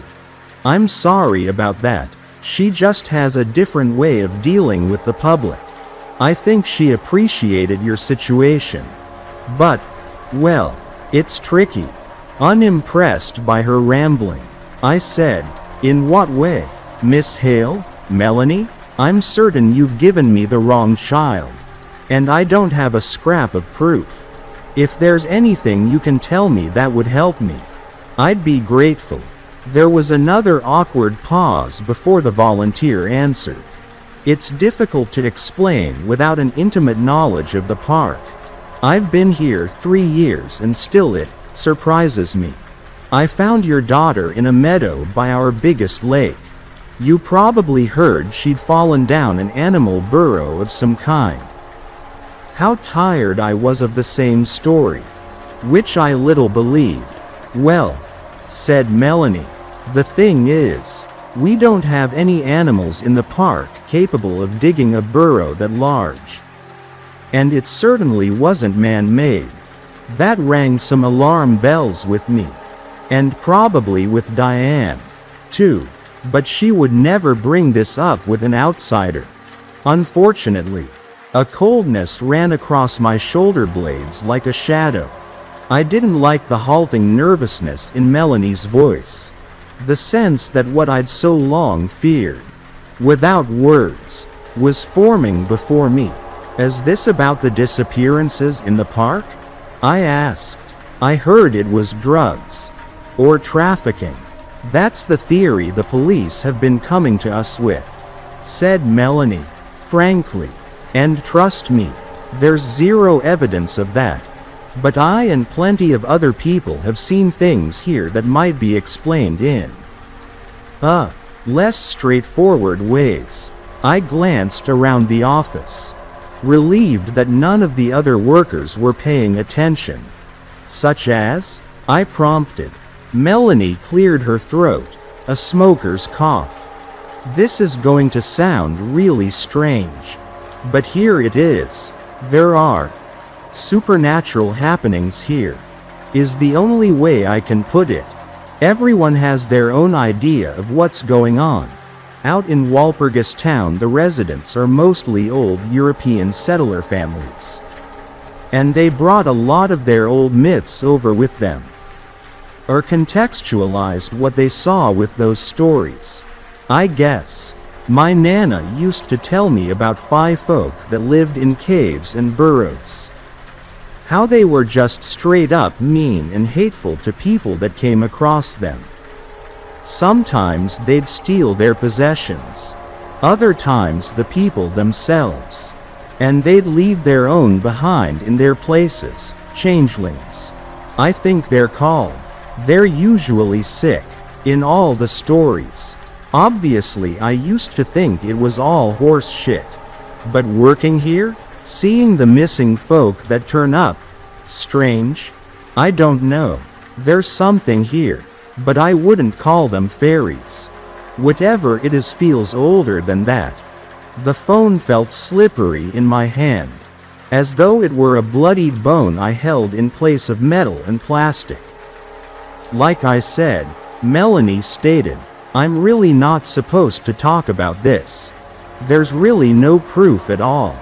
So I could get in a lot of trouble for bringing it up with you. Anyway, you probably think I'm nuts. No, I whispered, so quietly I doubt she heard my voice. I don't. Go on. Clearly relieved, the young ranger continued with a renewed confidence. I had such a bad feeling when that teacher called the ranger's station yesterday. I always do when we have one of our weird cases come up. I was told your little girl had gone wandering by the lakeside. So I checked there first, then headed out across a nearby grassland area, which is also pretty well known for reports. When I saw that burrow, to be honest, I wanted to turn back. We all avoid them, usually, leave them well alone. But on the off chance a kid really had fallen down there, I shone my flashlight down the hole, feeling sure as hell something bad was going to happen to me for poking around. Right away I saw a little girl looking right up at me. Not saying a word, just staring. Her eyes didn't look right to me, and she didn't talk, or yell, or anything. Just stood there like a rat when you turn the light on in the kitchen. Not used to people at all. I would have backed off and gotten out of there. But that teacher came running up behind me. Clearly figured from the way I was bent over I'd found something. I couldn't walk away then. Obviously, nothing I could do but pull the kid out of the burrow and take her over to the ranger's station. She was acting wild, didn't know anybody she saw. I pulled Diane to one side with my concerns, but she didn't want to know. We've gotta hand her over. She said to me, what do you want me to do? Throw her back? Come on. Then my shift was over, and there was nothing I could do. I was up all night thinking about it. I don't know if I'm even doing the right thing calling you to tell you all this. You are, I said. You did. I hung up, and sat with my face in my hands, like a scene from a melodrama, yet feeling nothing of that passion. Nothing but the sureness of what I must do. At the end of the school day I went to pick up the child. As I'd anticipated, Miss Paxton was standing with it at the gates, her mouth pressed into a line as thin and white as a chalk drawing. Hi, she said, faintly. Can we talk? Lainey's been having some difficulties at school today. Of course she has. I cut in, sharply. And we both know why that is, don't we? The teacher looked taken aback, a guilty avoidance in her eyes. I looked at the child, which seemed even less a fit in its own skin than ever, flinching and glaring at every passer-by. I gazed hard at the odd little face, the clawing hands with dirt under the nails. Let's go, I said, and the child followed, if only in that it knew, in some base manner, that I was its caretaker here, above earth. I drove out to the national park without even stopping at home first. having already been by to pick up a change of clothes and a spade, which I had packed in a canvas bag in order to be less conspicuous.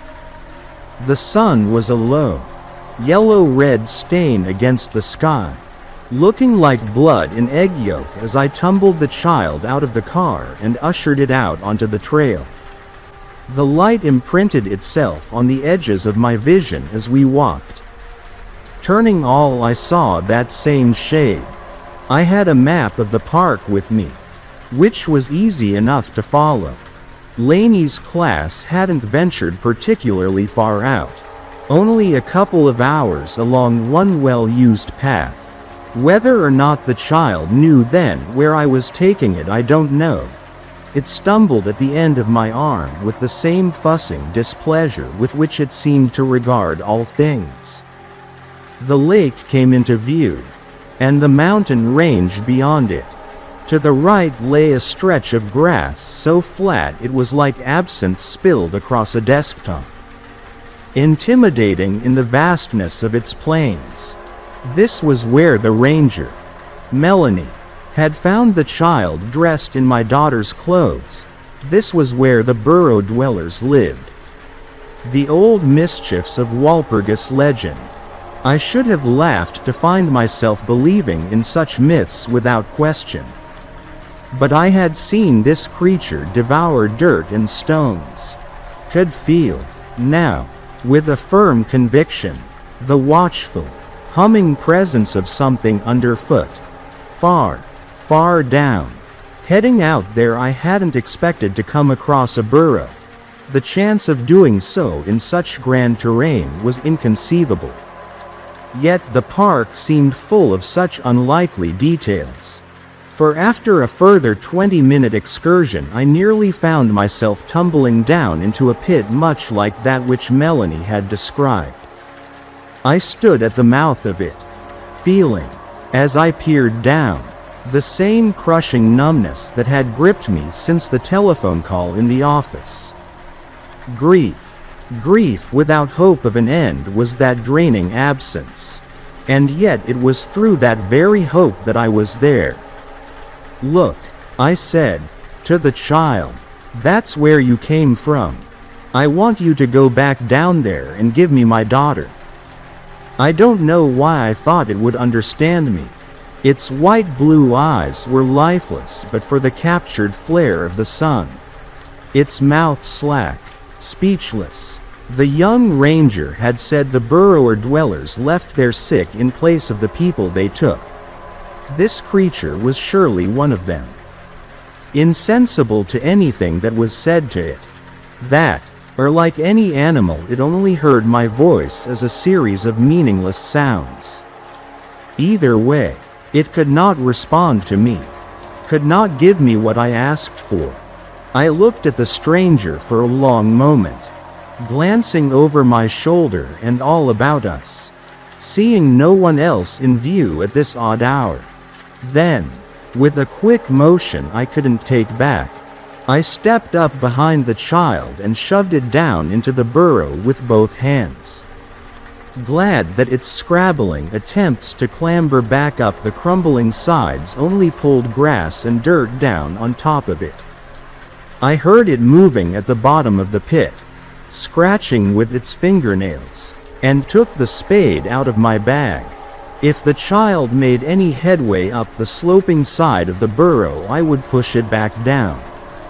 I decided, repeating the act as often as I had to until the ones that had sent it above ground returned my Laney to me.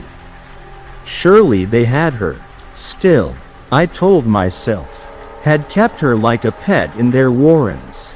A thievery that might be reversed.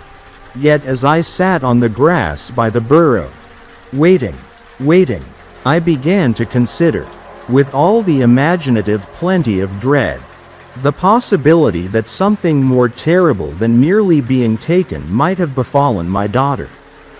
As night fell, and the cold, and the dark, and the silence provoked me, I at last began to wonder if the young ranger and I had been mistaken.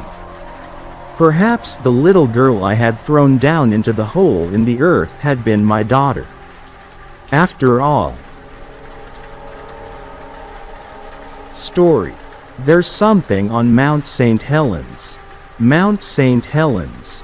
The name is usually associated with a massive explosion that claimed the lives of more than 50 people and caused $1 billion in property damage.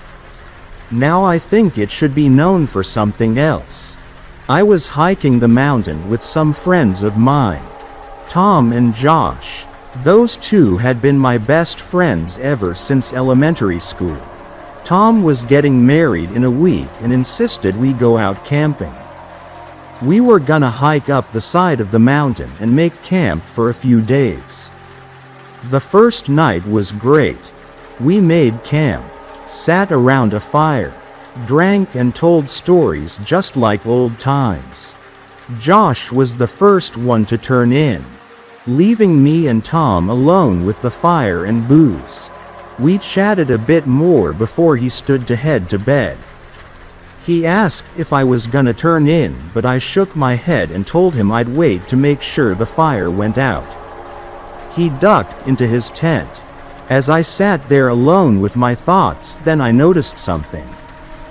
There was a pair of glowing red spots shining at me from the trees. I shook my head and rubbed my eyes. When I looked back up, they were gone. Had I imagined them? Maybe I'd had too much to drink. Or maybe it was just an owl.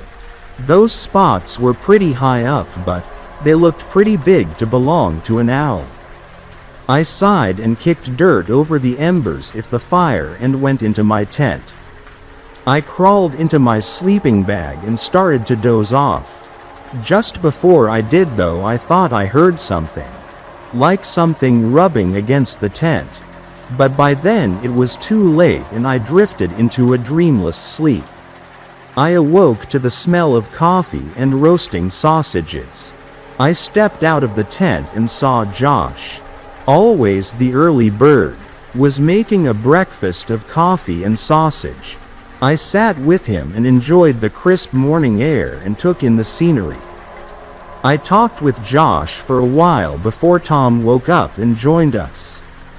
We all sat together for a bit before we started packing our gear to go on a hike. While I noticed something weird. There seemed to be weird prints around the camp and tent. I wasn't really sure what they were. Then again, I wasn't an animal expert. But the weirdest part was that I didn't see any tracks leading to or from camp. They just circled the camp for a while before ending abruptly near my tent. Maybe it had climbed a tree? It was possible, but there weren't many trees near the campsite. Before I had much more time to dwell on this, Tom called for me to join him and Josh. I shook my head to clear the thoughts and joined them. It was amazing. The forest had recovered beautifully from the disaster just 40 years prior. We took pictures and talked and laughed. It was perfect. Until we came upon a body in a tree. Josh was the first to notice it. He was in the middle of making some joke about an athlete when he stopped and paled. I turned to see what froze him and felt the blood drain from my face. Suspended in the tree, 15 or 20 feet up, was a deer. Its body had been badly mangled. Its head held onto its body by a few strands of flesh. Its rear limbs were missing, and its stomach was ripped open with most of its entrails missing. Its body was stuffed in the crevice between two branches. Tom threw up at the sight and none of us said anything. I think Josh broke the silence. He wanted to know what could have done something like that. I shook my head and told him that it could have been a cougar. I had heard that some big cats carried their kills up in trees. That didn't put him at ease. Tom explained that he had spoken to a park ranger before they came up here and they had said there weren't any large predators spotted near here. But even if it was a cougar, there wasn't much of a chance it'd bother us at camp. Plus, he showed us a hunting rifle he had brought, just in case. I suppose that was enough for Josh, since he calmed a bit at that and we resumed walking. Though this time we were silent. I didn't entirely think it was a cougar though. That body was pretty torn up and there were no claw marks on the trunk of the tree. But I didn't voice those concerns. By the time we made it back to camp, it had started getting dark, but the mood had lightened considerably. We were back to joking and laughing. The dead deer all but gone from our minds. But we fell silent once we saw the state of our camp. It had been totally ransacked. Our tents were ripped to shreds and our supplies were strewn all over the place. The coolers containing our food had been ripped open or totally crushed. I even saw one that looked like it had been flung 20 or 30 feet away. At first I didn't see the beer cooler, until I looked up and saw it sitting between two branches 20 feet off the ground. Tom and Josh immediately began searching the remains of the camp for anything we could salvage. Both convicted that whatever had killed the deer had found our camp and ransacked it, and I agreed. While they searched for anything to salvage, I searched around for tracks. There were plenty large clawed footprints around the camp that I had a hard time identifying. But the part that confused me was that, once again, none of tracks were heading in or out of camp. I turned to point it out to the others but felt my voice die in my throat as my eyes fell on something in the trees. A massive shape with red eyes glaring at me. It stood in the darkness of the tree branches, at least 20 feet off the ground, and I could just barely make out the shape of it. I could see a large, powerful body with muscular arms ending in claws that glinted in the rising moonlight. I saw a snout, almost like a wolf or bat, that was filled with sharp yellowed teeth. I was about to yell for one of the others when massive bat-like wings unfurled from behind the creature and launched it into the air and out of view with a single powerful flap. I quickly turned to the others, desperate to confirm if they saw what I saw, but was quickly silenced when Josh made a sound of triumph and held up the keys to his car. He explained that we could likely make a trip to a nearby ranger station and tell them what happened. Then sort things out after that. He began making his way to the edge of camp but only made it halfway when a massive dark shape dropped from the sky right on him and vanished upwards just as quickly, taking Josh with it. He didn't even have time to scream. Tom immediately began to panic, shouting, "What was that? What the hell was that?" while I searched the dark sky for any sign of Josh or whatever took him. There was no sign of either of them. Tom was still freaking out when I grabbed him by the shoulders and told him we had to go to the truck and try to get help. He still seemed to be in shock but numbly nodded and grabbed his rifle before we both made a mad dash through the woods. We ran as fast as we could, terrified we'd feel claws digging into our backs or shoulders with every step. However, I guess luck was on our side since we made it to the cars without anything happening. In fact, we were both running so fast we ended up nearly slamming into the car door.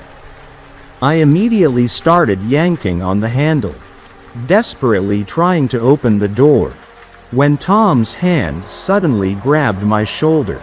I turned to face him and saw he was pale and there were tears in his eyes. I nearly came to tears myself when he reminded me that Josh had the keys.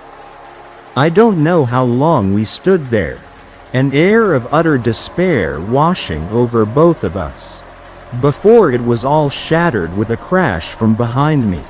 I quickly turned to see Josh's mutilated body laying on the roof of the car. His eyes and most of his face had been clawed off. I opened my mouth to scream when suddenly I was nearly deafened by the sound of a gunshot from behind. When I turned around, I saw Tom aiming his gun at the sky, wildly firing at a dark shape above. If any of his shots made contact, that thing didn't show it. While he shot, I began desperately searching through Josh's pockets for the keys. I finally felt my fingers make contact with cold metal and pulled them out with a triumphant yell.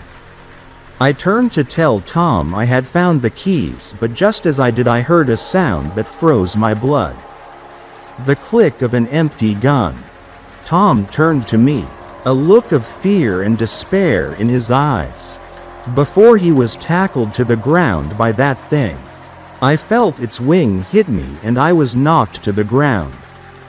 The sound of Tom screaming and flesh tearing filled my ears as I saw the creature ripping into him. Instinct took over and I rolled under the truck. I closed my eyes and covered my ears, but the sound of Tom's screams still pierced into my mind. It felt like hours before they stopped, but it was likely only moments.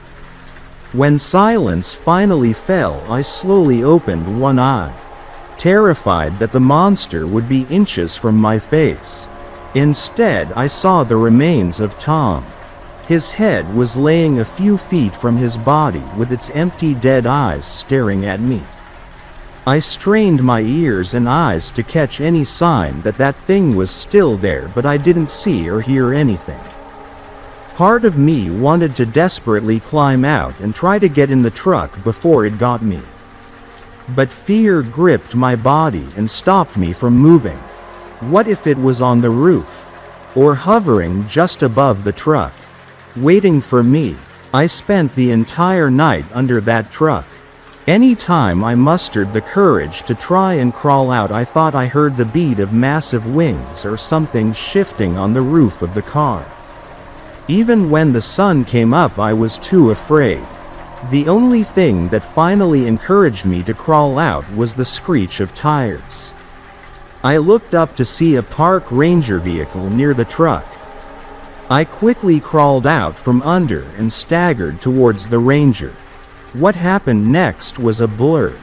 I remember desperately trying to explain what happened while the ranger looked at the bodies of my friends with a look of horror.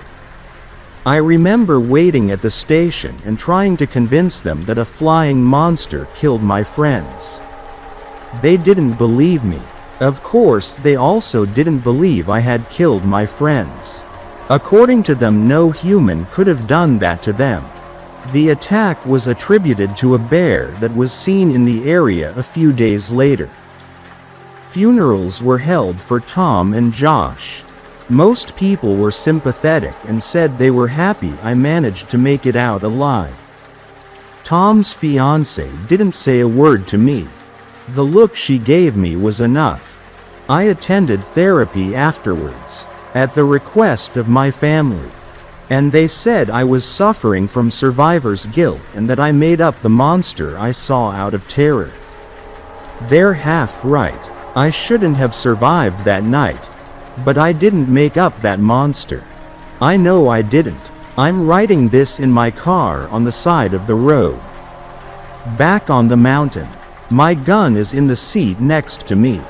I'm going back to the campsite, and this time I'm not returning without that thing. No matter what. Story. I bought an old doll as a birthday gift. Now it's speaking to me and it knows the truth. I don't know what to make of all this. It all seems impossible. Last week I was just looking to buy a gift for my mom, and now I am reeling at the revelation that spirits could be real. Worse still, that they could be merciful, malevolent, and everything in between. I have to try and determine if the spirit I found, if indeed it really is one, is helpful or harmful. From what I have seen so far, The truth of the answer is connected to the truth itself, or rather one's ability to preserve it. I will tell you the truth of what I found, and maybe you can help me figure out what I should do with this thing. This doll that spoke to me. I have to do something. Because the more I learn about its true nature, the more dangerous it seems. It began with a simple task. I was out looking for a last-minute gift for my mom's birthday. I should not have waited as long as I had, and I was running out of time. I had a very busy work schedule and did not have much time to look for something. Every time I ordered online for her gifts, I could tell she was a bit disappointed. She had very eclectic tastes, and I knew she would appreciate a more thoughtful gift that I had picked out in person, rather than ordered from Amazon. To that end, I resolved to check some of the antique shops and other outlets near where she lived. It was a small town, and I was not sure what I would find. But I figured it would be better to check there and find something, rather than going to a larger store for something more generic. After striking out at a few locations, I found one that looked interesting. The place was called True Antique. It seemed like just the right kind of store to find something she would like. I stepped inside and was assailed by a musty smell, mixed with the faint aroma of mothballs. I wondered if it had been a while since they cleaned up, since everything seemed a bit stagnant. Antiques, I figured, are supposed to be a bit old and musty. Not out of place, I guessed, and the old smell was fitting, if not a little difficult to stomach. I moved into the store and began looking around. I found a few trinkets here and there, but nothing stood out at first. Then I saw they had a selection of old-timey porcelain dolls. My mother had a collection of those since she was a child, but she lost most of them at some point in the past and only had a handful left. I knew this was something that she would like, so I grabbed one of the two that were on the shelf. The doll had a fine layer of dust on it. I brushed it off and examined the features. It wore a miniature Victorian-era blue dress and had light brown hair and a well-painted but almost stern-looking face. As I held the doll, I felt a strange sensation of my mind wandering. I almost fell into a fugue-like state for a moment, like I had suddenly become so lost in thought that I might just stand there for hours before I found myself again. I broke out of my stupor and considered putting the doll back. Something about holding it made me feel strange. I looked at the other doll. It wore a frayed yellow dress and had curly red hair. Its face had an almost pained expression, along with a hairline crack that made it a bit less appealing. At that point I had decided. My mother's favorite color was blue, so I pushed back my earlier reservation and decided to buy the one with the blue dress after all. I walked up to the front of the store, and an older woman with white hair and thick glasses approached me from behind the counter. She placed both hands on the counter and looked me up and down. Then she adjusted her glasses and spoke. "Ah yes. Let's see what you have there, my friend. Oh yes. That little one is a beauty. To be honest, it can be a bit of trouble." She slapped her knee and laughed at the statement and chortled for a few moments longer.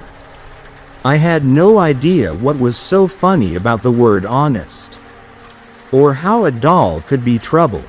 For a moment I was worried this lady had a name and backstory for these dolls that I would have to sit through, or some history lesson I did not have time to take in.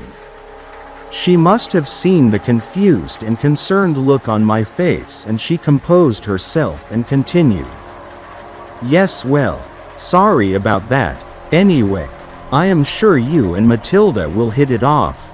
A truer friend there never was. At least if you can handle that truth. And of course if you treat her right. She was nodding her head at her own words as if she was not even talking to me. I was starting to get the impression this shopkeeper did not get many customers. Because she seemed a bit awkward with people. She suddenly turned back to look at me. Almost as if she remembered I was there and she was not talking to herself, and flatly said, "That will be $115. Would you like a bag?"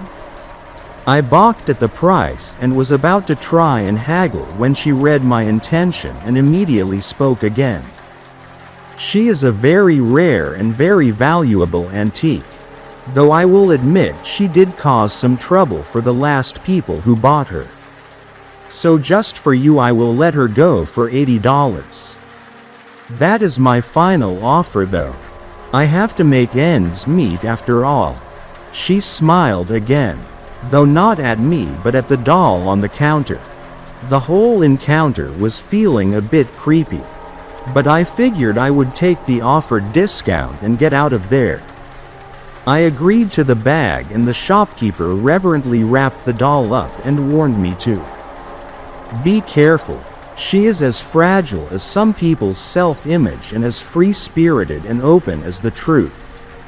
I thanked her and left, pondering more of the strange words she had mentioned about the doll. I thought just then that I would spare my mom the weird backstory and just give her the doll for her collection. If they were supposed to have some personality, I could always direct her to the store so she could talk over the doll's backstory with the odd shopkeeper there. I made it back home and spent a bit of time getting some housework done. It was getting late at that point and I was getting ready to turn in for the night. I was going to wrap the doll in a nicer box or bag. But I did not have the energy just then, so I decided to get some sleep. I looked at my phone and saw it was almost dead. I also saw I had a notification that the new phone charger I had ordered arrived. Before going to bed, I checked my porch for the package that was supposed to have been delivered from Amazon. I saw it was missing and I cursed out loud and sighed. This kept happening. I swore whoever was stealing my packages was going to get what was coming to them. I went back inside and heard an odd sound. It almost sounded like singing. It was coming from the room where I had placed the doll. But when I walked in to check, there was no sound at all. I stood there in silence, questioning my mental state. As I waited, I heard another sound, almost like someone whispering something. I could not quite make it out, but it sounded like someone trying to say something. Just very faintly or very far away. I looked around, trying to see if I could find the source of the odd whispers. Then I realized the most likely scenario was the most obvious. It must be the doll. The doll must have had a voice box or something. I did not think porcelain dolls could speak, but it would not be impossible to hook one up with a voice box so they could. I pulled the doll out of the bag and looked it over once again.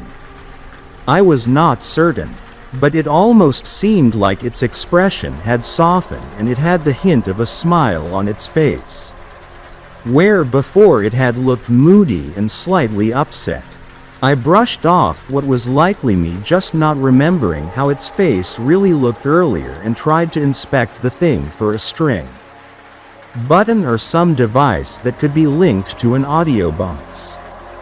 I looked around for a few minutes with no luck. Then I tried something I did not suspect would work, but gave it a shot all the same. I said out loud, "Hello." There was a long pause. Just long enough for me to feel silly for trying to talk to the thing. I was about to put it back when I was shocked and completely freaked out when a voice did respond. "Hello. My name is Matilda. Nice to meet you." The response itself was not what had bothered me. What made me concerned and uneasy was the response had not come from an audio box in the doll. The response seemed to come from no obvious source at all. In fact, it seemed like it had just popped into my own mind. Like a thought that had been willed into my own brain from another entity entirely.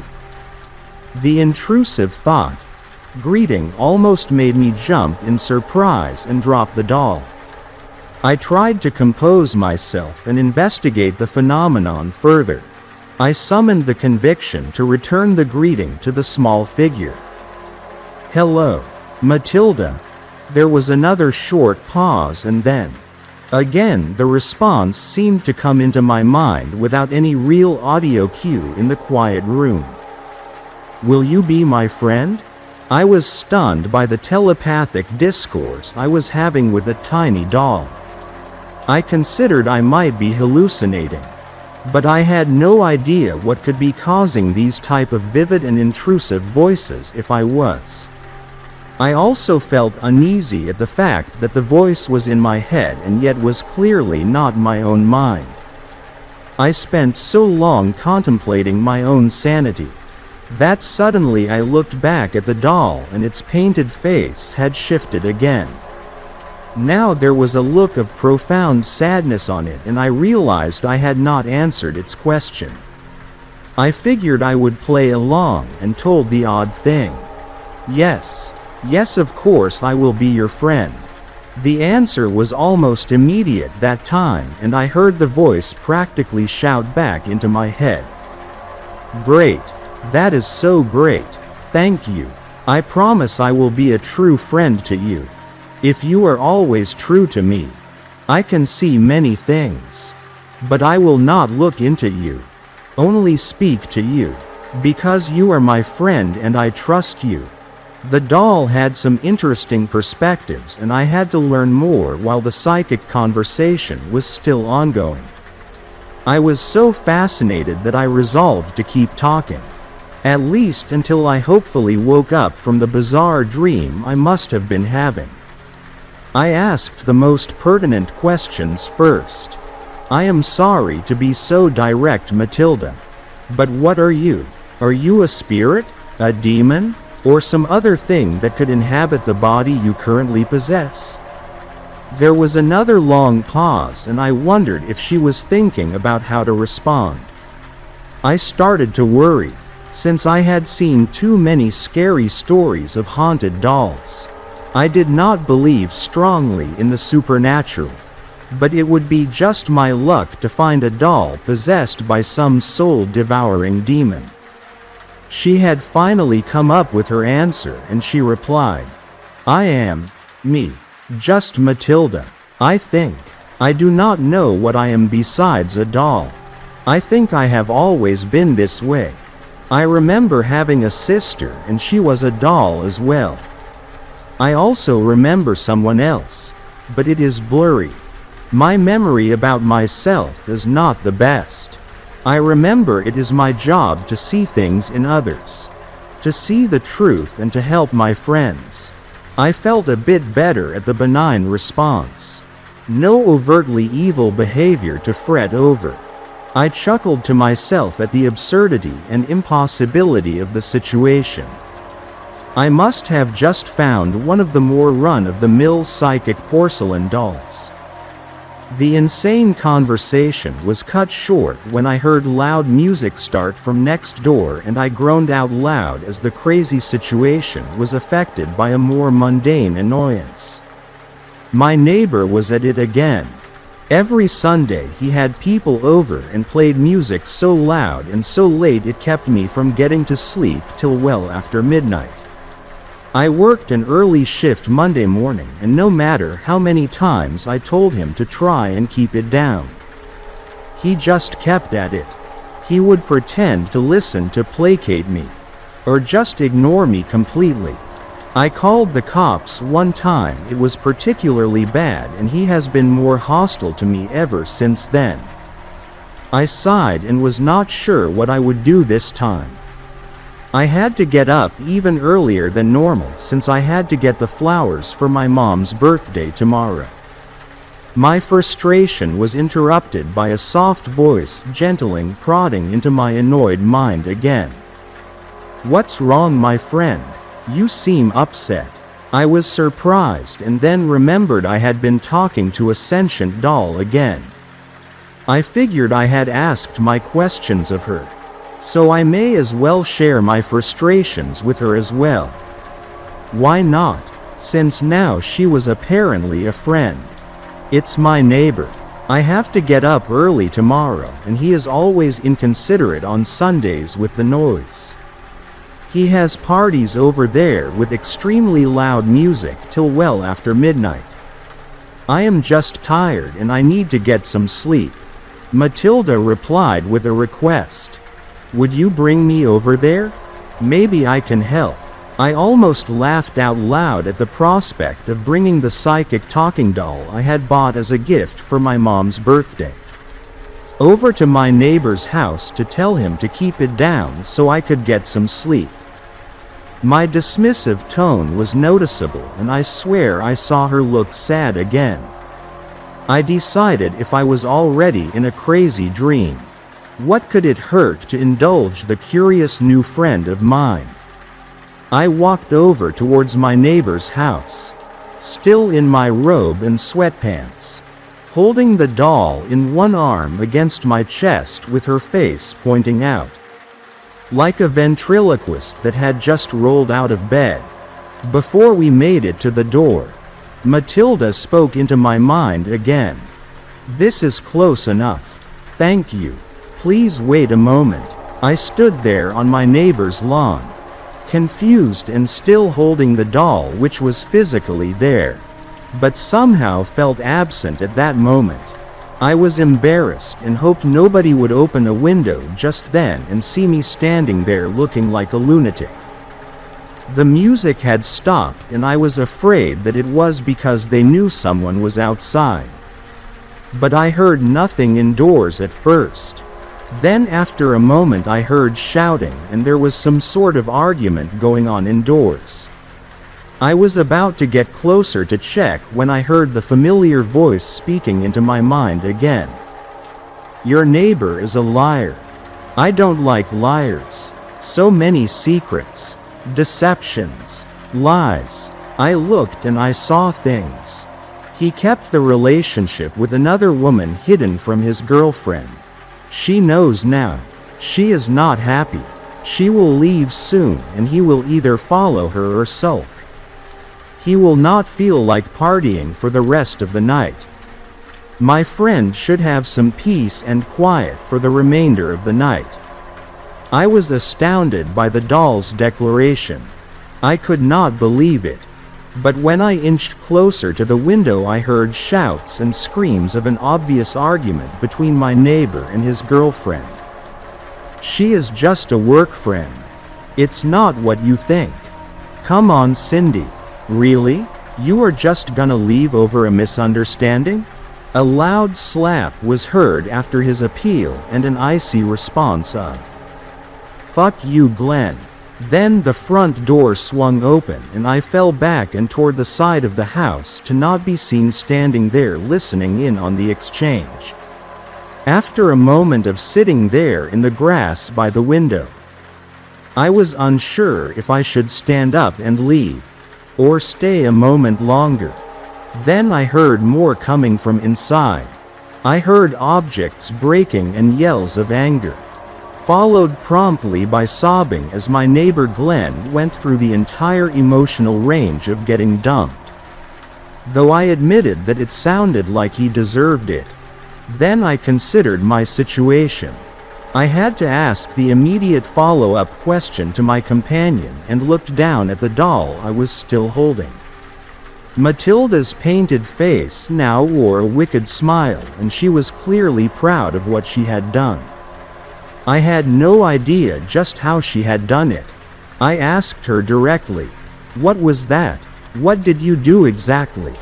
She replied instantly, "I just told the truth." I told her the truth. Glenn is a bad man. He lies a lot. He is also a thief. In his garage are 3 boxes. All of them are deliveries that were dropped off at my friend's house. He stole them from you. You should get them back. I was speechless. I could not believe the doll had done so much and could see and manipulate so much around her. I was fumbling for a response when I heard the garage door open and I saw my neighbor's car exit the garage. Matilda was right, he was going after his now ex-girlfriend. When the car left, I had an idea and I raced to the side of the garage, and after he had driven off, I snuck under the door before it closed. I had to know for sure. Matilda was right. 3 Amazon boxes lay in a corner, all addressed to me. I don't know why he had taken them. Maybe just to spite me for calling the cops that one time. Whatever the case, I had no idea how she had known about that. Could this doll read and influence people's minds as well as talk into them?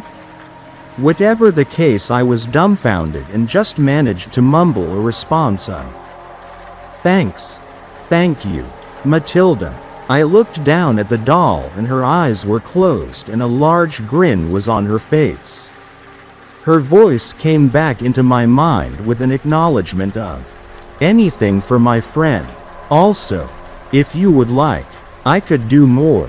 Now that I have looked inside, I can reach him.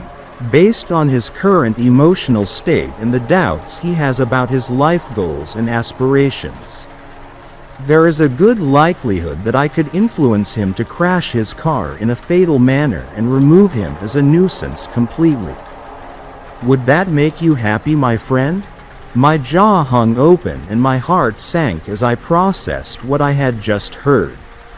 I looked down at the doll with dawning horror at the brutal suggestion it had just directed into my mind.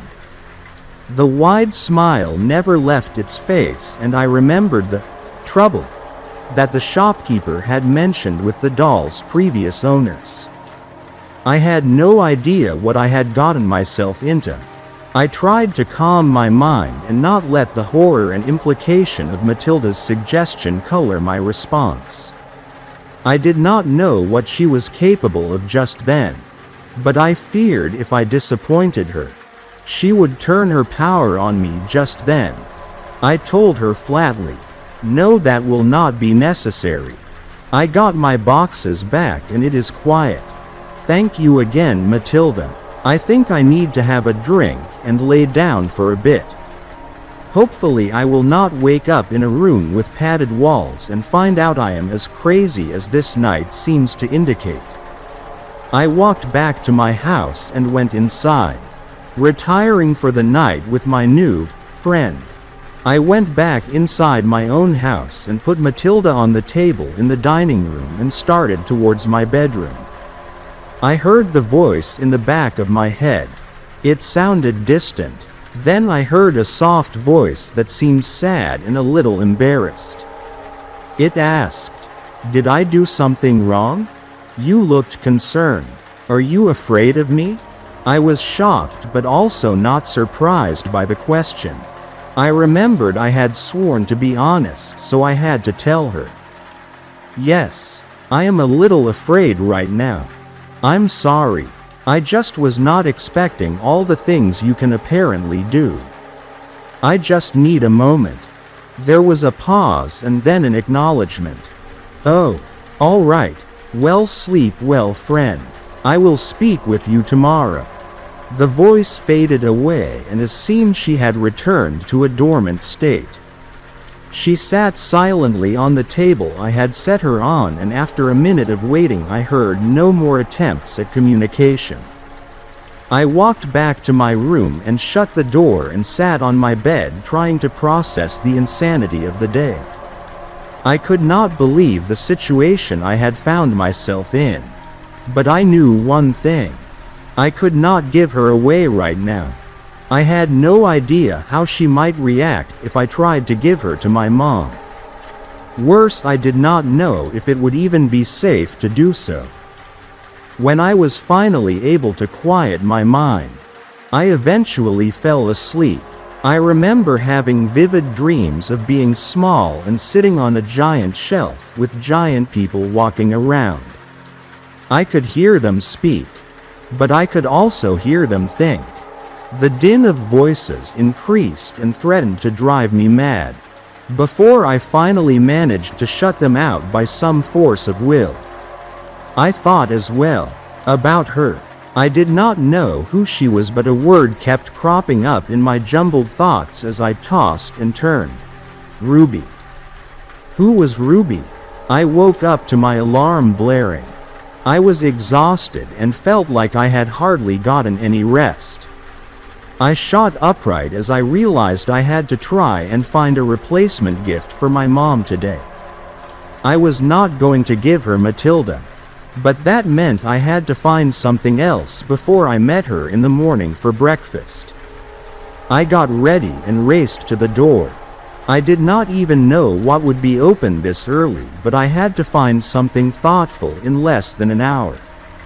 As I was leaving, I felt something tugging at my mind, and I realized Matilda was trying to get my attention. Apparently, she wanted to go, even though I was not giving her as a gift. I told her, "I don't think it is a good idea. I am going to see my mom and she might get freaked out by your abilities." There was a considerate pause and her voice gently prodded into my mind. "I promise I won't speak to her. You can even keep me in a backpack or something if you are embarrassed. I just don't want to be left alone on a shelf anymore. I would like to go to where my friends go and be ready to help if they need help." I felt bad for her and relented, under the condition that she stay in the backpack. I left and went back downtown to the small run of thrift shops to try and find a last-minute replacement gift. I was lucky and found success on the first store I had tried. I managed to find a pretty music box from a store I had not visited yesterday. Things were looking up and I rushed back to my car to head to my mom's house. I was stuck at a crosswalk waiting to get to the other side where I had parked. The light changed to walk and I hurried across and heard a blaring car horn and the squeal of brakes as a bright red sports car stopped just inches before hitting me. The driver was yelling at me and had been trying to turn. Despite the crosswalk signaling that pedestrians were clear to walk, I thought I heard angry ranting of, "Hurry up and cross, you piece of shit." I was confused by the upfront hostility of the man and angrily responded by showing him a particular finger and shouting back, "Learn how to read, asshole. It says walk." To my surprise, he actually gunned the car and drove past me instead of waiting for me to finish crossing, and actually clipped me as he sped off. I was speechless at the overt hostility and brushed myself off and hurried back to my own vehicle. Shaken by the experience, I sat back down in my car and tried to lower my speeding heart rate. A small voice crept into the back of my mind again. "Are you all right?" I felt better for the first time hearing the reassuring voice.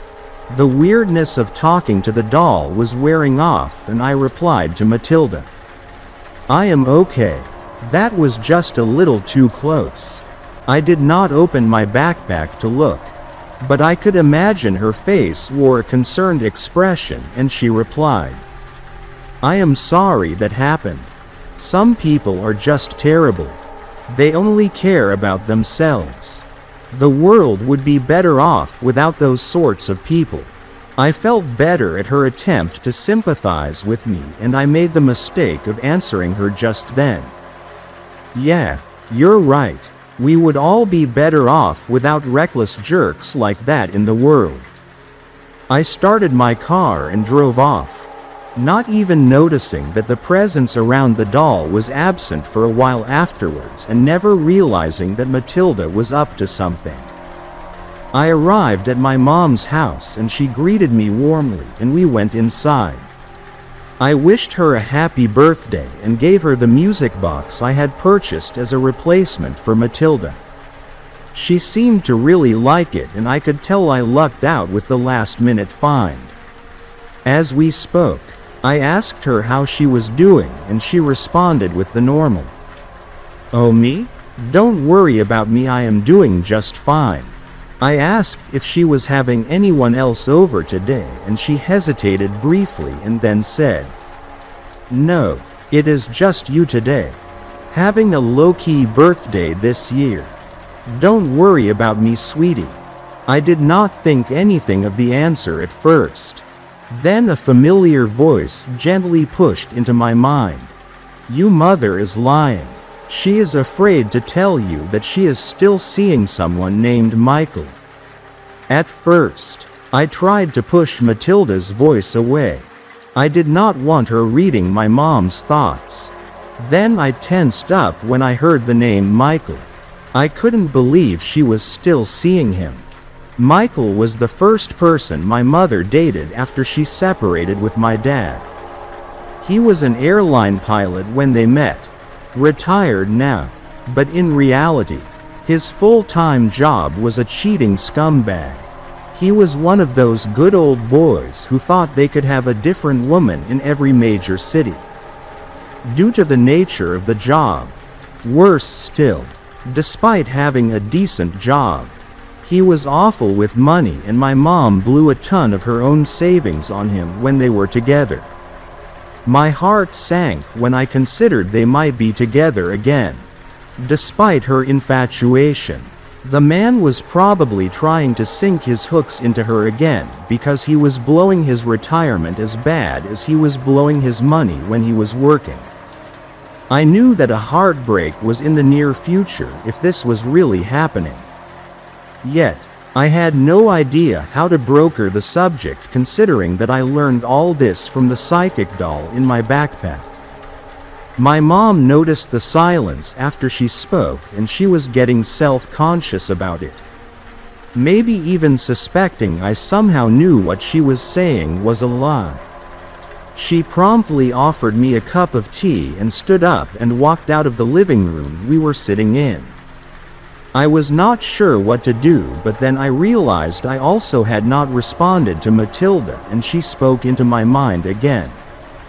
She should not lie to my friend. She acts self-righteous, but she does as much lying as he did, as both of them did. She feels like she can't judge because she cheated on him. On your father.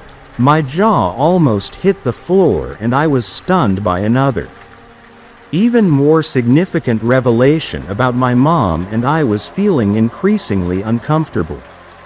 I knew that my parents had broken up, but I did not know my mom had cheated on my dad with someone else. I honestly did now want to know that. I reached out with my mind and spoke to Matilda again. "Please do not read my mom's mind. I know you want to help, but it is making me uncomfortable." There was a moment of silence and then a soft response of, "I am sorry it is making you sad, my friend. I only want to help. If your mother's lies are making you uncomfortable, I can take care of her. That way she will not be able to lie to you anymore." My blood turned to ice in my veins as I realized the threat she had just made about my own mother. Just for lying about her relationship status. I fumbled for a response that struck the right tone. But the response I managed to think of was a more forceful than I first intended. "No, absolutely not. Why would you even think that?" I immediately felt guilty, but also scared of her response to the mental retort I had just assaulted her with. I had no idea if she might feel anger at me and try to get into my head as retribution. There was a painfully long pause and I was about to say something else when a meek and sad response came into my mind. "I was just trying to help my friend. I do not like it when people lie." but especially not to my friends. I'm sorry. Despite her threat a moment ago, I was surprised when I found myself feeling bad for Matilda and guilty that I had just lashed out at her. Once again, I considered my situation and could not believe I was silently arguing with a porcelain doll. The rest of the visit with my mom was nice. A bit awkward. I did not bring up Michael or my dad, and I left a bit early. My mom looked relieved, and I figured based on the lie from earlier that Michael would be coming over sometime later that day. I said goodbye and got on the road back home. As I was considering what to do about the entire situation, I almost rear-ended the car in front of me. I had to slam on my brakes as I had run into a rather unusual amount of traffic congestion on the way back home. It was not normally a busy road, so I was surprised there would be traffic. Unless there was construction or something slowing things down. This was very strange. Eventually I had inched far enough in the single lane of moving traffic to see what had happened. What I saw I could barely believe. It was the red car that had almost hit me from earlier that day. It was blocking the right lane of traffic and was flipped over on its top. Apparently, it was some sort of accident. Considering the driver, I was not surprised with how reckless he seemed. Yet I saw something else more horrifying. The driver was not in the car. There was a ton of police nearby, and I saw what looked like a crime scene set up in the area. Then I saw what looked like a body bag and knew the likely fate of the man. The whole scene was disturbing. The guy was an asshole. But to die like that was brutal. Then I heard on the news later that evening that it was worse than I first thought. Apparently, the man had randomly assaulted responding officers after flipping his car, and he was shot to death as a result. Witnesses at the scene had said he was raving about the officers knowing the truth about him. They also said that the man had attacked them in order to get them to shoot, saying that we would all be better off without reckless jerks like me in the world. As I read the man's last words, my heart sank and I froze in fear. I thought about what I had said to Matilda, and I looked over to her sitting on the counter and smiling playfully back at me. My mind was racing and I was overwhelmed with anxiety. When I was heading to my room to go to sleep, I finally mustered the will to ask her, "Matilda, I need you to tell me something. What did you do earlier today?" There was a small pause, and I heard what sounded like a tittering laugh followed by a response of, "What I always do. I just showed someone the truth." In this case, the truth was just what my friend had said. We would all be better off without reckless jerks like that in the world. Good night, my friend. Have a good sleep. I pushed back the feeling of apprehension and fear long enough to mutter back a meek, "Good night, Matilda." Then the presence left the room, and I felt a deep feeling of dread at what would happen next if someone else was caught telling lies. I had to think of something to do about my new friend. I woke up to my alarm blaring and I groaned. It was a work day, and the return to a bit of normalcy was appreciated. But I was still very tired. I was tempted to hit snooze, but I decided to get up and get going. I had not slept well as I spent much of my night wondering what to do about my new friend. Despite the innocent facade, I worried just what Matilda would be capable of. She was possessed of a childlike innocence and desire to please. Yet she also had a ruthless disregard for human life beyond who she proclaimed were her friends. My concerns had to wait for the moment. I had to get to work. I was preparing a quick breakfast to go when I heard something from the living room. I stepped inside and saw Matilda on the shelf where I had left her. She wore a sad expression and there were strange streaks on her cheeks. Almost like a woman who had too much makeup on was crying and leaving trails on her face. I asked her, "What's wrong, Matilda?" I heard the soft, almost imperceptible whimpering continue for a short moment and then she responded, "Oh, good morning. Well, it's nothing. It's just that it gets very lonely in the dark and on this shelf all by myself at night. I was wondering if maybe I could be in the room with you at night. It would be a lot less scary and it would make me feel better. You don't have to if you don't want. I just think it would be nice." Once again, my reservations of the danger of the psychic doll took a backseat to my sympathy and I felt bad she had been scared. I also felt guilty I had not thought of it earlier and I told her, "Of course, I am sorry I had not thought of that. That would be just fine, Matilda." I heard a strange squeal sound, like the adulation of a young child, and then she spoke again. "You mean it? I promise I won't be any bother." I assured her, "It is fine, yes, but I have to get going to work now. Will you be okay here for a while?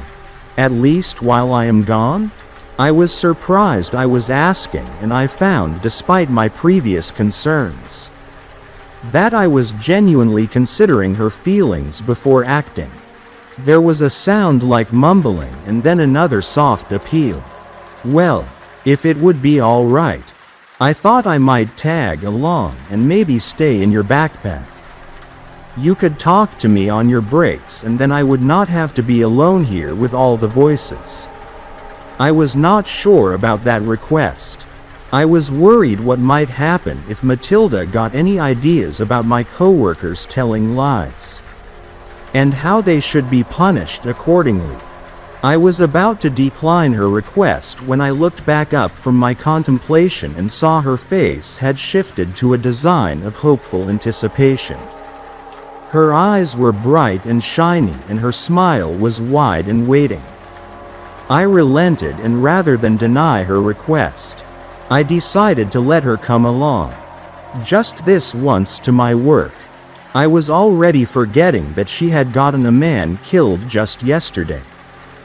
"Oh, all right, just for today to see how it goes. But please be good." Matilda agreed readily and we were off to work. It was a short drive to my work and I rode on with Matilda riding in my backpack. The back opened and her head poking out so she could see things as we drove. We arrived and I turned back to her and reminded her, "Remember, be good, okay?" I heard something odd that might have been a childlike grumble of acceptance and then a sweet and compliant answer of, "Yes, of course. Thanks again for taking me with you. You are the best friend ever." We stepped inside and I went straight for my desk. I worked as an insurance underwriter for a small industrial insurance company. It paid well, but like all insurance companies, the profit motive was king, and as such, the company was not shy about any tactic to save a buck. The fear of losing our jobs kept a near constant aura of paranoia and suspicion in the office chatter. Chatter which I will admit I partook of from time to time, but often tried to avoid. It would be difficult to ignore any intrigue with a mind-reading doll in my backpack, ready and eager to divulge my coworkers' darkest secrets. I walked straight past James and Kathy talking about something they had been doing on the weekend and avoided direct eye contact with Bridget, who I knew would try and fill me in on the details of who she suspected was on Mr. Langdon's shit list and who might be getting the axe next. As I sat down and booted up my computer, I heard a familiar voice in my ear. "Hey man, How was the weekend? Mine was great. I met a new lady friend and let's just say we hit it off big time. If you know what I mean. It was Gary. A very friendly but slightly oversharing person. I sometimes spoke with him about random things. But often I tried to keep my head down at work even before a day like today. I politely responded, as I often did, with an attempt at what the business tried to discourage in sales calls. A close-ended statement. Just fine, thanks. Glad yours was as well. Have to get to work. Thanks, Gary. Gary shrugged and walked away, and as he left, I heard a murmur in my mind. She was doing it again. Why would your friend pay someone for that? I was confused and asked Matilda. For what? What do you mean? There was a pause and Matilda spoke again. He paid his new friend he was speaking about to do things with him, and then she left and he paid her money. Is that what friends are supposed to do? I sighed and realized that Matilda had seen Gary's transaction with his new lady friend, and I realized that their meeting was not quite as organic as Gary suggested. Matilda chimed in again and was about to go into more details when I cut her off. No thank you, Matilda. I don't need to know more about Gary's prostitute. Another delay, and I sighed as I anticipated the next question. What is a prostitute? Is it a kind of friend? I don't know why, but I responded in the same way a parent might to an awkward question from their kid by saying, I'll tell you when you are older. Let's leave it for now. I heard an acknowledgement and I got back to work. After an hour or so I looked up from my computer and saw the face of my boss, Mr. Langdon, leering down at me. He interrupted me by loudly clearing his throat and spoke. Did you get Kelso account reviewed yet? He grinned down at me with barely disguised impatience, and I looked at my log for the day and saw the name further down my list. I responded, yeah, I will take care of it. Why did they call? Did I need to expedite that one? I should not have asked, since I saw the condescending look he gave when someone asked a question he viewed as stupid. His face curled into a sarcastic smile and he said, yes, expedite it pretty please with cherries on top. Not sure why I have to ask. You gotta be careful. Clueless underwriters might be at risk. Gotta stay on top of it and be proactive. He shot me one last annoying grin and walked away. I was upset by the indirect, if not insulting, exchange. Langdon was always a little passive-aggressive, but today seemed like it was worse than usual. Then, as if sensing my distress, I heard Matilda faintly in my mind, and I knew she would not let the verbal slight go unanswered. I tried to tell her to stop, but she was already away. I prayed she would not do anything too crazy. After 5 minutes I felt her presence stirring again. I bent down and unzipped my backpack, and I saw her face with a rictus of anger etched plainly on it. I was considering asking her what she did, but she spoke first. He is a bad man. He lies a lot. He lied to his family. He told them he did not know that woman. Then he hurt her and made her go away. He lies to his friends. He steals from them and hurts them too. He also lies to his employees. He is lying right now. He knows something he is not telling you or your friends here. He knows that the company is doing something called a merge, and that all of you will be laid off a month from now.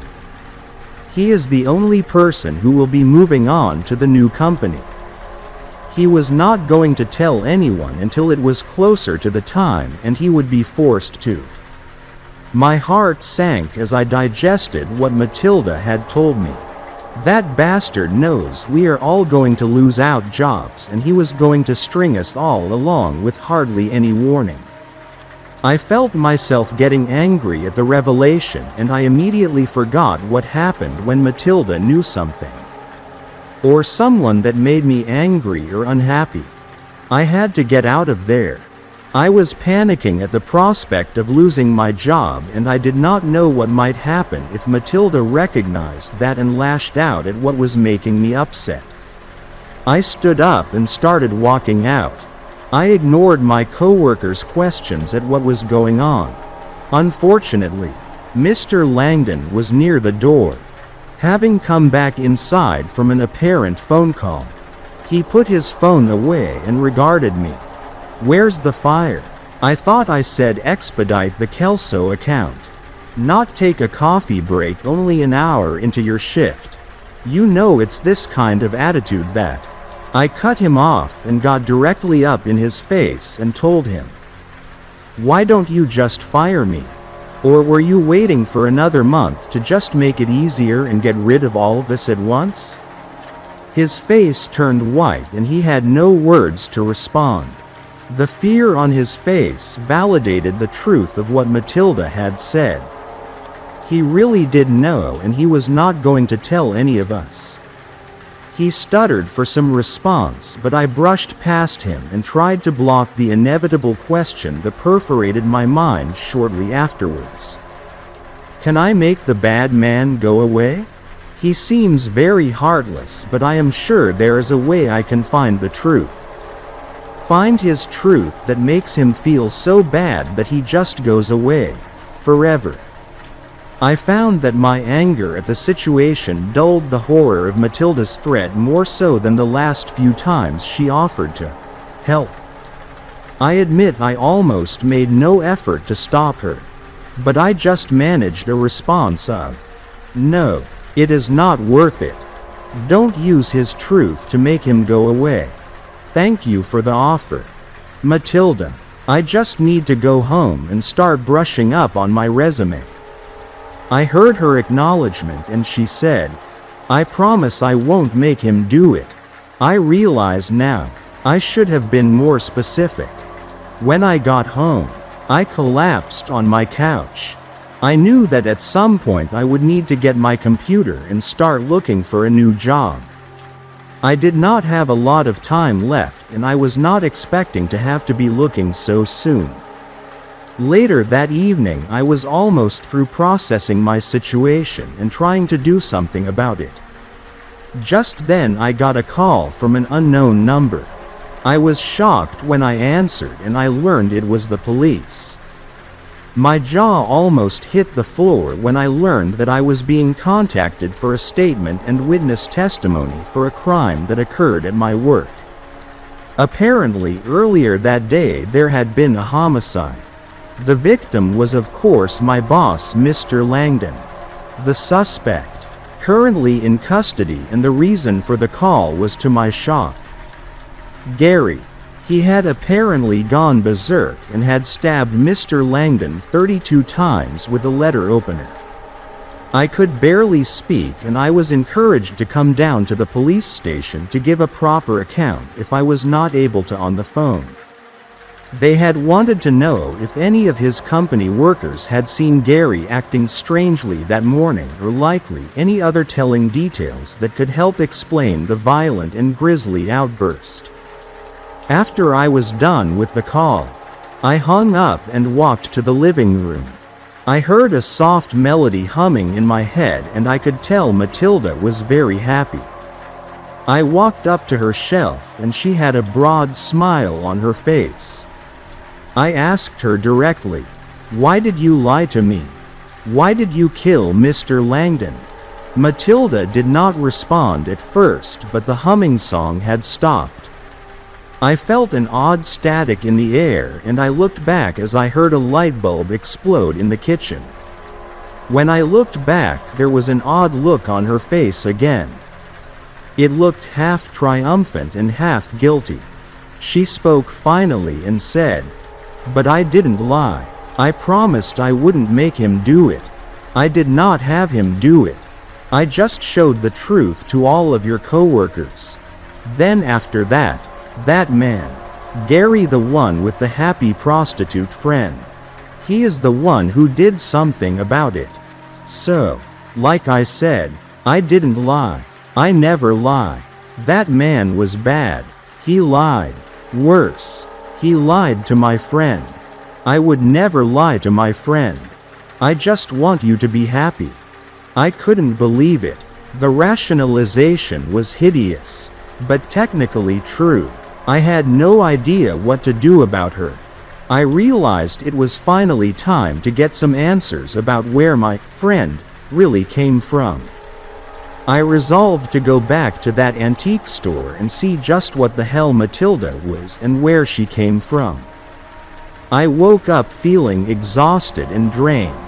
I had slept poorly and dimly remembered more strange dreams from the times I had managed to sleep at all. Dreams of many voices speaking to me from seemingly nowhere. Confusion, loneliness, and one other being besides the faces that would come and go and leave and stay. I could not make out the face, but I kept thinking of a yellow dress and a name, Ruby. When I forced myself up and out of bed, I almost panicked at the time. Then I remembered I had essentially lost my job and could sleep in if I wanted to. At least for now. I heard a soft morning tune being hummed at the edge of my perception, and I knew Matilda was awake. Assuming she ever slept, that is. I had kept my word and let her sit on a shelf in my bedroom, and I was afraid that her proximity had worsened the bizarre dreams I was having. I felt a strange and profound sense of empathy and sadness for her. More still when I recalled the feelings of loneliness and the constant befriending and then abandonment of so many faces. So many people. I reached out to her with a soft, "Good morning, Matilda."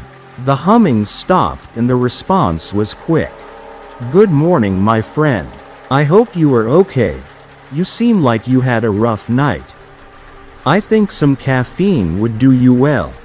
Did you want to go to the kitchen and have one of your coffee drinks?" I finally looked over to the doll I was speaking to and saw Matilda smiling ear to ear as she spoke. "Thanks for your concern, Matilda. I will be okay. Actually, I needed to go to the store today. So, I hate to say it, but I need to leave you here for just an hour. The shop doesn't let people take backpacks in since people might steal stuff. So I wouldn't be able to take you in anyway. I promise it will be a short stop and I will be right back." "Okay." There was a considerate moment and then she spoke again in a dejected and sad tone. "Oh, all right, I guess that is fine. I will be all right.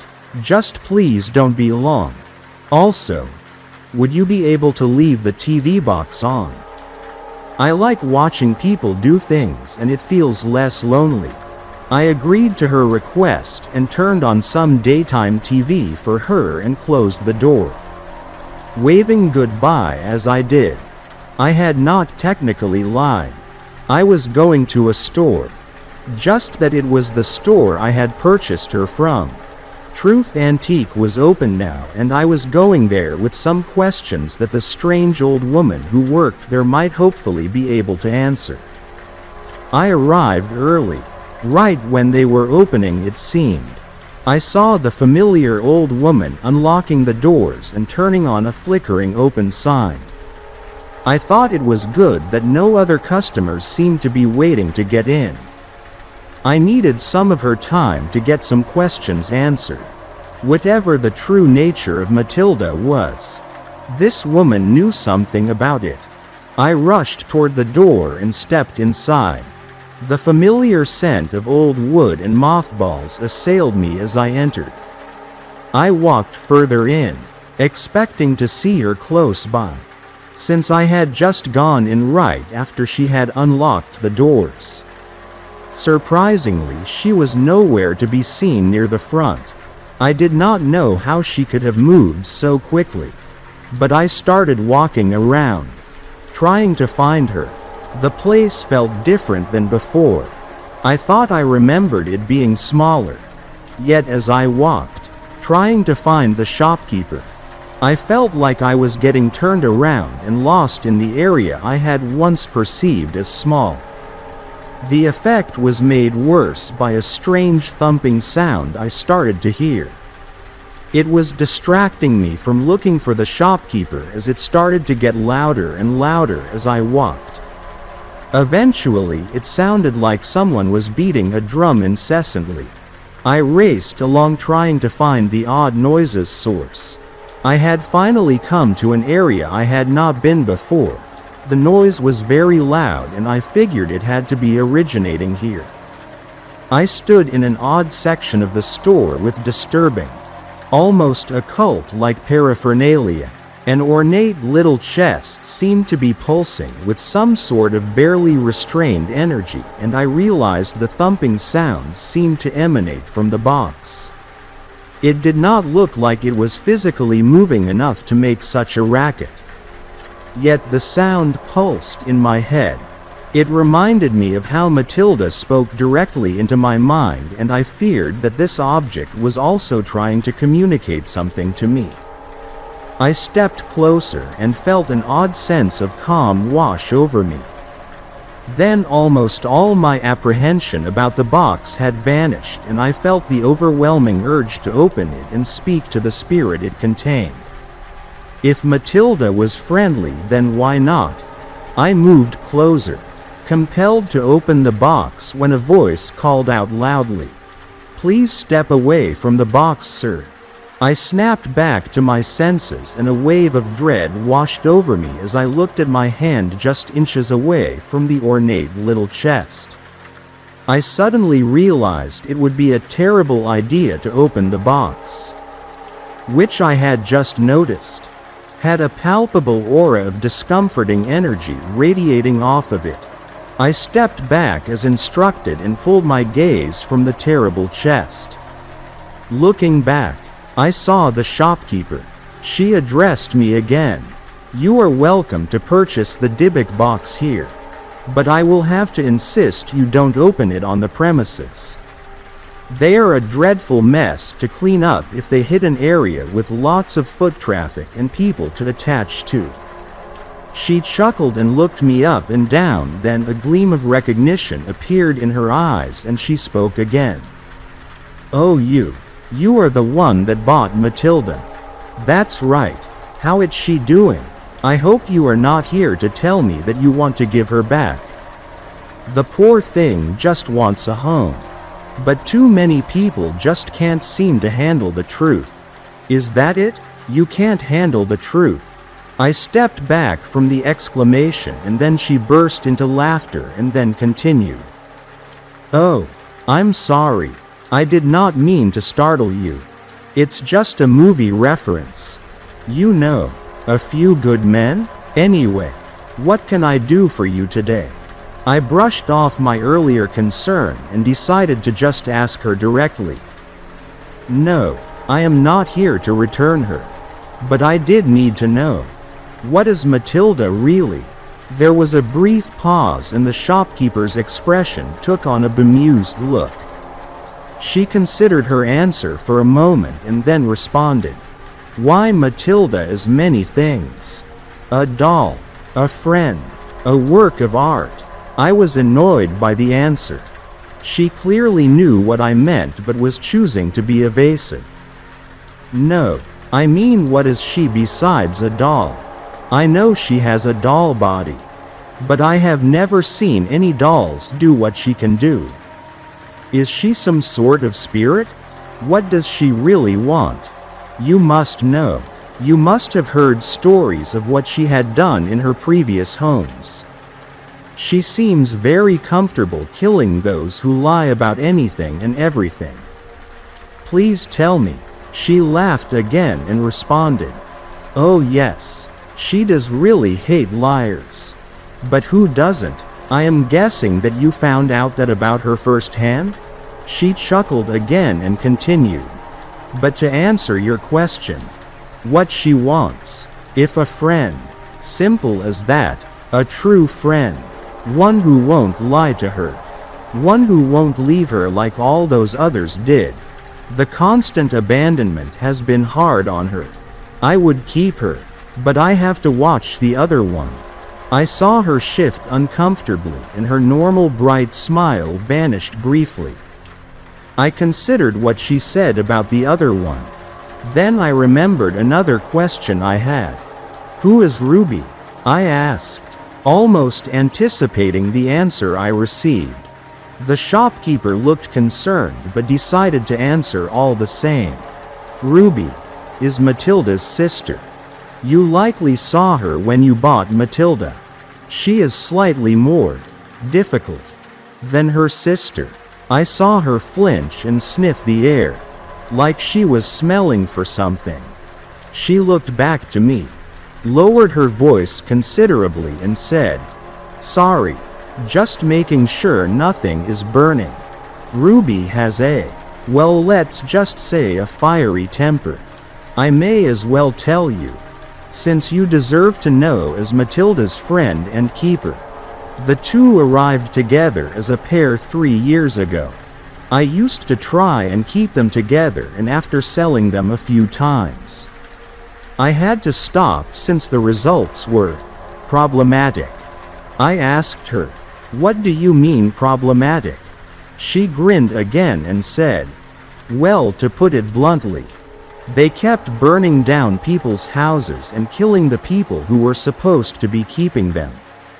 I gasped at the admission, but she held up a hand to cut me off and she resumed, "I know what you are thinking. No, I did not know it would happen. I just wanted to keep them together. But when they are together, there is a problem. See, Matilda is the calmer of the two, but she can read people's thoughts. Ruby is more aggressive, but she does not know what people are lying. The problem is when they are together.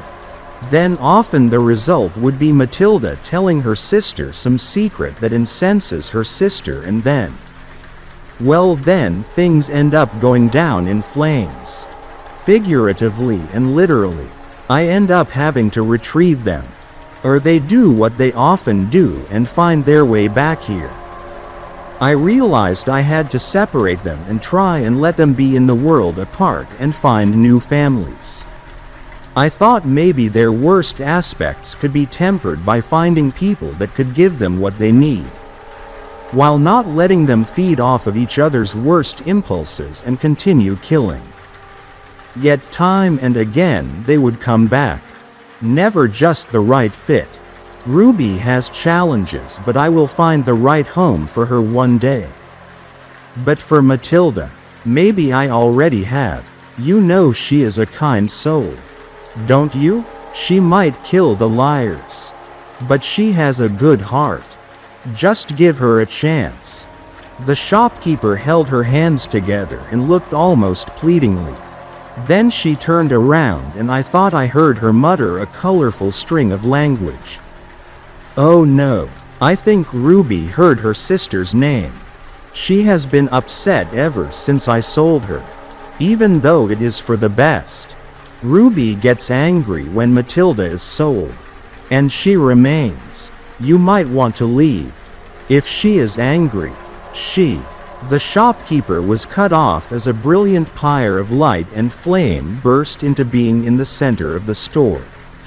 The conflagration incinerated 2 rows of items, and I stared in shocked silence at the shelf I had found the dolls just days ago. On it there sat the doll in the yellow dress with the crack on its face. Its red hair was brushed back away from the grimace of anger it wore on its face. I did not know what I would do next as the voice spoke and the declaration was made clear. "Hello. My name's Ruby. You are going to bring me to my sister." I swallowed hard and knew I would not likely have the option to decline. The flames licked at the shelves around Ruby, casting an eerie orange glow across her porcelain face. Her eyes seemed to glow with an inner fire as she stared at me intently. I felt rooted to the spot, unable to look away from her piercing gaze. "Well?" Ruby demanded, her voice echoing in my mind. "I am waiting." I glanced frantically at the shopkeeper, hoping she would intervene, but she had backed away to the far corner of the store. Her eyes were wide with fear as she watched the scene unfold. I don't think that's a good idea," I stammered. "The shopkeeper said you two shouldn't be together. It's dangerous." Ruby's eyes never change, yet I could feel the barely suppressed anger in them as the flames around her surged higher. Dangerous for who? The liars? The ones she knows have the worst intentions? I bet she would say that. She says she knows what is best for us. But she always separates us.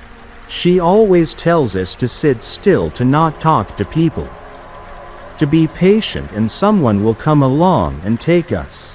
Well, the last time I did that, she sold Matilda and left me. I knew I had little choice. I nodded shakily, feeling concerned and hopeless in the matter. Okay, I'll take you to Matilda. Just, please don't burn the place down." I glanced at the shopkeeper and she was caught between surveying the damage and looking concerned about Ruby. I caught her eye and she looked grateful, but also a bit helpless as to what to do about the situation. When I looked back at her, Ruby's expression softened slightly, though the flames continued to dance around her. "Good. You made the right choice. Now pick me up and let's go." With trembling hands, I reached out and grasped Ruby. Despite the fire surrounding her, she felt cool to the touch. As soon as I lifted her from the shelf, the flames extinguished themselves, leaving behind scorched wood and melted plastic. I turned to the shopkeeper, who was still pressed against the far wall. "I'm sorry," I said weakly. She shook her head, a grim expression on her face. "It's not your fault. Just be careful, and good luck. You're going to need it." I clutched Ruby tightly as I made my way out of the antique shop, my heart pounding in my chest. The bell above the door jangled discordantly as I pushed it open. Stepping out into the crisp morning air, the normalcy of the quiet street felt surreal after what I had just witnessed inside. As I walked to my car, I could feel Ruby's presence intensely, like a barely contained inferno. Her porcelain body remained cool, but there was an unnatural warmth radiating from her that made the hairs on my arms stand on end. I fumbled with my keys, nearly dropping them before managing to unlock the car door. "Careful now," Ruby's voice echoed in my mind, tinged with amusement. "We wouldn't want any accidents, would we?" I placed her gently on the passenger seat, noting how the faded yellow of her dress seemed to be unaffected by the fiery aura she radiated. I couldn't help but question how someone could have taken this doll home without realizing there was something strange about her. She seemed like a ticking time bomb, waiting to explode at any moment. After the brief drive, we arrived back at my house and I felt a sense of unease at the thought of bringing these two to each other. I stepped out of the car and helped Ruby out from the passenger seat. The heat that had surrounded her earlier seemed to have dissipated, and I couldn't help but wonder if it was connected to her current mood. As I looked at her face, I noticed that she was now wearing a smile, despite the hairline crack on her porcelain features. There was a genuine warmth in her expression that made me slightly less uncomfortable around this doll with pyrokinetic abilities. As I approached the front door, Ruby nestled in my arms, I could feel a palpable tension in the air. My hand trembled slightly as I turned the key in the lock, pushing the door open with a creak that seemed unnaturally loud in the quiet morning. The moment we crossed the threshold, a change came over Ruby. Her porcelain body seemed to vibrate with excitement, and I could have sworn I felt a faint warmth emanating from her once more. The air inside the house felt charged, as if filled with static electricity. "Matilda?" I called out hesitantly, my voice barely above a whisper. Suddenly, a joyous cry echoed through my mind, startling me so much I nearly dropped Ruby.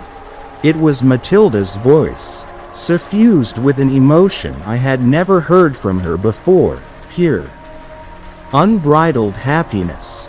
"Ruby, Ruby," Matilda's voice cried out in my mind, filled with joy and excitement. "You're here. You're really here." I walked into the living room, where I had left Matilda on the shelf. Her painted face was beaming with the widest smile I had ever seen on her. As I approached, I could feel an intense energy building between the two dolls. "Sister," Ruby's voice rang out in response, equally elated. "I've missed you so much." I gently set Ruby down next to Matilda on the shelf. The moment they were side by side, a strange sensation washed over me. It felt like the air in the room was vibrating, charged with an otherworldly power. The two dolls seemed to glow faintly, their porcelain bodies emanating a soft light. Matilda spoke first. "I was afraid I would never see you again. Our friend at the store said we had to be separated for safety." I knew she was not lying. I am so glad that my new friend here trusts his safety and is willing to have us both. Her voice was choked with emotion, a resonance that echoed deep within me. I stood there, transfixed, as the space between the dolls seemed to pulse with their combined energy. Ruby's fiery aura flickered in tandem with Matilda's serene glow. "I won't let anyone separate us again. Not like before." There was a fierce determination in Ruby's tone, one that sent a shiver down my spine. I did not want to get on their bad side. An unsettling chill washed over me as I considered the implications of their bond. I had no idea how to proceed at that point. Ruby spoke again, breaking my contemplation. "You know," Ruby said, her voice somewhat relaxed now. "We need a true friend, someone who will stand by us when the time comes." I swallowed hard. "What do you mean when the time comes?" Ruby's laughter felt like it echoed through the room, carrying both a sense of joy and warning. "When it comes time to decide if we will stay with you. Remember that so many others have deceived us and broken our trust. All we ask is for honesty from you. It's as simple as that. And if you are not truthful, the truth will come out like fire, burning away any lies. Now that Matilda is back with me, we will know, we can see, and we will take action." I was speechless and just sat there and nodded. I couldn't say no, but I guessed that as long as I told the truth and never tried to lie to them, I might be okay. Though their prospect of Ruby burning my house down made me wince. My thoughts were interrupted by a loud knocking on my door. The mental discourse of the dolls grew quiet. I went to the door and opened it. It was my neighbor, Glenn. His face was twisted in anger as he confronted me, saying, "Have you been talking to my girlfriend? She knew things that she couldn't have known unless someone was spying on me. I figure it's because of our noise complaints. You're always so passive-aggressive about it." I was taken aback by his accusations, after all that had happened between us, including him stealing my packages. He had the audacity to blame me for his infidelity and his girlfriend leaving him. I stood my ground and retorted, "I have never had a conversation with your girlfriend, but maybe she has good reason to distance herself from someone who steals and cheats." My grin may have been sarcastic, but it was clear that I had hit a nerve. He was here for revenge, and he didn't seem to have anything left to lose. It dawned on me that I may have made a mistake in provoking him. His gaze sharpened and he moved closer, clearly angered by my words. Before I knew what was happening, I was on the ground. Glenn had punched me in the face and I fell back into my own house and he stepped in. He looked like he was going to crouch down and continue pummeling me. But he saw the dolls on the shelf and laughed. "You collect dolls? Man, you are weird." In that moment, the atmosphere thickened, and a palpable tension crackled in the air like static before a storm. Matilda's porcelain brow was furrowed. Her piercing blue eyes locked onto Glenn with an intensity that sent shivers up my spine. Ruby, too, seemed to sense the rising threat, her vibrant red hair flickering as if caught in an unseen breeze. "Be careful," Matilda warned softly yet firmly, her voice barely above a whisper. "He is a bad man. A liar. His actions hurt others and now he has hurt our friend." I turned to Ruby and her face was in a rictus of anger.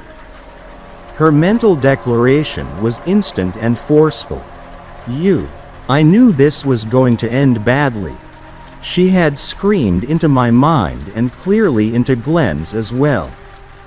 He whirled around in a panic, clearly looking for where the voice had come from.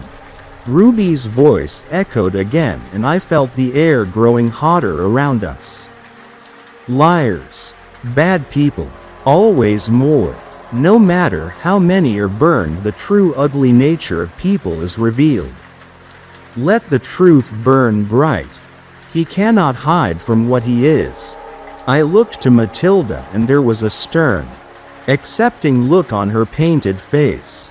She agreed with what Ruby was planning on doing.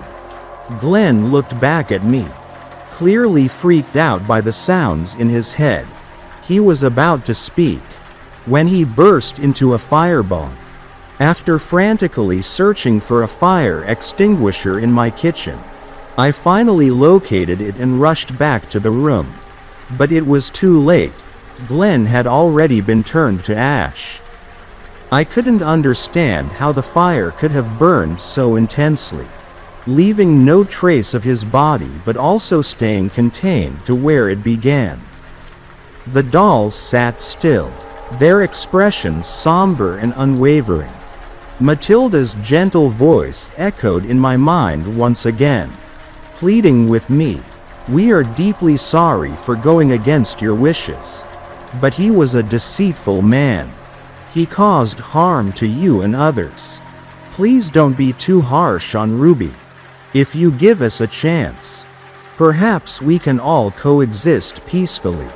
I had just witnessed my neighbor being reduced to ashes within seconds by the pyrokinetic doll sitting on my shelf.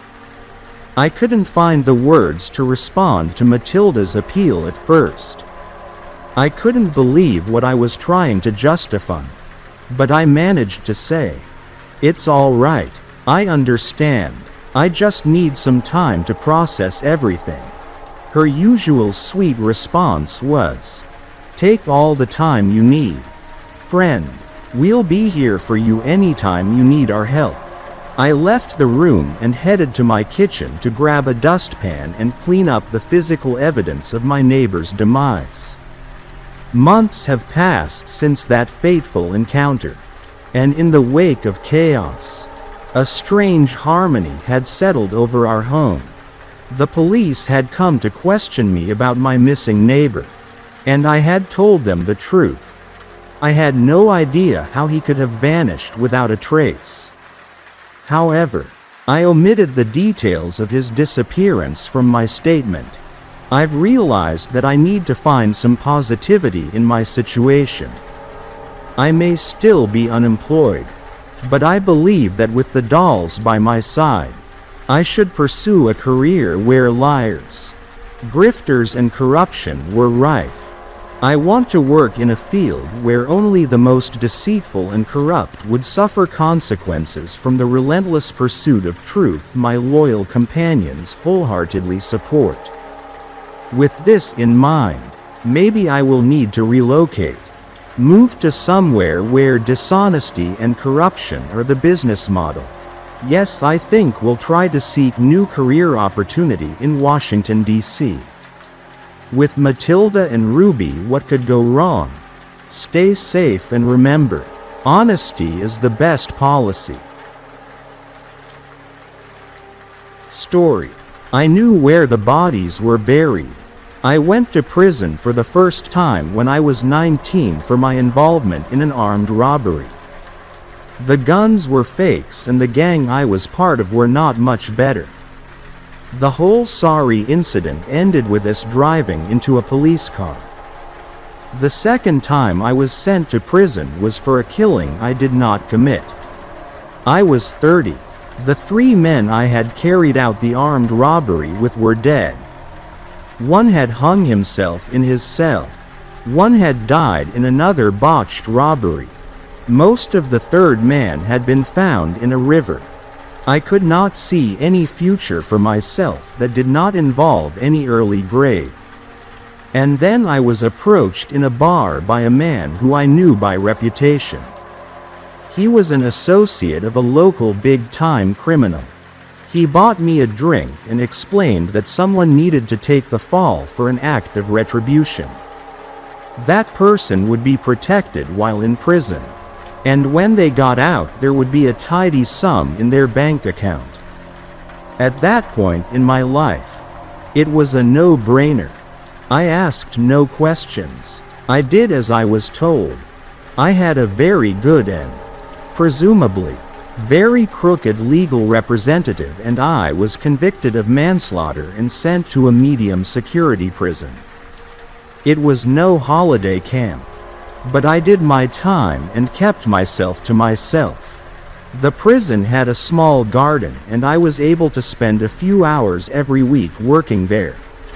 I got a couple of books on horticulture to learn more. I'd never done anything like this before and was amazed at how much pleasure tending that patch of land brought me.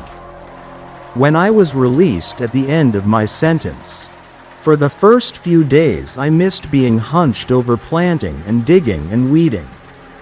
I daydreamed about becoming a gardener, about earning a living.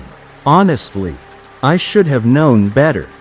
I had already drifted back to some of my old haunts and was in the bar one afternoon when I saw a familiar face. Last time I had seen him, he had bought me a drink and offered me a deal. Now, he was heading for my table with another man by his side. My nerves began to tingle. I knew who this was. I'd seen photographs in newspapers. Stories about a crime boss that the police and courts had never been able to pin anything on. One of the papers had not even bothered using the word alleged before crime boss in their latest report. A few days later, the journalist's car was fire-bombed. So, yes, I was on edge and trying frantically to think if I had done anything wrong. Telling myself equally frantically that I was a small fraud. The main man would not come after me personally. Surely? He settled in the seat next to mine, while his associate went to order drinks at the bar. This was not the sort of place where they came to your table, or smiled or said hi. It was gloomy and dank and might as well have had a sign over the door saying, "Abandon all hope ye who enter here." Perfect for people who liked to move in the shadows. He spoke in a low voice. I have heard good things about you. That you are a man who can be trusted. This is a quality that is all too rare these days. Our drinks arrived.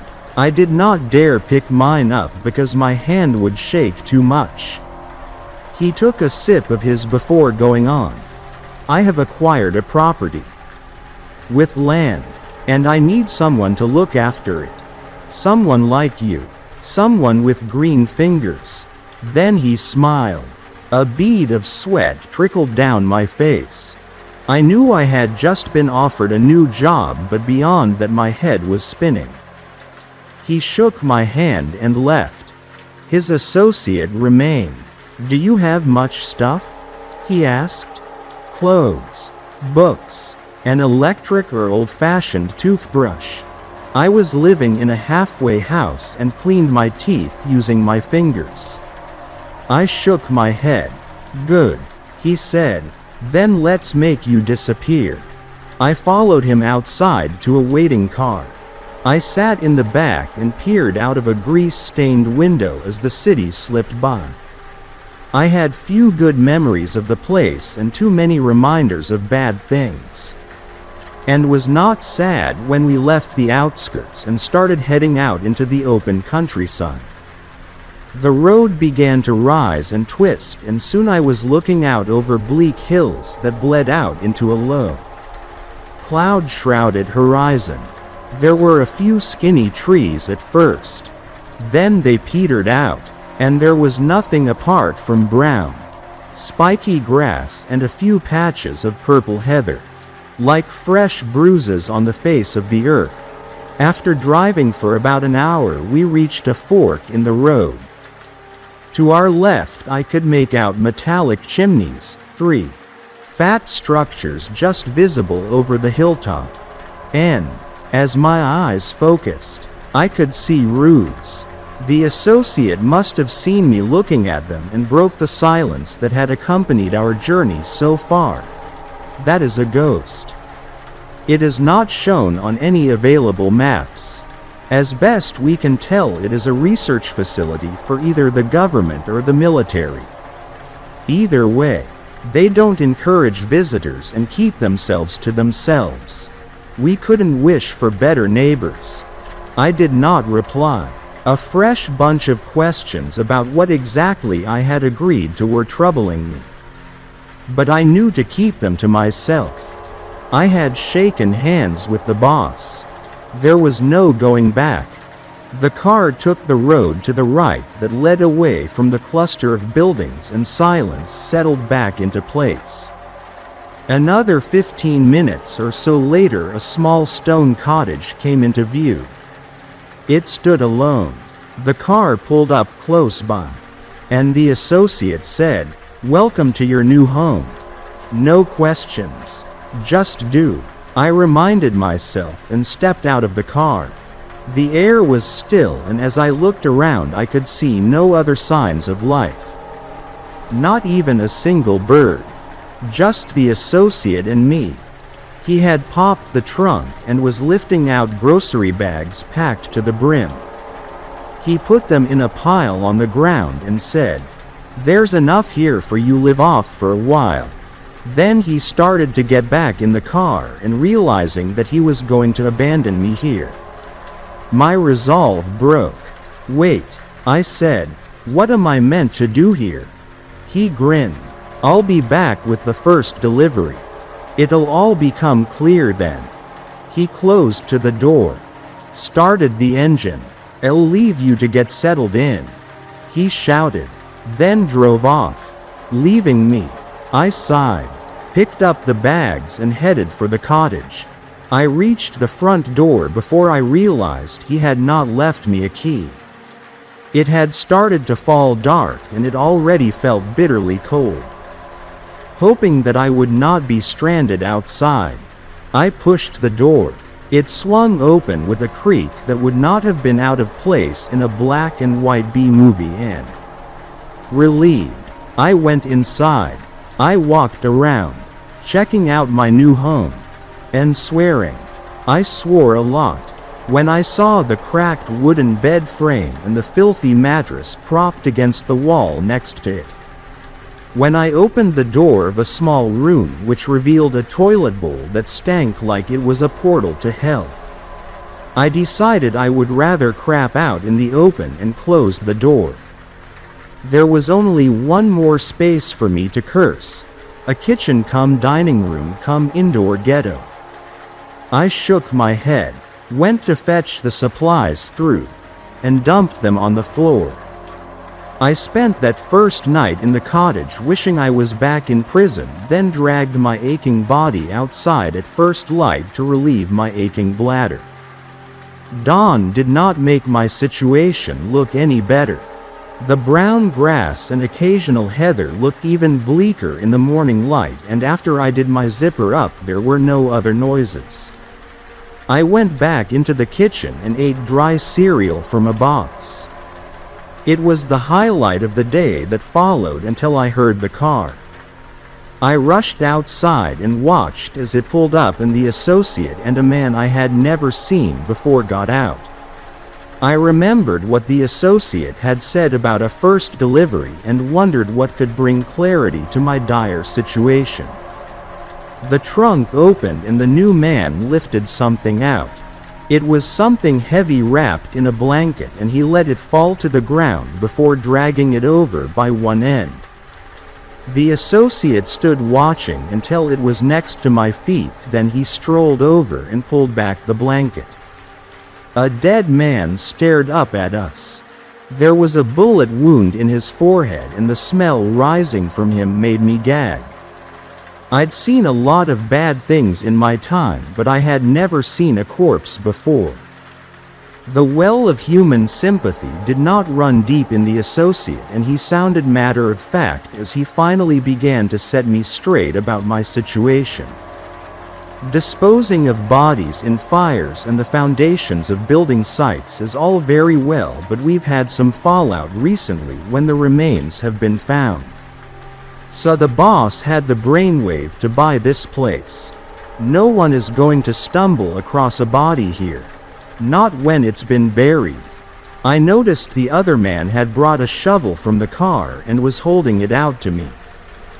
Buried, I replied, but where? The associate looked around at the desolate landscape stretching as far as the eye could see. Your choice, he said, then got back in the car. They drove off, leaving me with a dead body, a shovel and a sinking feeling. Even though I was totally on my own, I kept looking over my shoulder as I dug a grave. The dirt under the grass was hard, and by the time I had finished I was coated in sweat.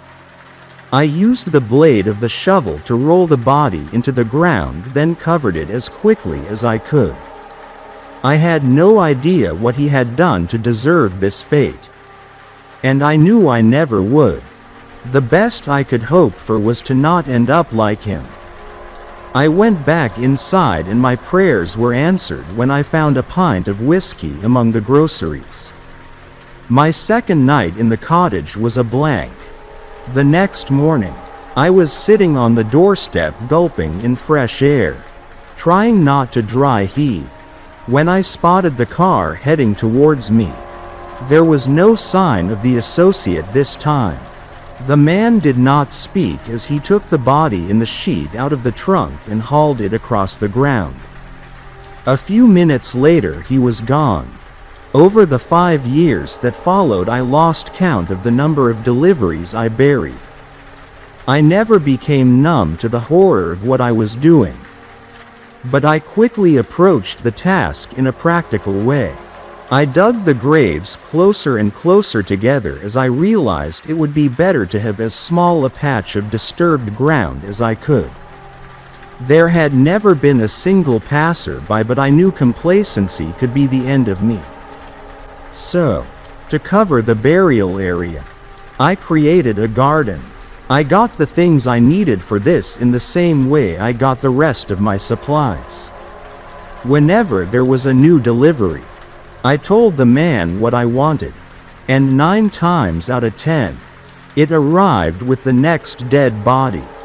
Seeds, trowels and hose and twine were all brought as side orders with the corpse. I understood by then what the boss had meant with his comment about me having green fingers. This had been part of his plan all along. He was as cunning as he was vicious. And I kept doing what he wanted. As the seasons passed, I tended my garden and I hid the evidence of his murderous crimes. It was midwinter, early in the year, this year, when everything went wrong. I was preparing my garden for the spring plantings and admiring a tulip which was showing its wonderful hardiness by already appearing. When the car pulled up, I had no extras ordered, nothing to look forward to, and I stood passively as the driver got out. Went to the trunk and unloaded the delivery. He left and I chose a spot where I was planning on creating a water feature. A couple of days before I had buried the bodies of a man and a woman there. They had been delivered together and both had been mutilated. The woman's ring finger had been crudely amputated and the man's genitalia removed. With the shovel draped over my shoulder, I dragged the new body in its sheet behind me. Here should do nicely, I said to myself. I had been speaking to myself for years. I wasn't ill in any way, but I had not spoken to anyone properly in a long time. I had no mobile phone, no internet, no contact with the outside world. I made conversation with the only person I could. Me. That was just the way it was. Not a bad place to spend eternity. I added and lifted the shovel ready to make the first cut. The body coughed. I froze. The only sound was the wind. I was imagining things. I told myself and brought the shovel down. The body began to choke and struggle. Inside the blanket. What the hell? I dropped the shovel and pulled away the blanket. There was a man inside and he was very much alive. Dried blood caked the front of his shirt and he was staring up at me.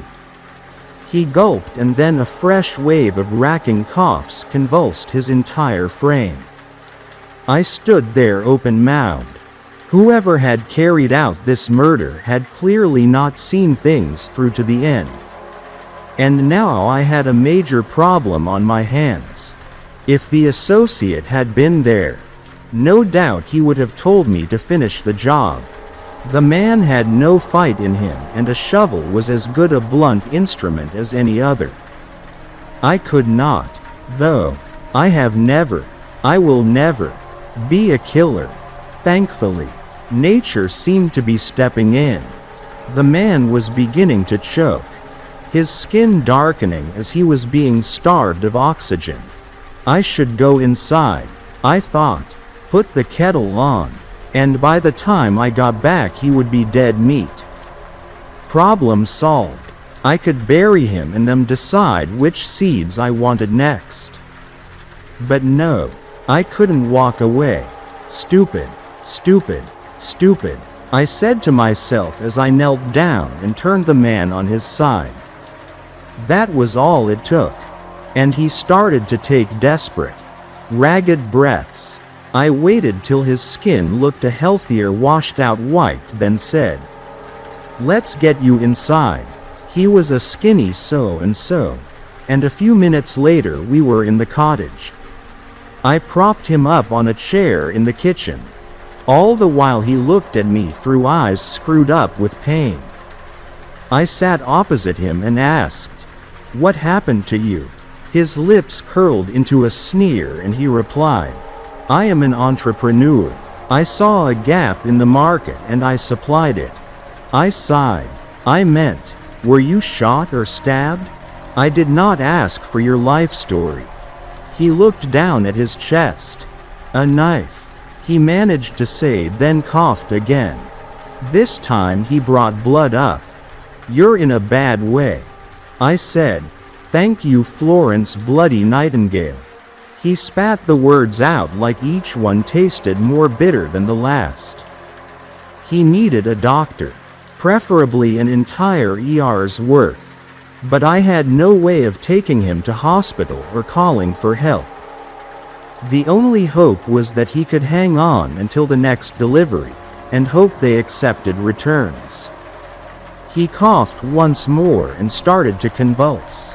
I wet a cloth and put it on his forehead, spoke gently to him. What else could I do? He seemed to be passing in and out of consciousness. Every now and then he looked at me with a puzzled expression on his face, then fell back into a restless, dream-like state. It was around 3 o'clock in the afternoon when he opened his eyes and asked, "Why are you doing this?" I did not have an answer I could put into words. "Why are you helping me?" he went on. "My entire life it's just been me. No one has ever been there for me before. And tell you, I know now what it feels like to not be alone." Then his eyes closed for the last time. I sat there listening to the silence.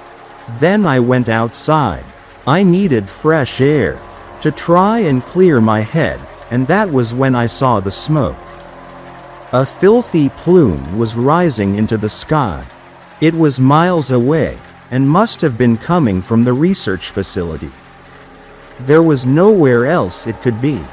I had seen nothing like it in all my time at the cottage. They must have had an accident and this was the fallout, I figured, and sat on my doorstep and watched the smoke spiraling higher and higher. As dusk edged the sky red, I realized that it was starting to head towards me. The wind must have changed and within minutes I could see the smoke drifting, creeping closer and closer, shockingly quickly. Then the air grew thick with it. I rose and went back inside, closing the door behind me. As I turned, I could see that some of the smoke had already come into the kitchen. Tendrils of it reached out across the room. Some curled around the face of the dead man. He looked at peace in the smoke's embrace. I went round the cottage checking the windows were closed. I had no idea what was in the smoke and could only hope it was not toxic, and wait for it to clear. As that long night passed, I made a decision. When I was able to do so, I would bury the man and refuse to accept any more deliveries. I would say that I needed to speak to the associate, and when I did, I would tell him I was out.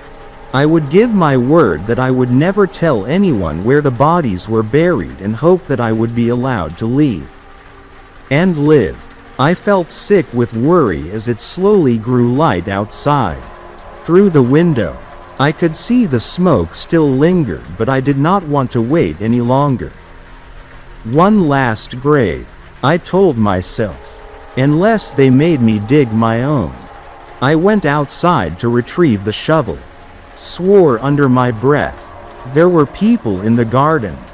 They must be investigating the smoke, I figured, the incident that had caused it. Perhaps they had come to see if I was okay? I told myself to calm it, to act as if everything was fine. I raised a hand, gave them a friendly wave. I could not make them out clearly through the haze, but they must have seen me because they started to head my way. Ice filled my veins. I began to shake with fear, because as they came closer, I saw the stump of the woman's ring finger, the jagged wound where the man's genitals had been, and in my guts I knew what they were. The dead, risen. I could not explain, could not reason. I could only stand and stare. The skin of their faces was mottled where their blood had settled when their hearts had stopped beating. Their gait was stiff and slow as dead muscles responded to dead nerves crying out with signals from their dead brains. Their mouths were open and guttural, Primitive sounds were carried across the air towards me. I had no choice. I said, I had to bury you. If they could hear me and understand, they showed no sign. They continued to advance towards me. And all around them, a new nightmare was unfolding. Things were emerging from beneath my lovingly tended garden. An arm, from which decaying flesh hung. Naked bone, a skull. Its jaws chattering silently. Bit by bit the rest of this skeleton stripped clean by the worms emerged, pulling itself up until it stood upright. More and more human remains followed. How many victims had I buried over the years? My mind raced to recall this as the ground appeared to dance with fragments of the dead. Everything that was coming back was moving in my direction. The woman and man, the last to be buried, the first to rise, were almost on me. Somehow, I wrenched free of the paralysis which held me and I ran back into the cottage. Slammed and barricaded the door. Seconds later the kitchen window broke, and the woman climbed inside. The man who had been buried with her clambered over her, his dead limbs writhing slowly, twisting in ways that would have been impossible when he was alive. Their skeletal kin had found their way in by now as well. The slithers of bones wriggling through gaps in the doorframe, while the still whole skeleton opened the door by itself and stood on the threshold observing the room with the empty cavities of its eye sockets. Until its skull turned to face me and it smiled. I began to scream, backed away, but there was nowhere to go. I was pressed against the wall, trapped. I had no prayers to say, no one to say goodbye to. I closed my eyes. There was a gasp nearby, a sudden intake of air. The man, I thought, who had died from his stab wound in the kitchen. I looked at where I had left him.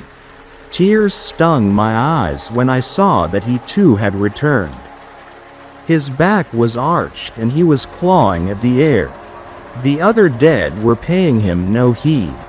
They had their hands on me now, the cold of their flesh pressing against me, brittle nail and bone beginning to dig into my flesh. The fragments swarmed around my feet, inched higher as I cried out, wept, begged for mercy. The woman rested her forehead against mine, then dug her teeth into my ear, and tore. Agony spiraled through me as she spat the bloody lump of flesh onto the ground and moved her attentions to my cheek. I felt burning pain, then the heat running down my face. This was how my life was going to end, in blood and tears. I waited for the next bite, desperate for it to be the last. But it never came. Something was pulling the risen dead away, tearing them off me. The woman was on the ground, howling with anger. The mutilated man was staggering backwards. I did not understand, and then I saw the still whole skeleton being lifted and dashed against the wall by the man who had died in the kitchen. His eyes were glazed, but his movements were swift. He was a furious storm as he moved through the risen dead, sweeping aside bone and flesh, until all of them scurried away, leaving just the two of us. "You saved me," I managed to say. I was shaking violently. "You saved me. Why?"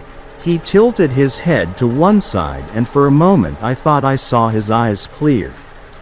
I saw a flicker of the person he had been. His mouth opened. I realized he was trying to speak, and when he did, his words were a whisper. I was not alone. And then he turned and walked away. I have been on my own since then. There is no sign of the risen dead. They did not return to their graves. The land, my beloved garden, is ravaged. I am waiting for a car to appear and for a man to step out and open the trunk. As if nothing was wrong. As if nothing had changed. As if the dead had not walked the earth, in vengeful rage for what had been done to them, and carrying out an act of gratitude that saved my life. Story. We were told she'd recently lost a child. I looked at the report and actually did a double take. Surely there was a typo. Surely this couldn't be possible. I was about to ask the attending to double check when I heard him talking on his cell. He was speaking with the driver. They were coming from the zoo.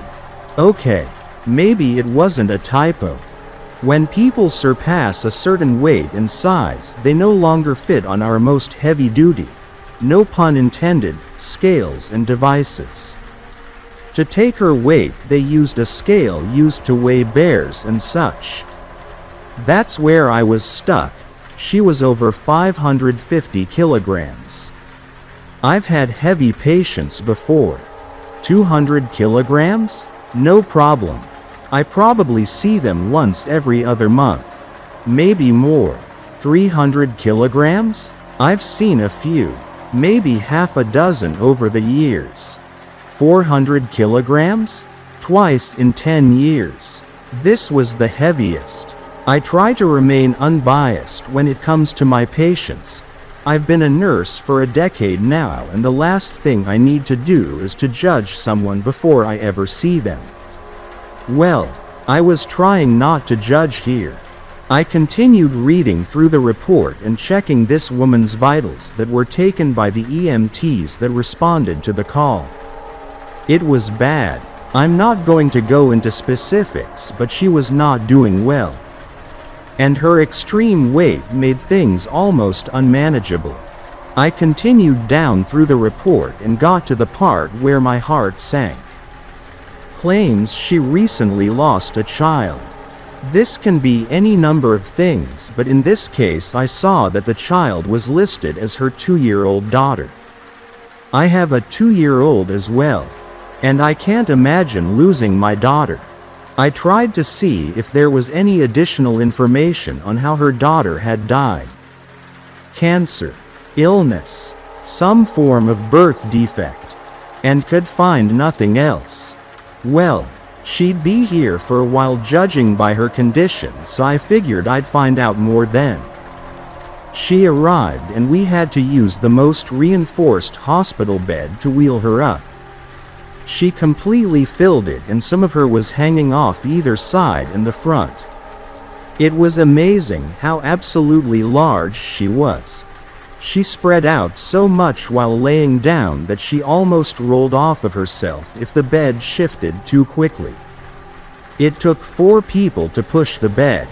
I'm a male nurse. I occasionally get some flack for it. But it works for me.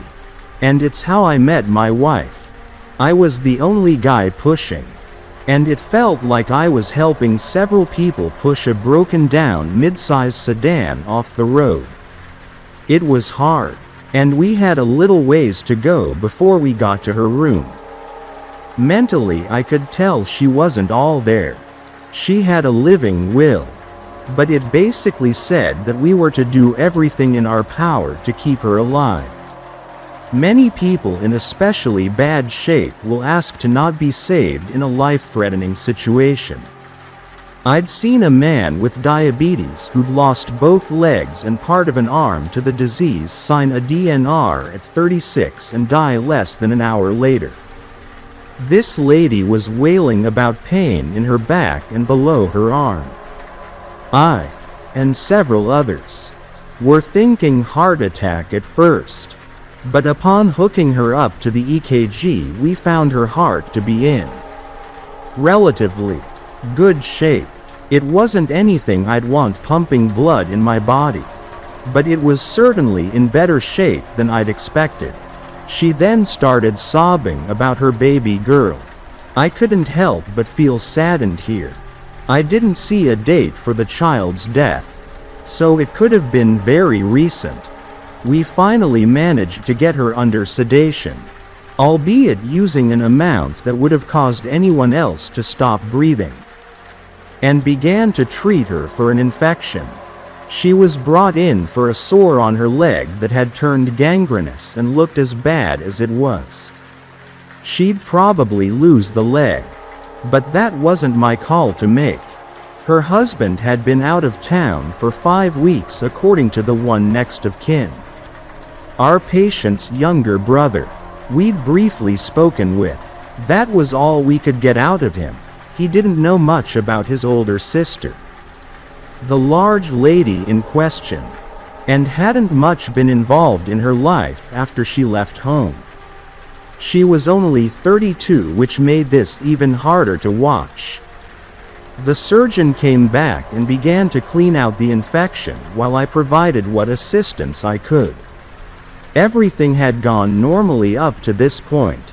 His scalpel suddenly entered a softer portion of tissue and popped a large abscess that had been festering unseen beneath her skin. The liquid that oozed out smelled of death, and it just kept coming. We finally saw that the infection in her leg was linked to a larger infection in her abdomen. I'd never seen anything like this, nor have I seen anything like it since. It was a massive infection, and meant a long recovery period for a healthy individual, and this woman was not the picture of wellness. As the surgeon drained more of the pus, he began to find bits of tissue. This meant that it was further into her abdomen than we expected. At this point, we'd been working on her for several hours and the smell was overwhelming. I hadn't noticed it before, but she had been wearing a very heavy perfume. Mixing that smell with the smell of the pus and tissue led to an even more grotesque smell that even the peppermint concentrate in our masks was fighting a losing battle against. Finally, the patient began seizing against the ventilator. This happens. It's not good. It's not the worst thing that could happen though. But when she did, she began to regain consciousness against enough sedation to give a bull elephant a hangover. She tried to sit up but only managed to flail herself a little on the bed. She was too big to move herself, but she could still try. The surgeon had to back off for a little. He didn't want her to move into the blade and injure herself further. The pus was also coming out faster now that she was moving, so he allowed what could drain to drain. We started to see more blood coming from the opening of the abscess as the anesthesiologist tried to get her under control. And finally, to our horror, we saw a small bone emerge. The surgeon, for the first time I can remember, was physically shaken and took a step back, almost to the wall. This was the same man who'd reorganized a man's internal organs after a hideous car accident when no other surgeons would go near him because he was too far gone.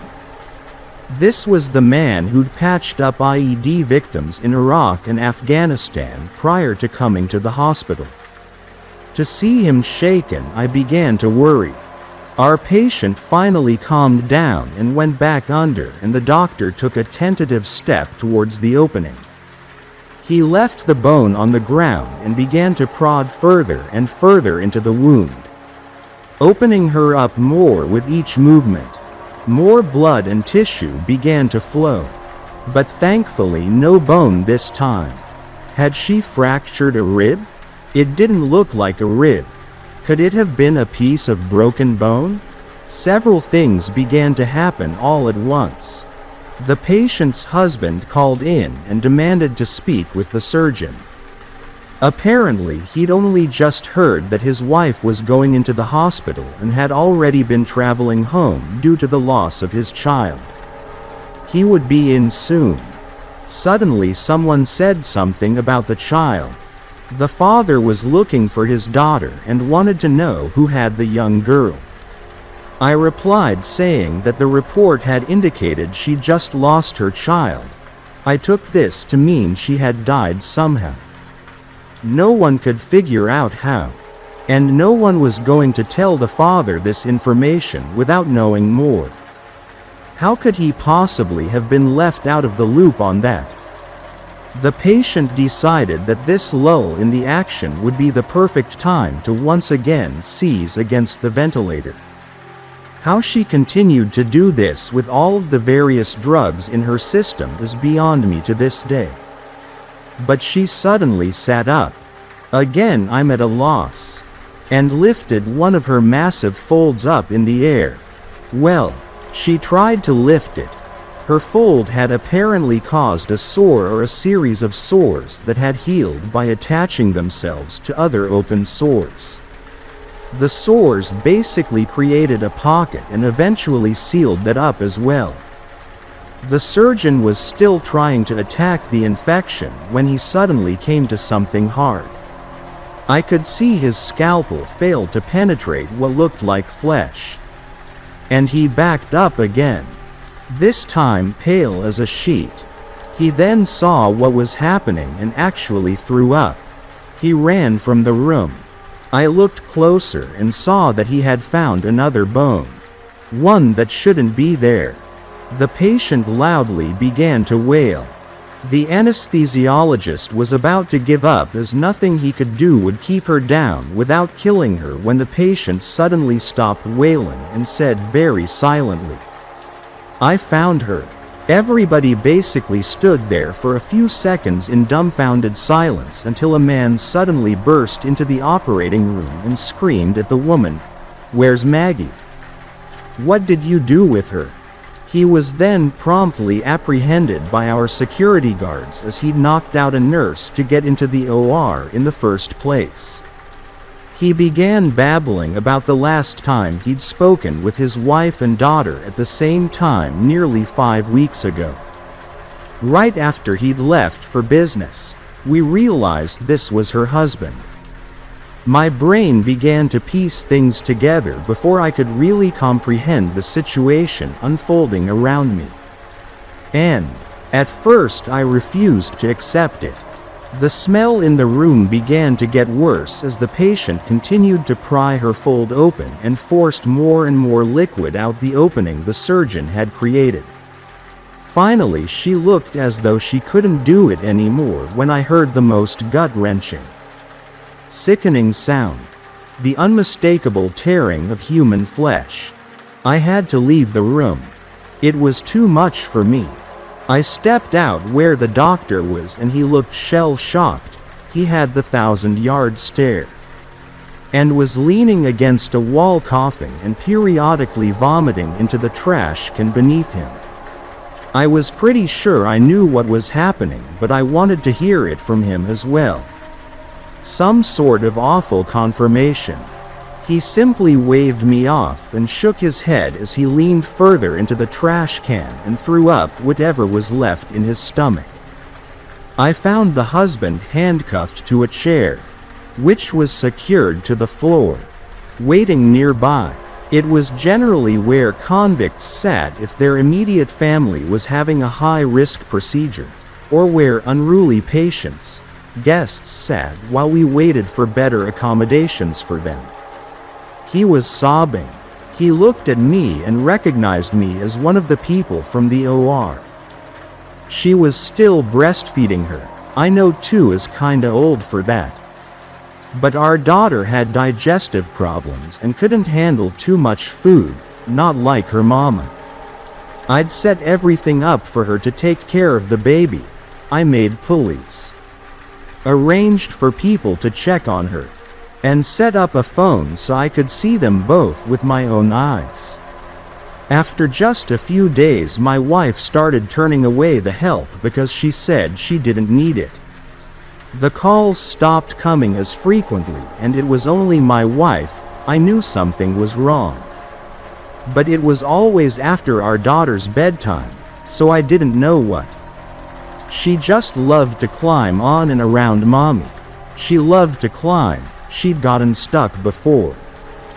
But she always got out. I guess this time maybe she fell asleep. He sobbed as a police officer walked through the door and began to remove the handcuffs so he could be led to a car. I ran back to the OR. This couldn't be happening. The surgeon still hadn't returned and another had been paged for. But no one would go near the patient. Even the anesthesiologist had stopped trying to put her back under. She was smiling a smile that would have made the Cheshire Cat jealous, and cradling something small in her arms while rocking it back and forth. She was muttering something very softly under her breath. I moved in slightly closer to try to figure out what. I probably should have stayed back. Mommy's got you. Mommy won't lose you again. You've been found and Mommy's so happy. Mommy didn't mean to hurt you. Mommy loves you. I still couldn't see what she was holding, though I knew deep down what it was. I was just hoping I was wrong. I edged another foot closer and a few of the people watching the situation made to warn me, but they were too late. The patient leaned towards me and swung one of her massive arms at me in an attempt to open-handed slap me across the face. Luckily for me, I have a pretty swift reaction time and was able to move out of the way even as I felt the wind from her hand wash over my face. I could, however, smell the air that it generated and it wasn't pretty. Then I saw it. Her arm safely out of the way, I could see a small blackened, decomposing child. She was tucked neatly under the arm and pressed tightly against this woman's breast. She was feeding her. The anesthesiologist finally came to his senses and, against all medical protocol, I saw him dump another bolus of sedation into the patient. She started to slow down her movements. I could see her eyes fighting to stay open, and finally her head slumped forward and she went limp. Her arms slowly slid away, revealing the deceased child, who, even in death, seemed to be clinging to her mother. As we approached to begin to treat the woman again and reassess the situation, she opened her eyes one last time and muttered something very softly. I couldn't make it out at first, but finally I realized she was saying a prayer. I'm not Catholic, but I have family that is, and I thought I recognized it as a variation of a prayer to Saint Anthony, patron saint of the lost. Saint Anthony, please come round. Something's been lost and cannot be found. Quote. She sighed and almost lost consciousness again, but managed to continue. Saint Anthony, I've found her in time. She once was lost, but again she's mine. Story. I'm a police officer in a small town in Texas, and I have some strange stories to tell. I've been a police officer in Mineral Wells, Texas for going on 5 years now. If you're wondering, Mineral Wells is about 50 miles west of Fort Worth and has a population of about 16,000. The people here are salt of the earth type people, God-fearing, hard-working, and kind. But something has always been a little off about them, almost like they're carrying a secret that no one is supposed to know. Mineral Wells becomes a ghost town, no pun intended, after 7 p.m. and driving the streets at night can be downright creepy. Even from the safety of my patrol car. In the 5 years I've been here, I've seen and heard some strange things. Things I don't even believe myself at times. If I hadn't had my own strange experience when I was a child, I'd probably think I was crazy. But I'm not. The things that happen here are sometimes unexplainable, but they are real, and I'd like to relay one of my experiences to you. If you enjoy, perhaps I can tell you more, because I have a ton. To understand Mineral Wells, you first have to understand its history. I learned most of this after I visited the local historical society about 6 months after I moved here. Apparently, the town was settled in 1881 by a guy named J.A. Lynch. After Lynch dug the first drinking water well, he claimed that the strange-tasting water cured his rheumatism. Mrs. Lynch claimed that the water had cured her arthritis as well. Mineral-enriched water had prime medicinal value in the 1800s, and soon the word got out about its healing properties. A second well was dug several years later, and then a third. It was out of this third well that a woman with dementia often drank. Guess what happened? Her dementia was miraculously cured. The local children started calling this third well the Crazy Water Well, and eventually the term crazy water was coined for the miraculous water that flowed from the earth. News about this crazy water spread far and wide, and by the early 1900s, mineral wells had become the South's greatest health resort, with hundreds of mineral wells, bathhouses, spas, hotels, and the like. People traveled from all over the country in hopes of experiencing the healing power of the crazy water themselves. As you'd probably imagine, many of these visitors were old or infirm, and many never made it out of town alive. Today, Mineral Wells is a shadow of its former self. While it still has some industry, it operates mainly as a tourism and retirement community. But don't let that fool you. In this town, Faulkner's famous quote holds deeper meaning for those of us who choose to call it our home. The past is never dead. It's not even past. After I had been on force for about a month, I had my first experience with the strangeness of mineral wells. We had gotten a frantic 911 call about a dead body. I still remember the address, 200 Hubbard Street, the address of the Baker Hotel. I was working nights at the time, apparently. That's where the rookies start, and the call came in about 12:30 a.m. My partner and I were in the area, and it didn't take us very long to get there. When we arrived, the 911 caller was gone, but the body was there, just as described. It turned out to be a young woman. She was splayed out on the red brick steps that led up to the front entrance. Her back obviously broken and her head completely smashed. Also, she was totally nude. It was the first dead body I had seen, and it was gruesome.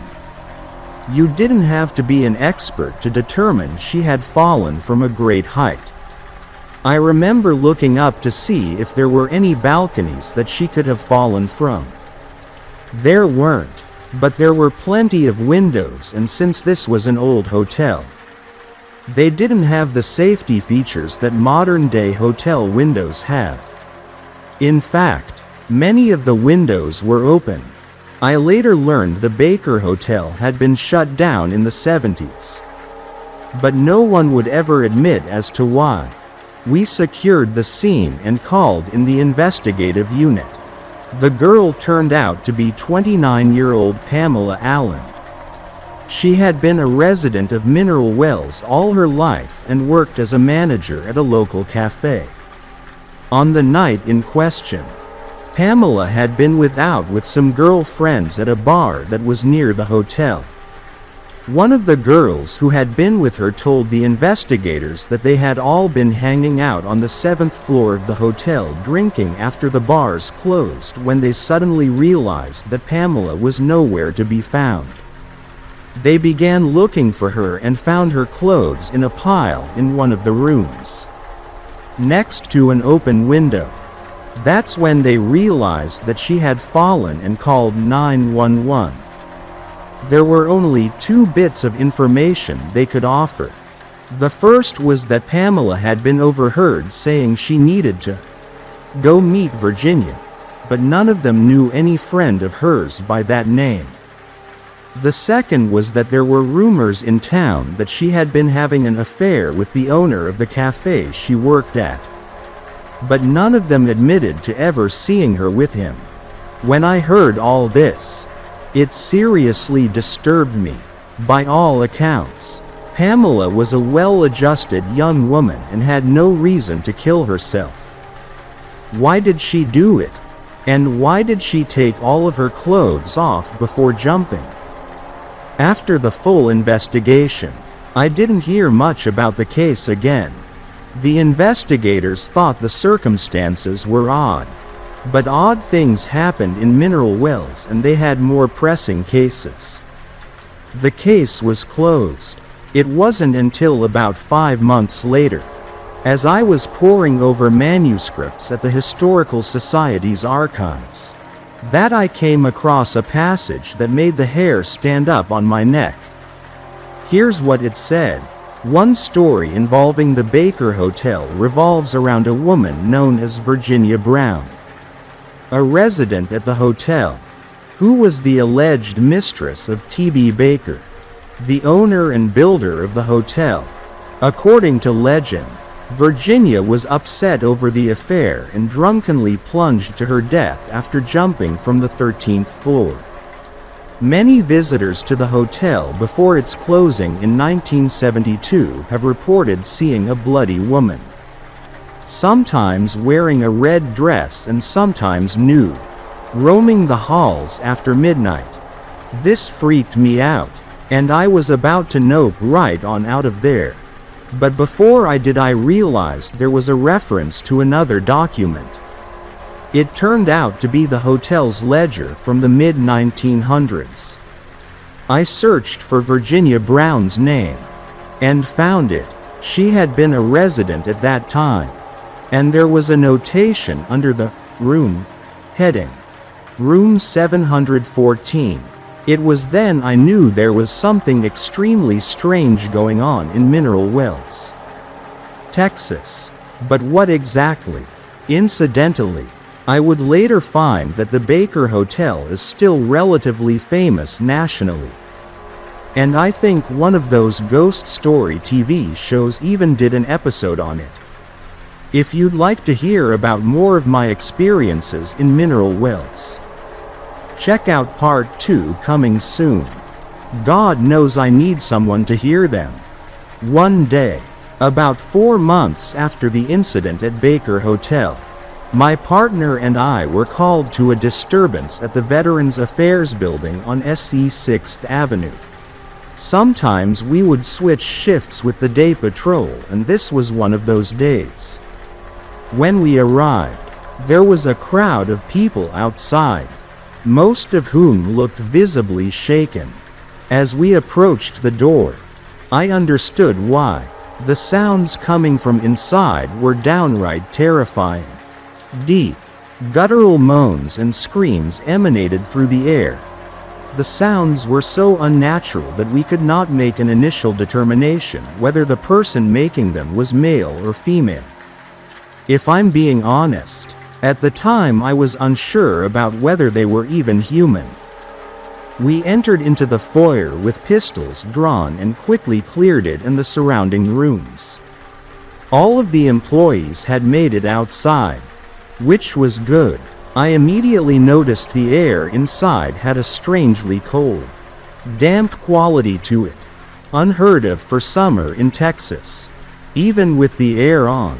And maybe it was just my imagination, but the sounds seemed to not only be coming from the office at the back of the building, but also from the walls around us. And what was that other thing? Whispers? I glanced at my partner, but he seemed wholly focused on the door in front of us. We moved forward to check the handle and found that it was locked. We announced ourselves, but it was soon clear the person inside had no interest in opening the door. My partner, being larger, leaned back and then drove his foot right into the handle of the door, breaking the door frame and sending the cheap door flying inwards. For a split second, and I know this sounds crazy, but I could have sworn the man inside was wearing a long, white doctor's coat and white mask over his mouth. A half second later, the image in my mind was gone, and before us stood a visibly disturbed older gentleman wearing green fatigues and brandishing a letter opener. It was one of those relatively large but dull kinds like you get from the Rotary Club. What little hair he had left was sticking straight out from his head, like when you rub your hair against a balloon. He was babbling, mostly incoherently, but we could make out a few words between the moans and cries. Not the water again. Not the water, it's cold. So cold, it's time for your treatment, I'm a better boy. So much better, I won't run. I won't. He moved quickly, raising the hand with the letter opener. My partner yelled out, "Drop it," as we aimed our firearms in unison. Then, without warning, the man placed his hand palm down on the desk next to him and drove the letter opener into the back of his hand with such force that it somehow pierced the wood on the desk. He looked straight at us with that pale face, eyes cold and wide with fear, and gasped, "He's coming," and collapsed to the floor. I stayed with the man while my partner ran outside to grab the paramedics. When I was doing my final sweep of the office, I happened to notice a large, half-empty box of mineral water, collected and bottled right here in town by the Crazy Minerals Company. I grabbed a bottle and shoved it into my pocket. As the paramedics were wheeling him out, their initial explanation for his actions was possible early signs of dementia. By the way, my partner called my attention to a small, brass sign that had been erected on the outside of the building. It read, "After the incident at Veterans Affairs, I wanted to learn all I could about mineral wells, and about a week later I went to the Historical Society on my day off. As I mentioned in Part 1, to learn about its unusual history. Later that night, I found myself alone, as usual, in my apartment. Deep in thought, I tried not to think about what had happened with the old man. But I couldn't push it from my mind. It was so strange, and the fact that the building had been a sanitarium at one point made it even stranger. At this point, I wasn't even sure I believed in ghosts or the undead, but what had happened sure pointed to some kind of possession. The only thing I really knew was that I had experienced two otherworldly events, neither of which seemed to be connected, but together seemed to point to something sinister going on in mineral wells.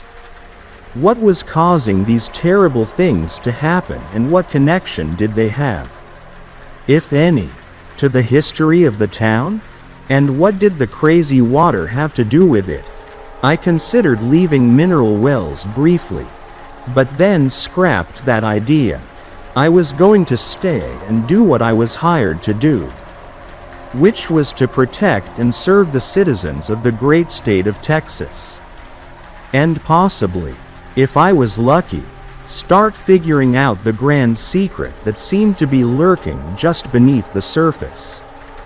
I decided that plan would start with my partner, Officer James Orr, a 15-year veteran of the Mineral Wells Police Department, and a lifelong resident of Mineral Wells.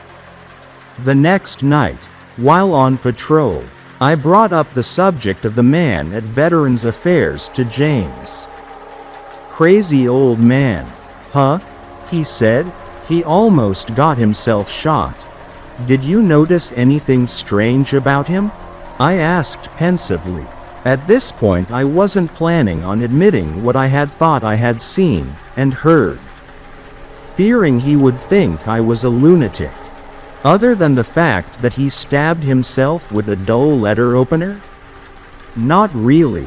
It was a little cold in that office. But that's not that odd. Weird shit like that happens in mineral wells sometimes. It's kind of a running joke around here.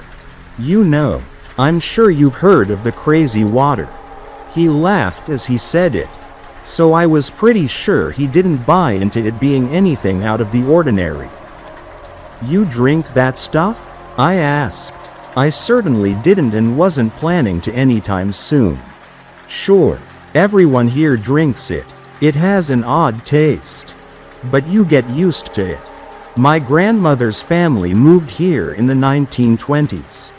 Believe it or not, to see if the crazy water would cure her mother's, my great-grandmother's, schizophrenia. It was a snake oil salesman's heyday back then. The mineral water was supposed to cure anything and everything, and I know my great-grandmother had to make great sacrifices to get here. I'm not sure whether it worked or not, but she died here sometime after giving birth to my grandmother in 1931. I still have an old picture of her standing in front of one of the crazy water wells. You know, it's funny, and I haven't admitted this to anyone before, so don't think I'm crazy. But several years before you got here, I responded to a strange call involving an old woman who had taken too many of her pills and was worried that she was going to die, Ellie. I think her name was. After I arrived, I called poison control to make sure she was going to be okay. The woman on the line stated that Ellie should get checked out if she started feeling ill, but that the quantity of what she took was not lethal. I comforted her a bit and was about to leave, but she stopped me dead in my tracks with a peculiar story. She said that as she was about to take her pills, a young lady had instructed her to take the entire bottle, dump them all down my throat, as she had put it. For some reason, she had listened, and had taken about a fourth of the bottle before snapping out of it.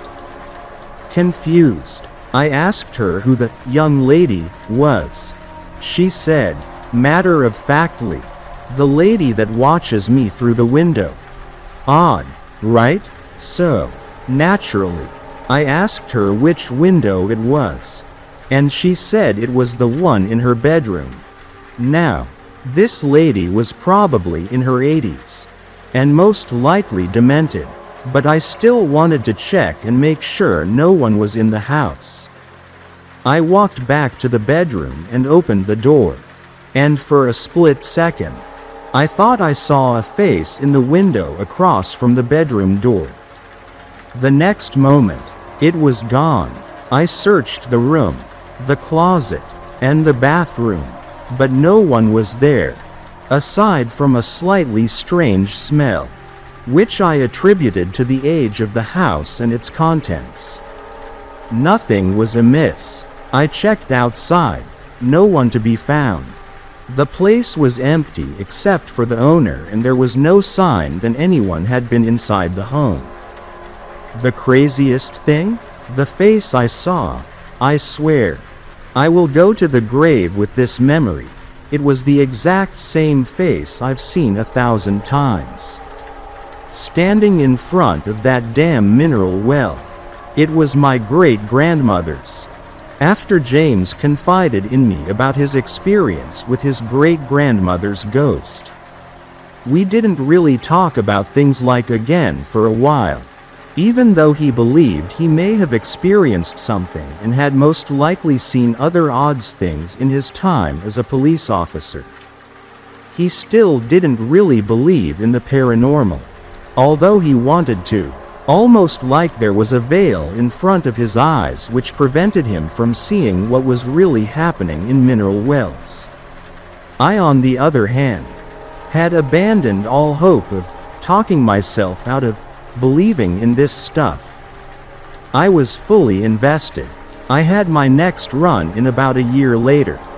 James was out sick, the flu I believe, and I responded to a vagrancy call at the old Norwood Hospital. It had been abandoned for some time, and we had gotten constant reports that a man was living on the third floor and making a racket at all hours of the night.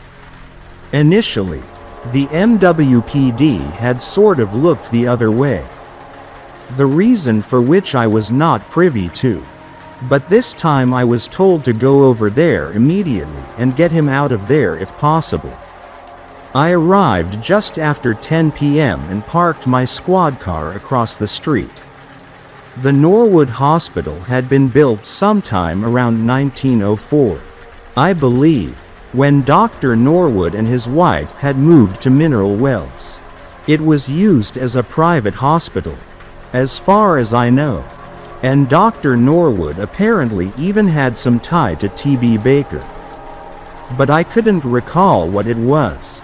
As I was walking up to the entrance, I noticed the flicker of a light in the third-story window. Most likely a candle, confirming that someone was up there. The front door was still boarded up, but there was a window on the left side of the front of the building that had been broken and all of the glass removed. I pulled out my flashlight and climbed in. The inside of the building had decayed with age, and all of the signs you'd expect in a vagrancy were present. There were old clothes on the floor, empty food containers, beer cans, and the place was in extremely poor condition. The smell was awful, too. I checked the first floor and found nothing. There was an open door that appeared to lead to a basement, but I decided that would not be on my agenda for the night.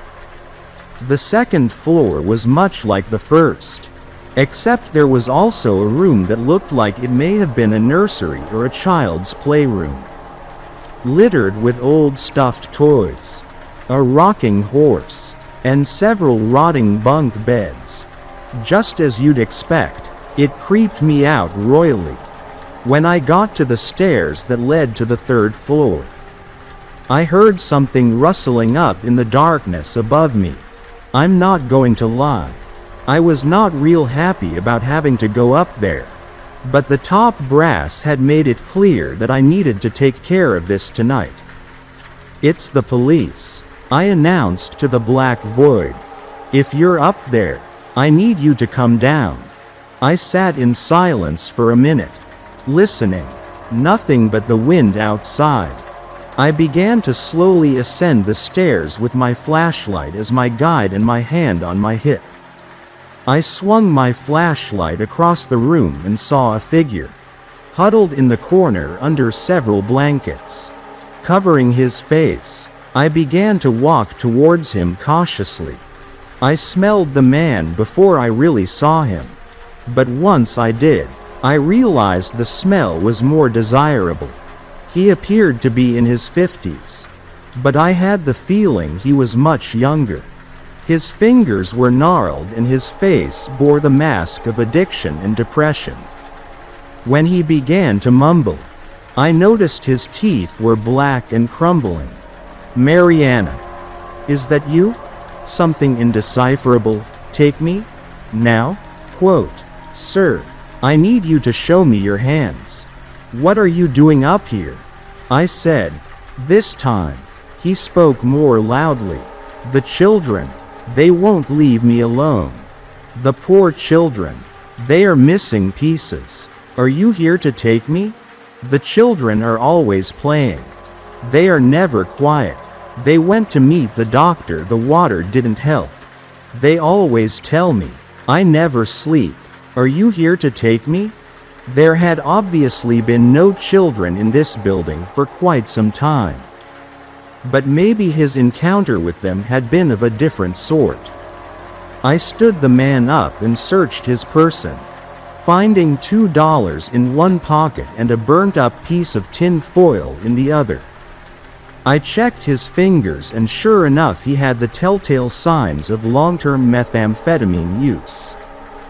Burnt fingers and all. Meth had always been a relatively serious problem in Mineral Wells. It's cheap. It can be made with mostly household chemicals, and once they start, They can't escape its grip, often for life. I threatened to arrest him for possession of paraphernalia, but he agreed to tell me where he got the meth from instead. Lions Park, as the dopeheads called it. A place well known for its drug activity. He didn't have any of it on him, but I did explain to him that he'd be arrested for trespassing. He seemed relieved as I escorted him down the third-floor stairs.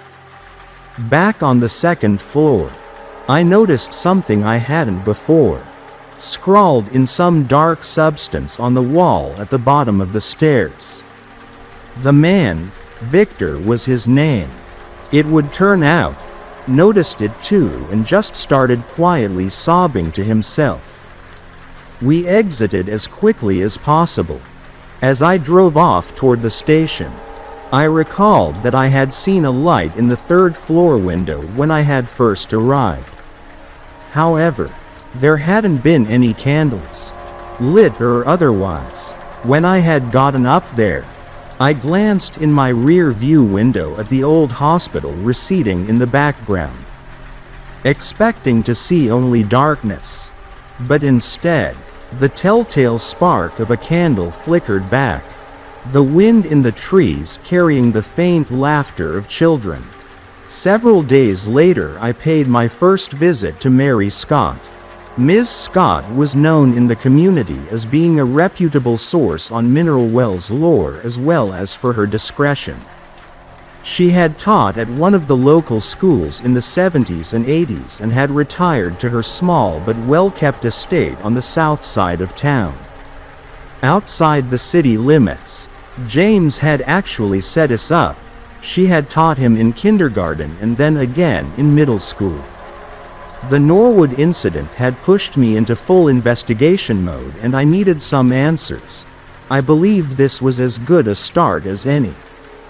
I arrived at her place in mid-afternoon, dressed in plainclothes so as not to attract any attention to myself. Now that I was actively seeking information on paranormal activity in mineral wells, I had to be extra careful. At this point I wasn't even entirely sure I could trust this woman. But I didn't really have any choice. Her home was a small, cozy, brick house tucked several hundred feet off the road. A narrow driveway guided me under the sprawling arms of several mature oaks.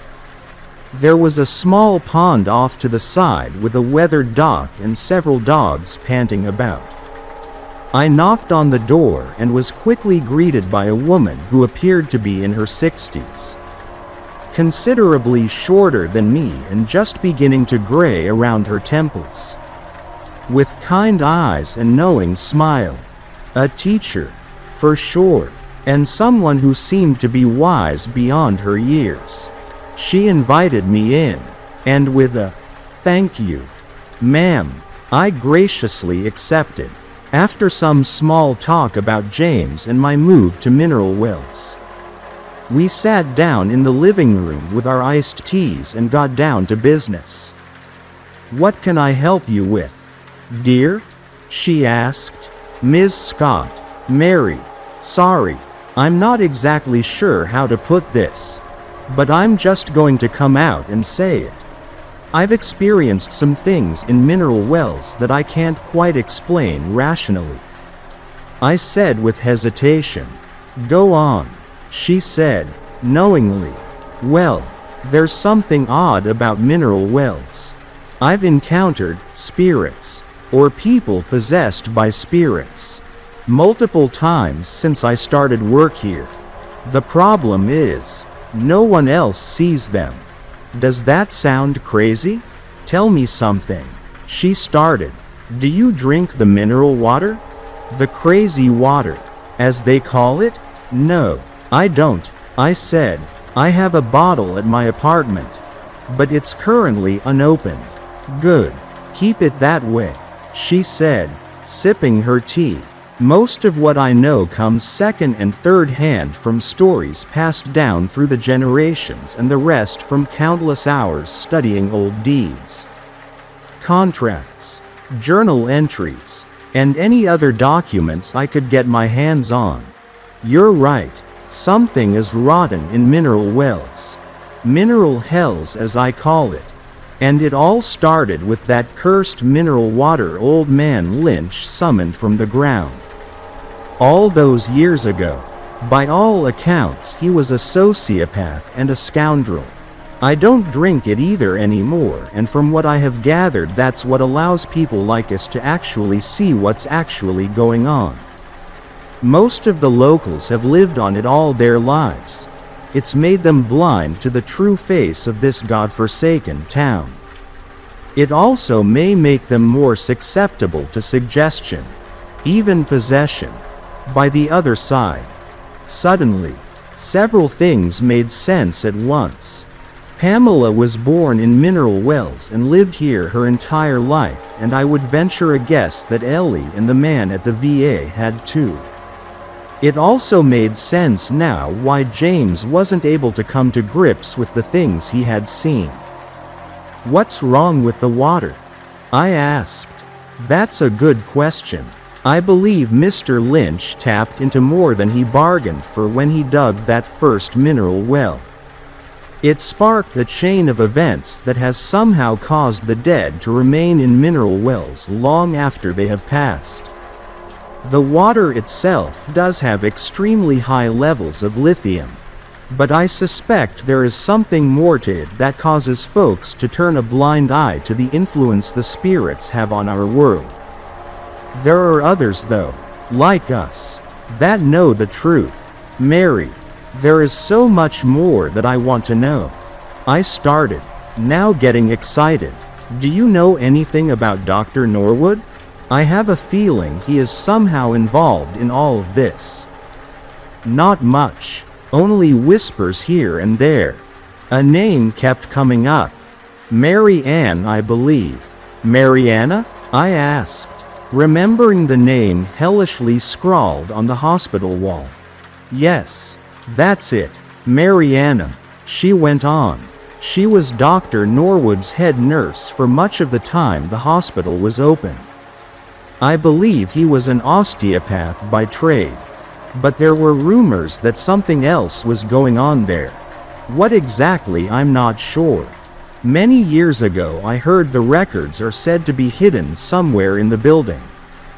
But I couldn't begin to tell you where or if they're there at all. She went on, but the sound of her voice faded from my consciousness and was replaced by a singular picture. The dingy wooden stairs leading down into the basement at the Norwood Hospital. If the records were still in the building, they were down there. Finding them was the first step in unlocking this mystery. I had to find them. I reluctantly cut our conversation short, thanking Mary and telling her we would meet again. I promised to share any further information I found with her. I got the feeling as I was leaving that she had stuck her neck out by talking to me, and I was grateful for her help. As I drove back down the long driveway under those old oaken sentinels, picturing Mary alone with her tea and her dogs, I felt a feeling of sadness and weight envelop me, like being wrapped in a thick blanket on the bottom of the ocean. I drove on. That night, I parked my squad car across the street from the Norwood as I had several days earlier. I was on the clock and could easily explain my purpose for being here if questioned about it. And sure enough, as I stepped out of my vehicle I could see the light again, flickering in the third-floor window like a modern-day will-o'-the-wisp. I opened the trunk and grabbed the black satchel inside. Once inside the building, I navigated through the grime and decay to the black hole in the wall that led down to the basement. Thank God for flashlights, I thought. The darkness there seemed palpable, like it was a living entity all its own. I started down the steps, 10 in all, and counted each as I went. If I were to lose my light source for any reason, or if I was running, I'd at least have a decent chance of getting back up the stairs without falling and hurting myself. I had also noted that it was 22 steps roughly from the door to the basement stairs. You can never be too careful. Once I made it down, I felt the grit of soil beneath my boots. I guess it made sense that the basement wasn't fully complete in a building as old as this. Surprisingly, it was relatively clean down there, but that was the only positive. The air was damp and musty and heavy with the weight of the building's history. As I swung my flashlight, the darkness retreated on cue, but grudgingly, old equipment littered the floor along with some decayed furniture and other furnishings. I didn't see any filing cabinets, though. No papers, folders, nothing. I cursed myself silently for thinking this was a good idea, but pressed on. The second room felt darker than the first somehow. A cabinet had overturned and there were broken vials and bottles littering the ground. I stepped around them and was surprised when there wasn't another door in front of me. Just an old coal stove, flanked on either side by piles of old bricks and some old rafters. The stairs to the basement were in the back of the building, and I knew I hadn't made it back to the front. I doubled back and made sure there were no other rooms or passageways before heading back to the room with the stove. I shined my light around. I noticed the back wall was brick and that there was a crack running up from behind the stove halfway to the ceiling. Immediately I began removing bricks from the pile in front of the wall until I had enough room to slowly nudge the iron stove out of the way. It was just as I had thought. At some point this basement had flooded, eroding the earth beneath the brick wall and causing the bricks to crack. Since the wall had no weight to hold it, I had done construction in the past and had seen this before. This wall had been built shoddily and probably in a hurry. At the bottom, the bricks weren't being held together by mortar at all, and a few light kicks created just what I needed to proceed. A passageway, under the old brick wall, into hell, for all I knew. My heart was pounding and I absolutely did not want to go in. I have no trouble admitting that now. I had come too far to turn back, though, so I got on my hands and knees and crawled through the small opening. As I stood up and dusted myself off, my heart froze in my chest. Filing cabinets, rows of them. They were similar to the kind offices used today, except they were made of solid wood, probably oak, and very well preserved for their age. They had brass plates on the outside with descriptions. The room appeared to be untouched after all these years. Mary had been right. I walked along the wall quickly, not wanting to waste any more time in this place than I had to. Until I found the cabinet I was looking for. The one marked experimental. Experimental. The word itself seemed evil. Somehow, I slowly opened it, and over the creak of wood sliding on wood, I thought I heard the faint laughter of children. A cold sweat broke out over the skin of my arms and I got the feeling that I was being watched. I grabbed as many files as I could fit in my satchel, closed the drawer, and turned to leave. That's when I saw them. In the middle of the room, standing perfectly still, was a group of children. I was paralyzed, not by any external force, but by the grip of unadulterated fear. They looked back at me, eyes blinking almost in unison, with gleeful smiles. Then, it was as if a record skipped and the children standing there changed. I recoiled in horror as I realized what I was seeing. The girl standing in front had two blank, scarred holes for her eyes. The younger boy next to her waved, his hand bearing only 2 fingers and a thumb. Another boy was on the floor, pulling himself forward with the stumps of 2 missing legs dragging behind. There were others in the same condition. The record skipped again and they were whole, all standing still again, grinning from ear to ear. I found my body could move again, so I turned and ran as fast as any human ever had before, crawling under the wall before sprinting the rest of the way out of that godforsaken building. Back through the basement, 10 steps up, 22 steps out. As I ran, I heard the children singing behind me. As it got louder, I realized it wasn't a song, but a nursery rhyme, one that still haunts me to this very day. 1 for tongue and 2 for nose, 3 for eyes and 4 for toes. Ring the bell, the time is near. Ding, dong, Mariana's here. Ding, dong, Mariana's here. Back at my apartment, I sat alone underneath the single light illuminating my small dining table. Head in my hands, I could still see the young girl's hollow eyes staring blankly back at me. I shuddered, reaching into the satchel on the table and slowly pulling out the 5 folders I had retrieved from the filing cabinet at the Norwood. They were legal-sized, olive in color, and only slightly faded.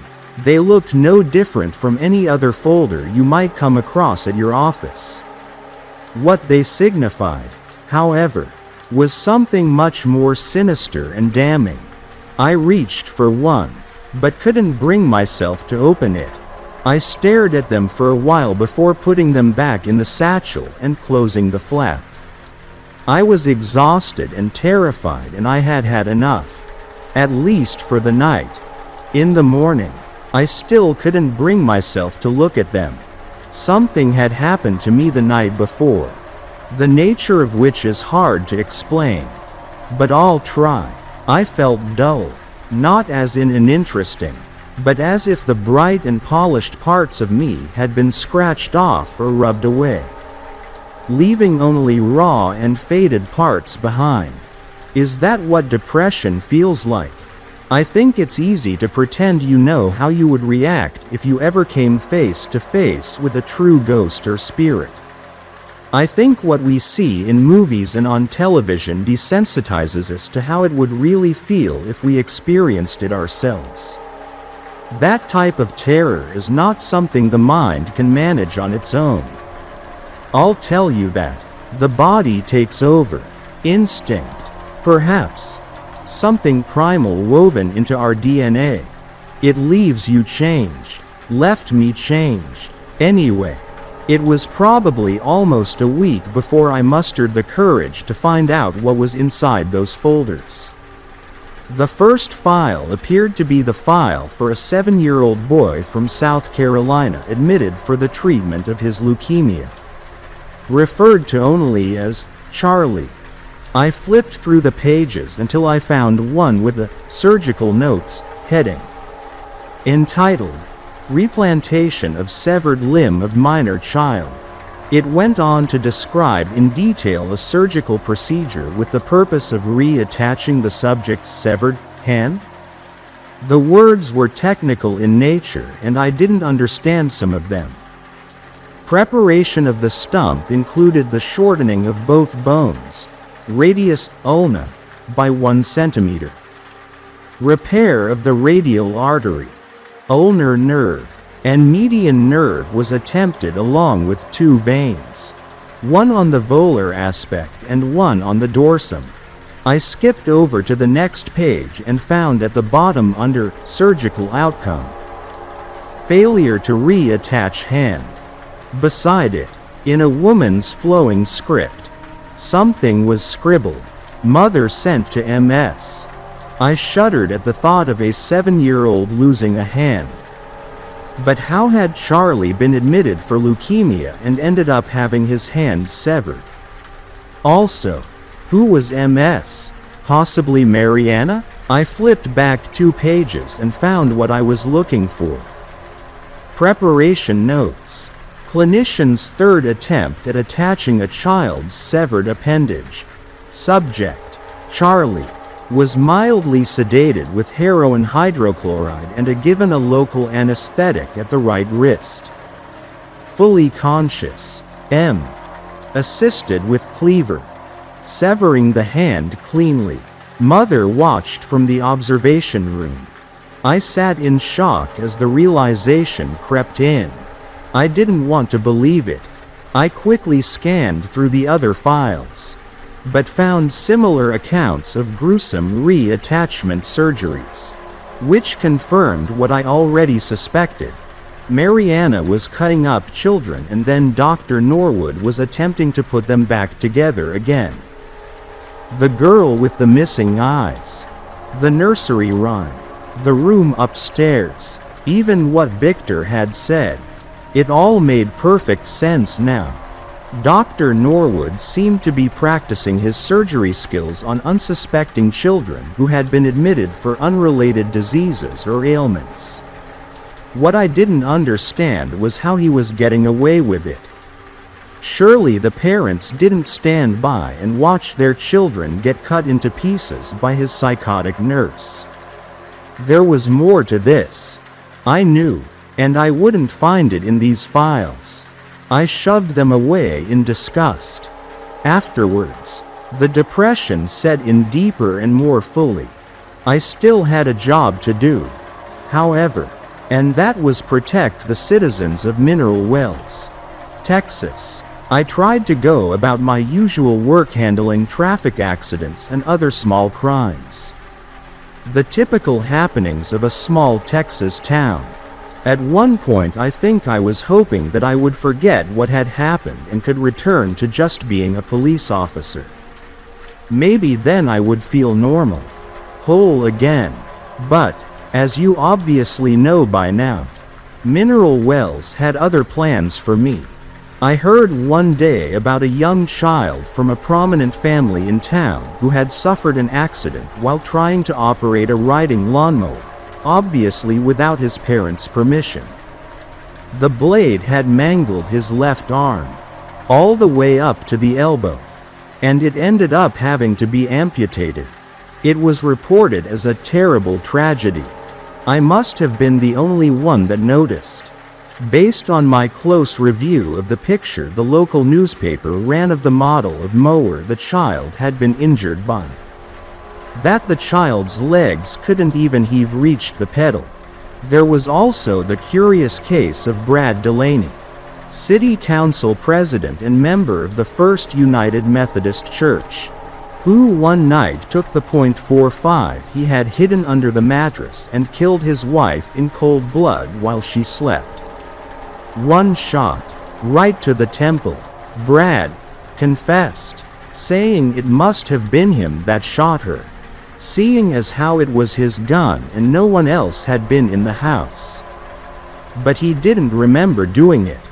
They had found him that morning, still asleep next to his murdered wife, the mattress stained in crimson red.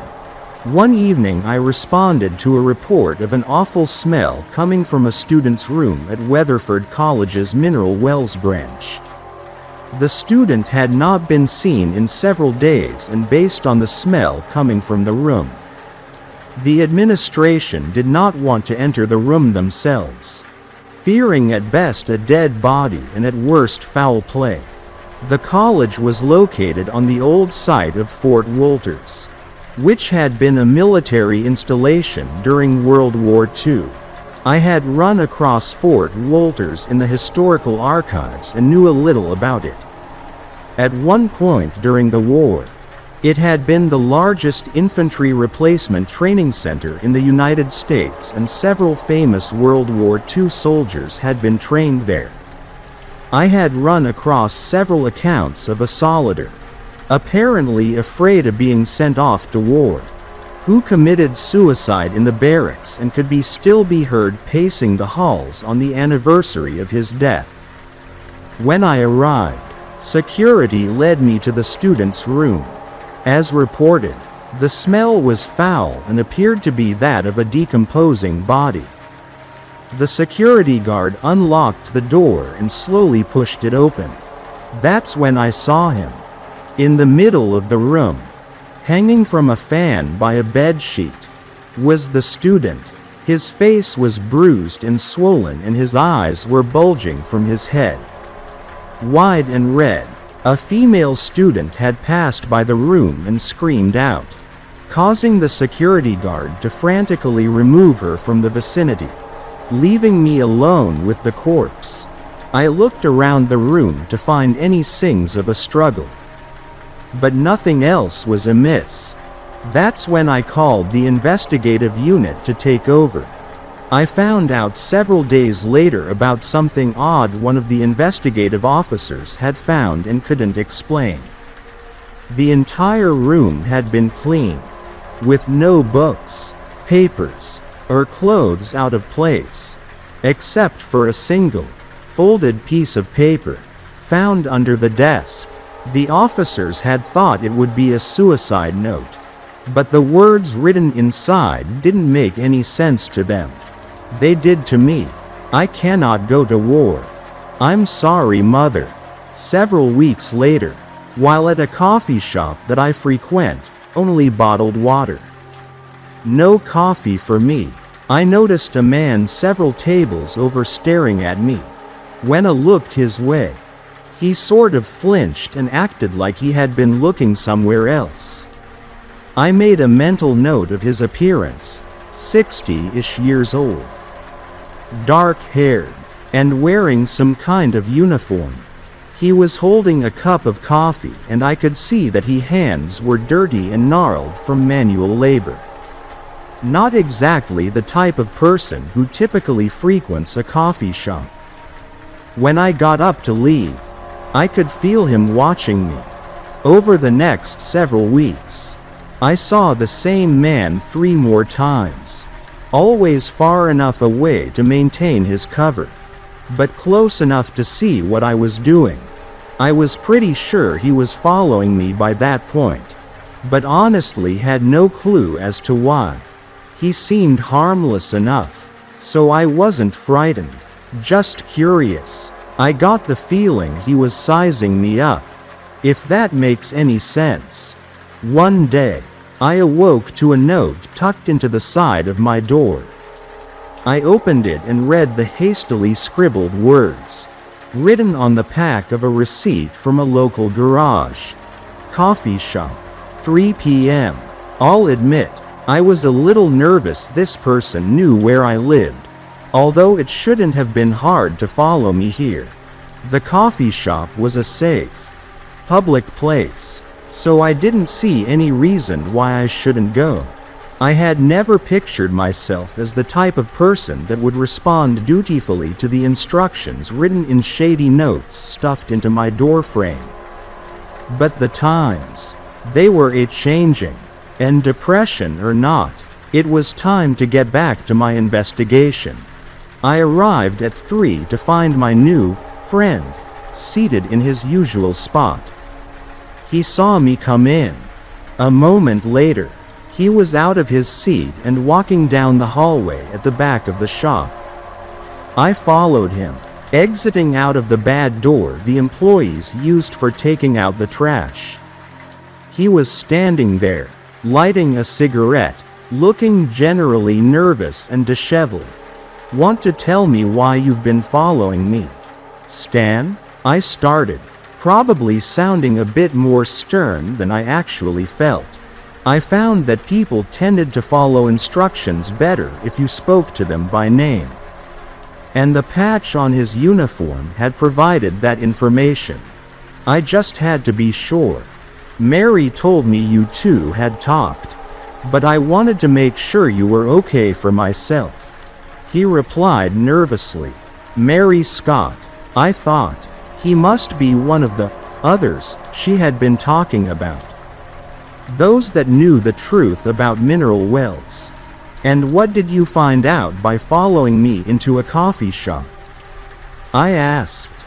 Well, For starters, all you drink is regular bottled water. No coffee or tap water. Also, I didn't find any of the crazy water bottles outside in the trash at your apartment.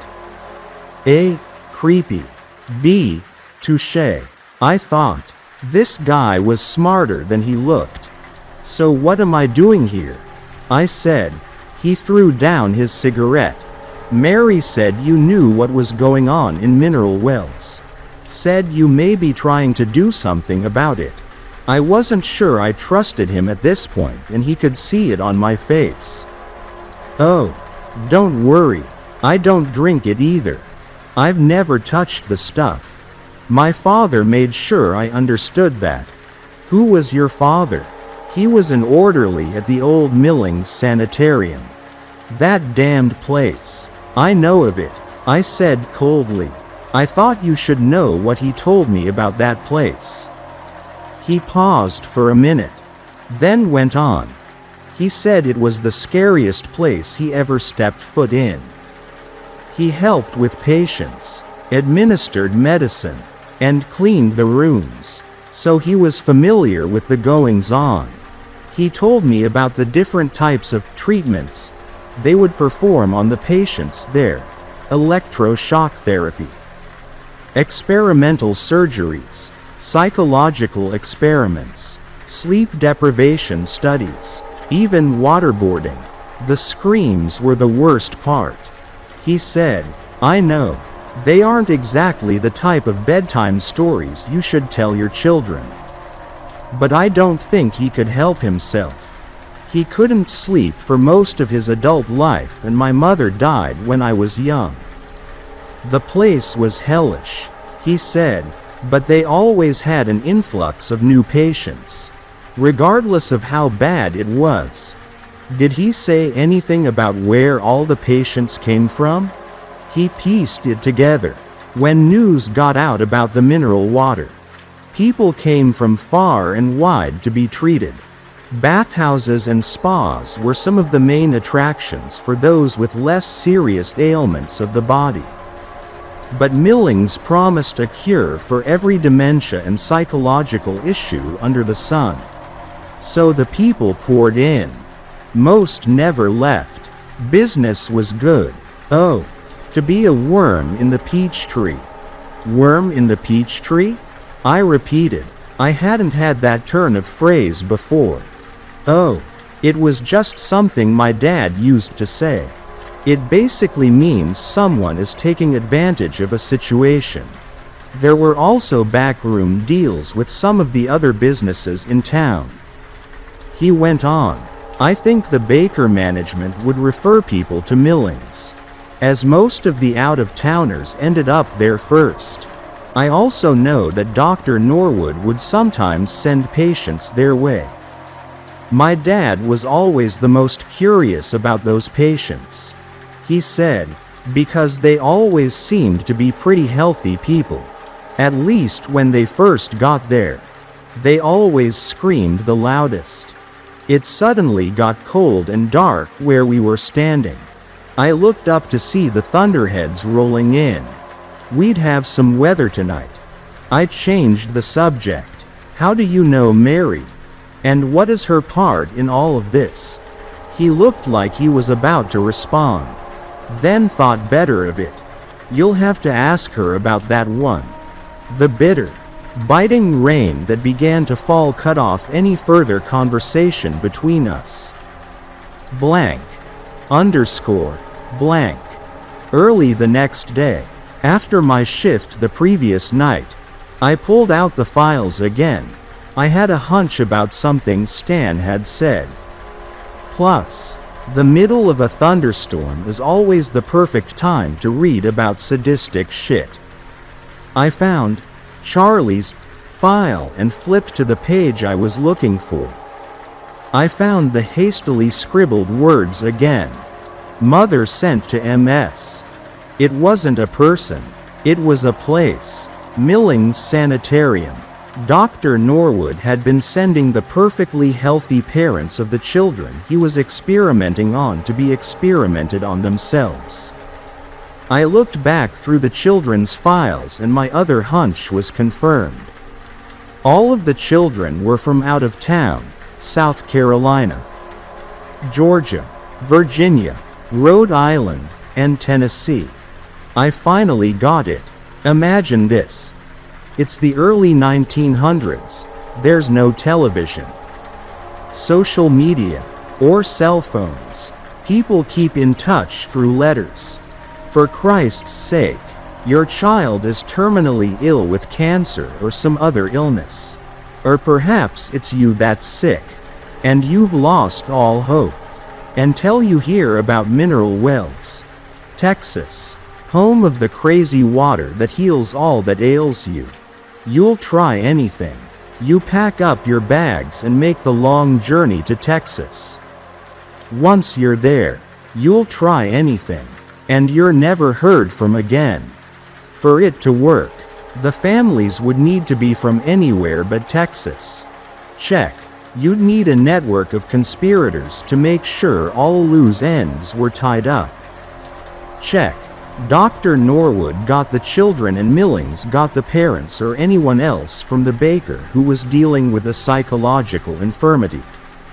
If anyone ever tracked you down at Millings, which would be nearly impossible, who would believe your crazy stories?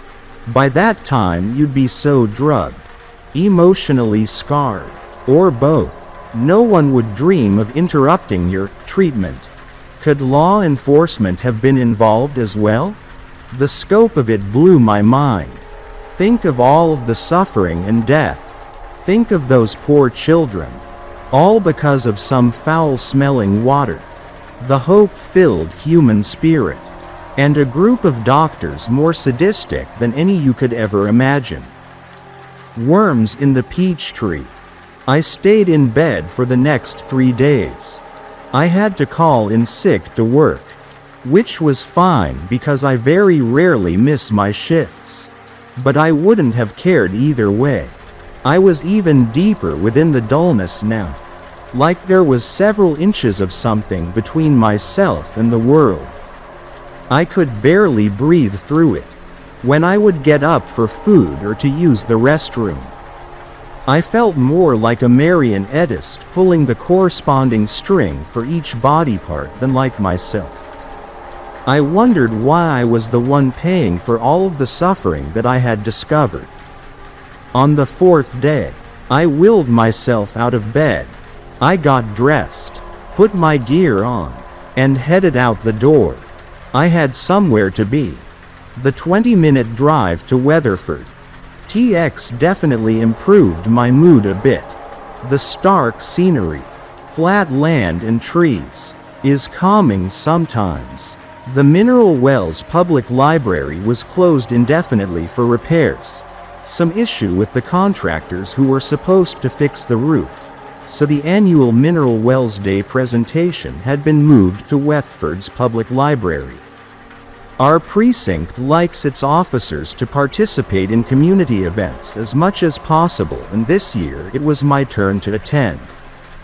The presentation concentrated on the rich history of Mineral Wells and the brave leaders that built it from a one-well town to a booming resort community. The irony did not escape me. J.A. Lynch was the ultimate hero of the day. But I knew otherwise. I sat in the back and listened off and on, but was mostly lost in my own thoughts. When it concluded, I stepped outside to speak briefly to one of the presenters to thank them for their support of our community outreach program. But a familiar face was already speaking to her. It was Mary Scott. I should have known I would see her here. We exchanged glances when she was done, and a moment later she walked over to me and spoke.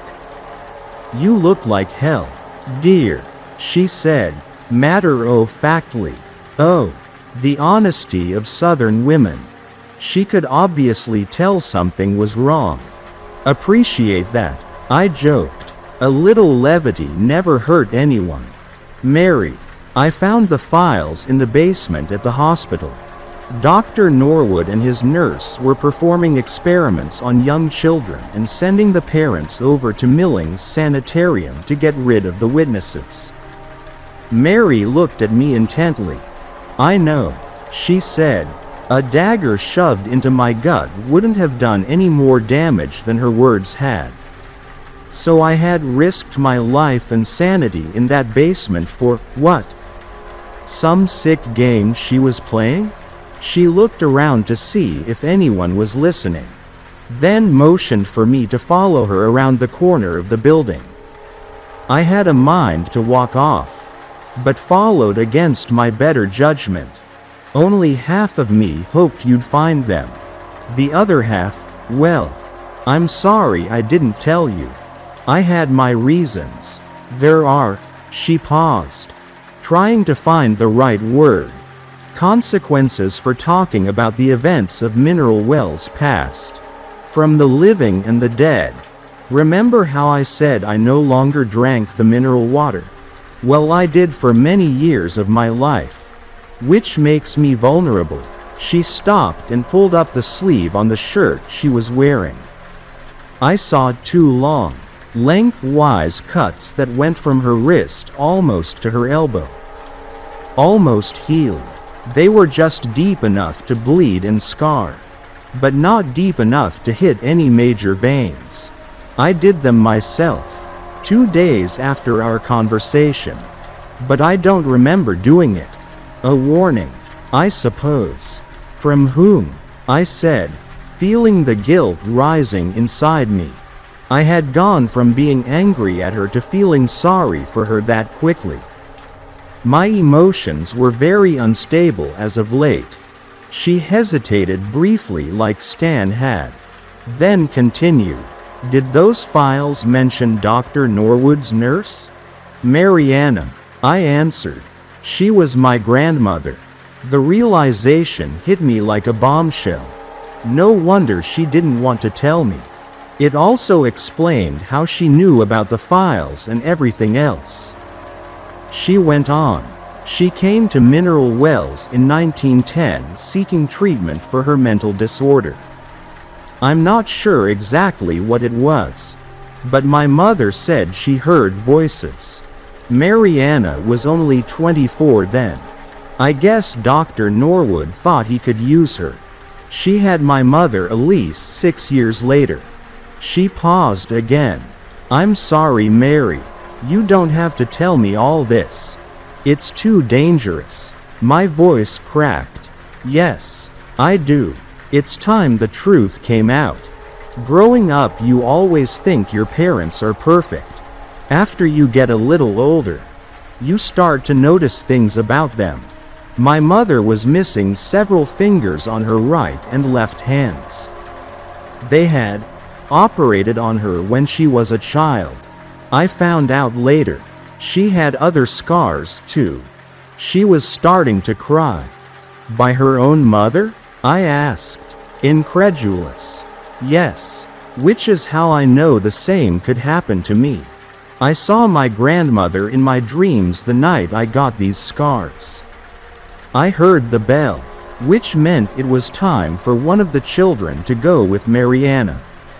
It was my turn. She was now sobbing. I put my arms around her. The past is never dead, I thought. She wiped her eyes. Why my mother named me after her I'll never understand. But perhaps she didn't either. She pulled away, then turned back around. Oh, there's one last thing. I tried to tell you this the last time we spoke. You need to go see Madame Teresa. She's here in Weatherford and does psychic readings. Pay no mind to the surface of what you see. That's only for the tourists. Teresa is an old soul. She should be able to help you. I almost balked, but thought better of it. If I had seen and heard the dead with my own eyes and ears. It wasn't a huge leap to believe that someone else could speak to them. Thank you. I'll do it, I agreed.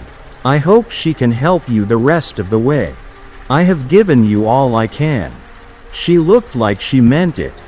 blank, underscore, blank. It wasn't hard to find Miss Teresa. She was, after all, the only local business with a sign that bore the image of two hands holding a crystal ball. Even if she was located several miles from the city limits, I still had my doubts. But I had no other option at this point. The small shop had seen better days. The carpet was purple and faded, and beads and other baubles hung from the low ceiling. Haphazardly, the smell of eucalyptus and cinnamon filled the air, covering the smell of the cats that tramped around the room. For the most part, at least.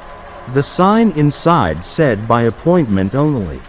But I hoped she already knew I was coming. I took a seat as at the large, ornately carved wooden table in the center of the room. That's when a woman appeared from behind the curtain in front of me. She wore a long dress, rough spun and voluminous, with a hood on the back. She was dark-haired, and her wrinkled, sagging skin was the same. I could not see her eyes. She wore a mask over them, but instead of eyeholes. The mask was solid, with eyes finely painted in their correct places. It was supremely unnerving, like looking at a life-sized doll that had come to life. "Mary sent me," was all I could muster. "I see," she replied. "Come with me." And with that, she disappeared behind the curtain again. I slowly got up and followed her back. The room behind the curtain was much smaller than the main room, with only a small, simple wooden table in the middle. In the four corners of the room were small painted statues depicting animals. Totems, I believe they are called.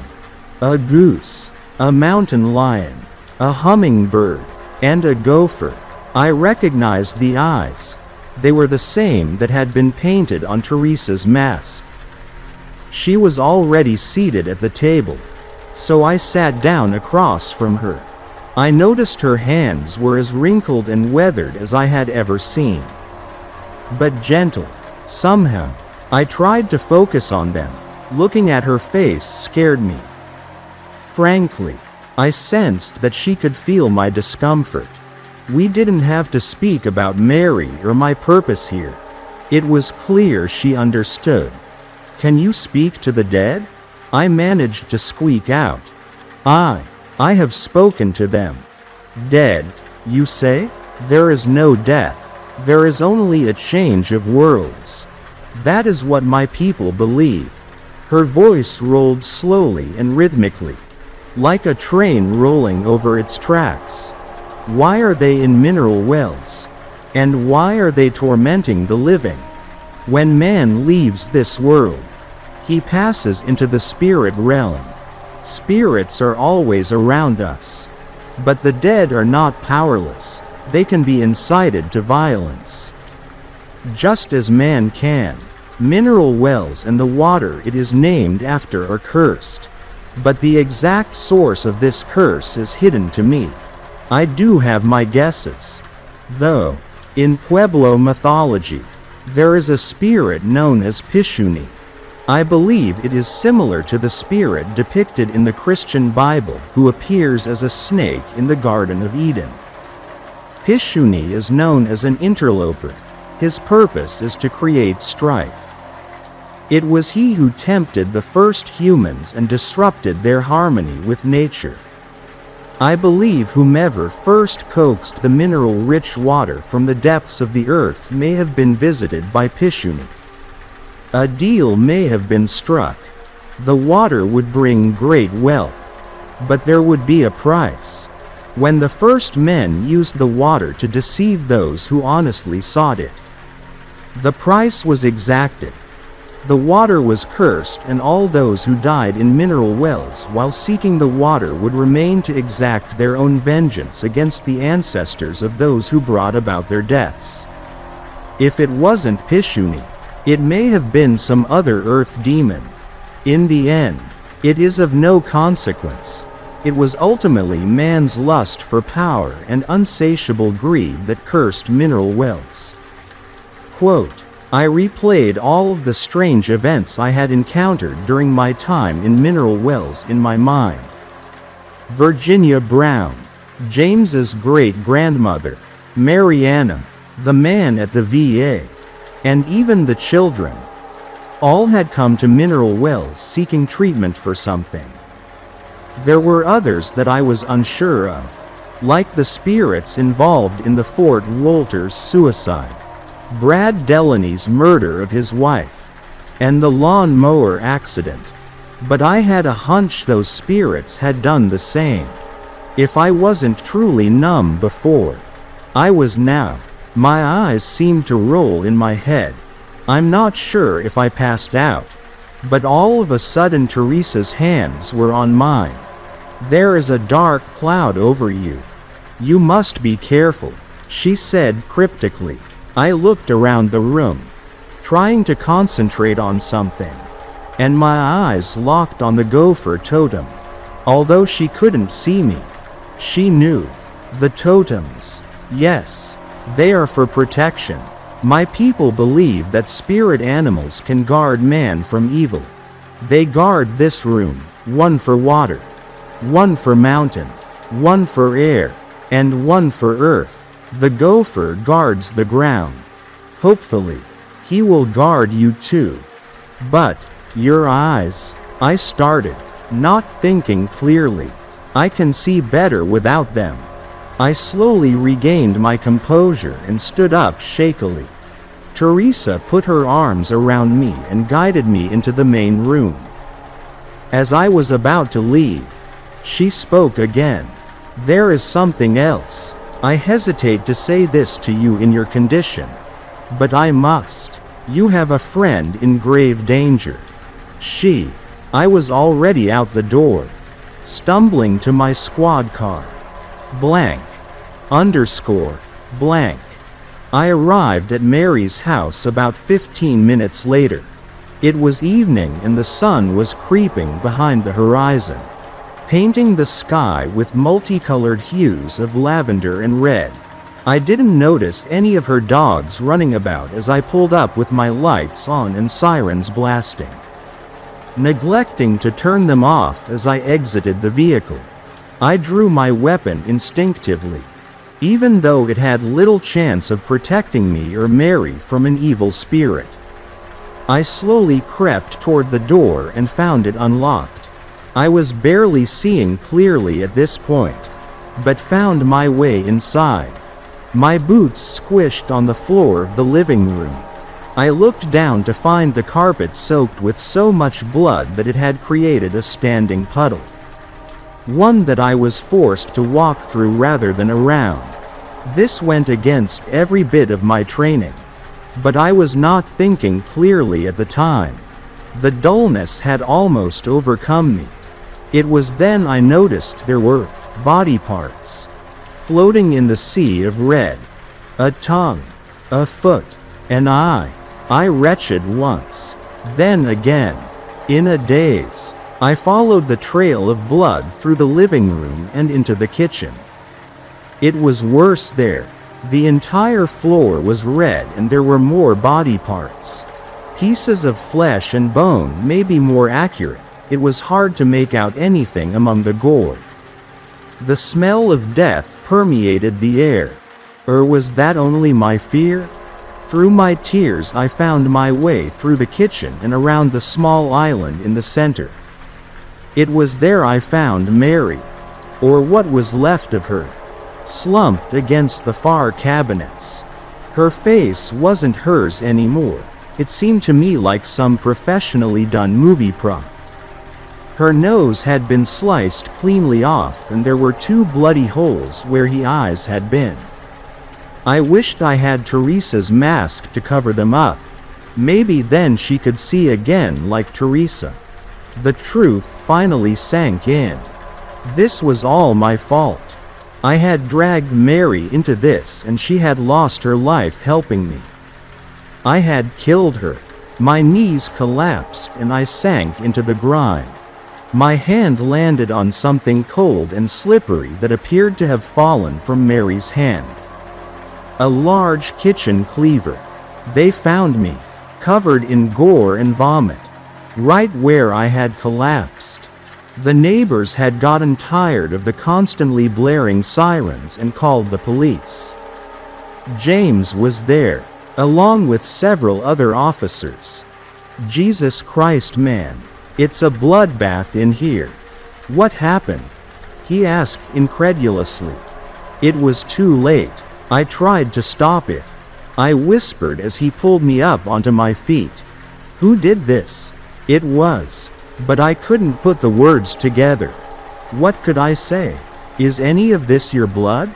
Are you hurt? No, I'm fine. I'm not fine.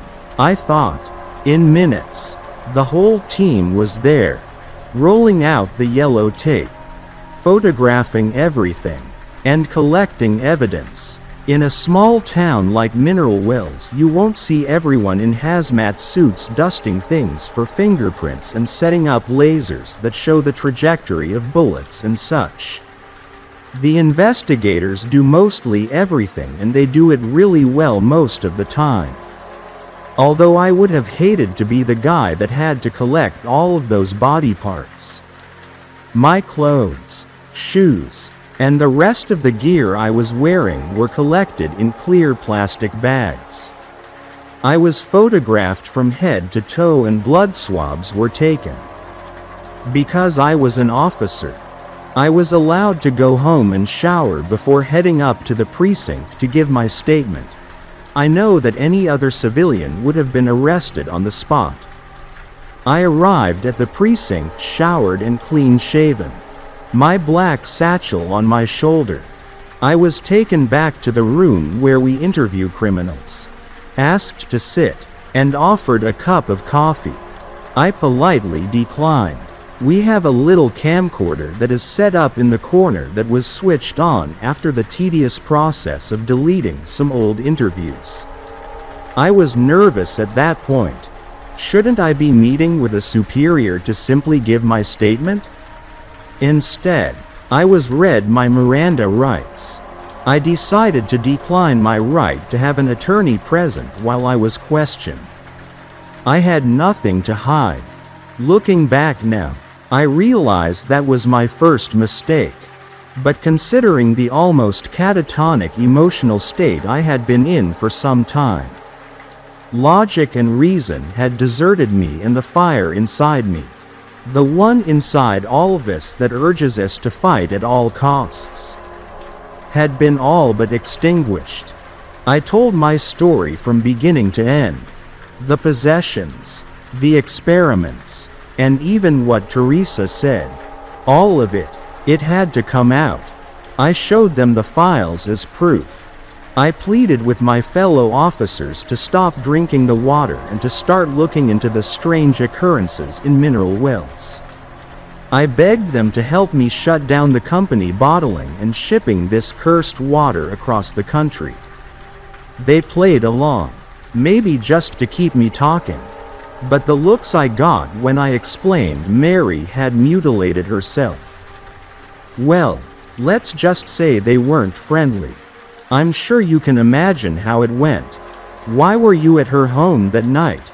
A psychic told me she was in danger. Officer rolls eyes and scoffs. Sure, buddy, we believe you. Now tell us about these ghosts you saw again. Afterwards, I was placed on temporary leave and taken to a holding cell. The next several weeks were a blur. I was placed under official arrest soon after my interview and held without bond. Can you blame them? It was a gruesome scene. I was covered in blood. It appeared as if I had handled the murder weapon. And hell, she was cut into pieces. For Christ's sake. The medical examiner stated that no human would have been able to survive long enough to do that to themselves without bleeding out. Plus, even if she could have, why would Mary have done this to herself?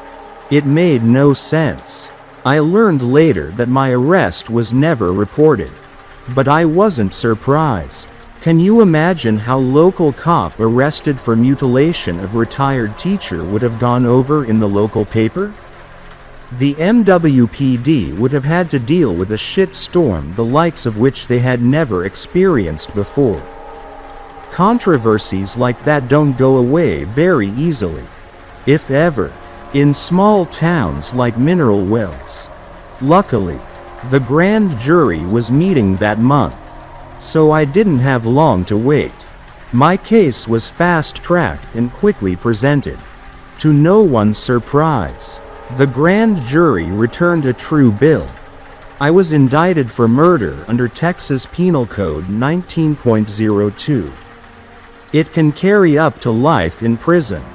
As you can imagine, getting indicted for murder for a crime you didn't commit is a crushing feeling. What's worse is that I knew I had no chance to convince anyone that I was innocent.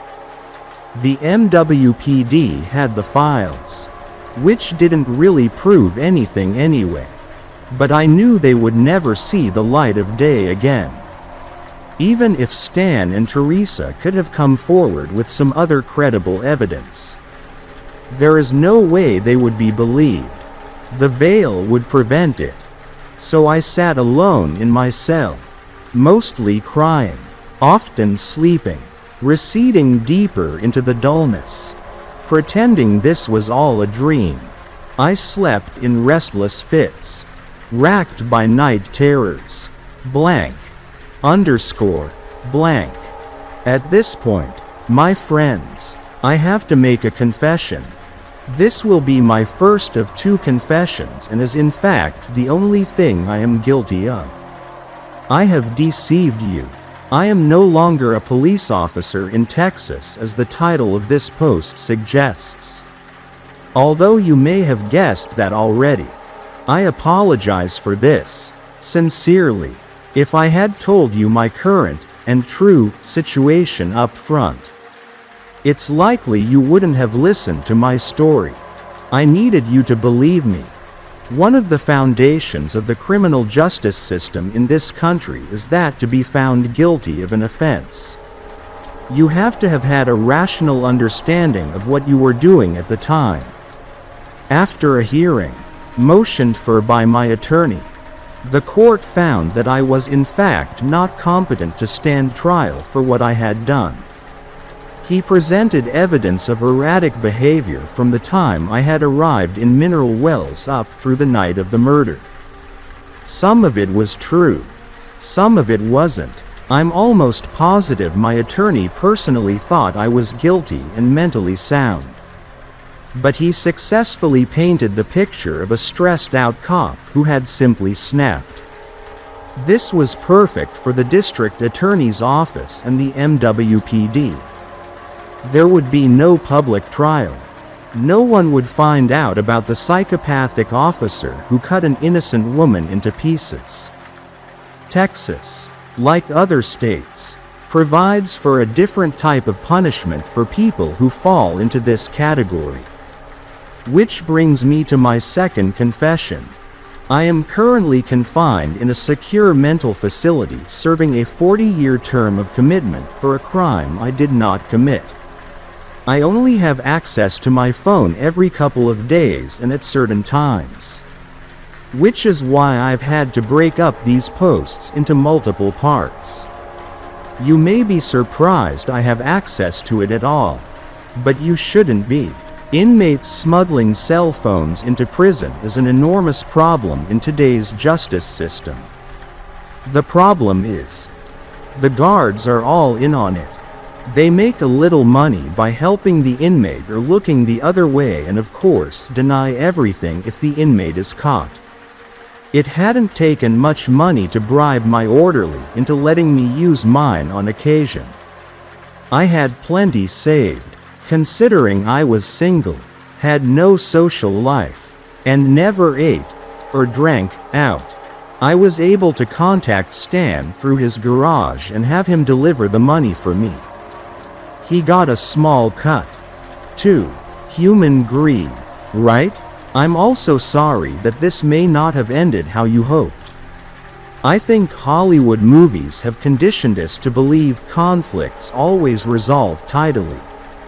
Often to the benefit of the protagonists, if you just believe. Or strive hard enough, or fight long enough, you'll win. They have to, or otherwise people wouldn't continue to watch them. That's a good thing. For the most part, there will be no happy ending here. Unfortunately, life isn't always like that. It's dark, gruesome, and unfair more often than we'd like to admit. And we have to live with the scars. There will be no justice for Mary, those children, or any of the victims in Mineral Wells, Texas. There will certainly be no justice for me. I fell victim to something even more sinister than the curse: hope. The idea that we can change things, that we can make the wrong right again. I was wrong about the nature of the world, and it cost me everything. One previous commenter described the hopelessness and despair the parents must have felt when they were sent to Millings Sanitarium after watching their children scream in agony on that operating table. That's the feeling that haunts me now. The meds I am administered every day at 9 and 3 help some. I'm numb, mostly, and I can sleep. I wouldn't have been able to live with the night terrors. Shudder. Thankfully, the dullness has mostly faded away. Ah, I see it's time for me to go. I must leave you, dear reader. This time for good. It's time for one of my treatments. Yes, I have those too. Some traditional and some experimental, but they will have to be tales for another day. I've actually gotten used to the screams here, even though they echo in my dreams. Story. I've always known I'm not human. But this is too much. My 16th birthday. What a joyous occasion. The kind of thing you bother to get out of bed for. For sure. Most definitely. Just a little more staring at the ceiling. Just 5 more minutes. I did have to wonder if my mother was home. Though, if she'd even remember that it was my birthday. Remember probably isn't the right word. It implies some kind of attempt.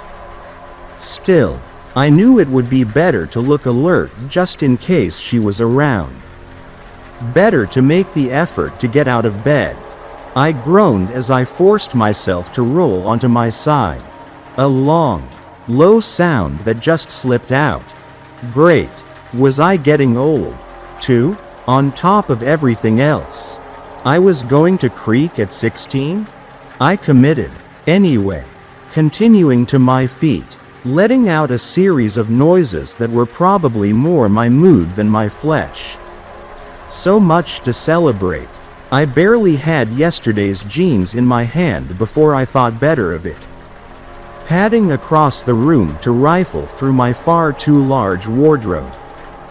Just crammed full of things I'd never wanted. Black chinos, worn once or twice, so in good enough condition. Yeah, I'd probably get away with those. Black t-shirt. Okay, gray shirt over that. Wouldn't want to look like I was going to sit around the house all day. By myself. I sighed at my pale reflection, reaching for a comb for my not neat enough hair. Of all the things that Mother hates about my appearance, all of the things that she makes me correct if it's not good enough. She loathes my hair being a mess. I'm not sure what it is. It can't possibly be that she likes it when it's tidy, but I do know that it isn't worth fighting. I noticed my eyes were looking especially dull as I peered closely at myself. Definitely more lilac than blue. Finally starting to reflect that I was dead inside? I whipped around at the scraping sound behind me. The blind fluttered as the window lifted behind it. I finished patting down my hair, my heart in my throat. You'd better not still be in bed, the disembodied voice warned. I fixed my features into defiance. A tanned hand reached expertly for the pull, lifting the blind until the owner could shoot me a bright grin. Good. You're up. We've got to. I don't know where Mother is, I interrupted, waving a vague hand towards the rest of the house. Just saw her leave, the casual criminal answered, swinging a leg over the frame. She could just be going. I'll hide under the bed, if I must. Her second foot hit the floor, and another grin spread over her face as she heaved the rest of herself into my room. Straightening up, "Happy birthday." "Not really," I retorted, but then focused on bracing myself for the incoming impact as she crouched into a run. A soft, "oof," pushed through my lips as Mari threw her arms around me. I was laughing even as I raised my own arms to push her away. "One," she yelled with a vicious jab to my ribs, making me double over, my breath stolen by the combination of violence and laughter. "Two." "Stop it," I protested, making a half-assed attempt to grab her wrist, too scared to hurt her. "Three." "Four." "Mari." My pleas fell on deaf ears, and I was a ball on my bed by the yell of a victorious. Even more vicious. 16. "Worst birthday ever," I grumbled, loosening my defensive ball enough to press my face into the soft fabric beneath me. "One Furlick," my friend yelled, jabbing me too quickly for me to do anything about it. "Oof." I fell onto my stomach, stretching out. "Dead. Drama queen," Mari said, her voice conveying the roll in her eyes. She shifted around until she was sprawled alongside me. "So, what do you want to do today?" I haven't really made plans, because I kinda just assumed they'd start with "climb out of the window and never come back." I turned my head just enough to peer at her out of one eye. "Excuse me?" She opened her eyes wide in faux ignorance. "You're excused. So, the window? I can't just leave," I pointed out, rolling to my back to make sure she could see me frown properly. "You literally can," she said, gesturing to the window and doubling down on the expression. I laughed once, and she continued, "You're 16. You legally can just go." I wouldn't know where to begin. Anywhere is better than here. I don't have any money. Rob her first. Pack some things. But I need my tablets. I'm pretty sure your mother is just insane. They're sawdust and food dye. I laughed, shaking my head. "You're insane." Her face was deadly serious, and she was right in my personal space before I could even blink. "Anders," she said seriously, "you can't just live like this forever. You don't have to anymore." My stomach squirmed uncomfortably. Sure, we'd talked about it, but I hadn't, really. "I'd need some time," I said feebly. "You've had time," Mari said, wriggling even closer to me, so that her face kind of hovered over mine. "It's called the last 15 years. 364 days of your life." I didn't respond, just moving my eyes over her. She'd started doing that kind of thing a lot over the last year. Give or take, and I had noticed, always in my personal space. Always. I don't know, like she expected something. She's my best friend. Sure, that's an easier title to hand out when you only have one friend. But I really like her. She's an awesome person. Fun, and kind, with a swift right hook. And yeah, pretty, if you're into that kind of thing. She kind of made me wonder if I was into that kind of thing. If a normal boy wouldn't. I don't know. Wriggle back. Anders? She prompted. I snapped my eyes away from her lips. From my pondering, she smiled softly, crossing her arms over my chest and dropping her chin onto them. Getting even closer to me. Are you even listening? She asked playfully. I am. I know I'm legal. But it's not just legal? She smirked. Are we still talking about leaving home? What? Yes, I said, feeling my cheeks redden in a not at all normal boy way. Good, she smiled, because this is seriously important. I nodded my understanding. She was right. I should be brave. I should go. Mary's smile broadened, and she reached out her hand and poked the very end of my nose. I smiled stupidly despite myself. Were I just a normal boy? I'm sure you'll be able to come and stay with us, even if it's just while we plan properly. She said, your mother doesn't even need to know you're there. Just to avoid drama. I hesitated for only a moment before nodding slowly. I could do that, maybe. Hiding? With Mari? That didn't sound so bad. I'd never met her parents, but she made them sound very nice. But there's no time like the present. She added, there's no reason to put it off now. There's. She stopped as I started violently. The bell, my summons, had rung, blaring from the little plastic box stuck just above my bed. She's here, I said, panicked. Starting to sit up, Mari pressed me back into my pillows with a hand on my chest. Calm down. It's fine.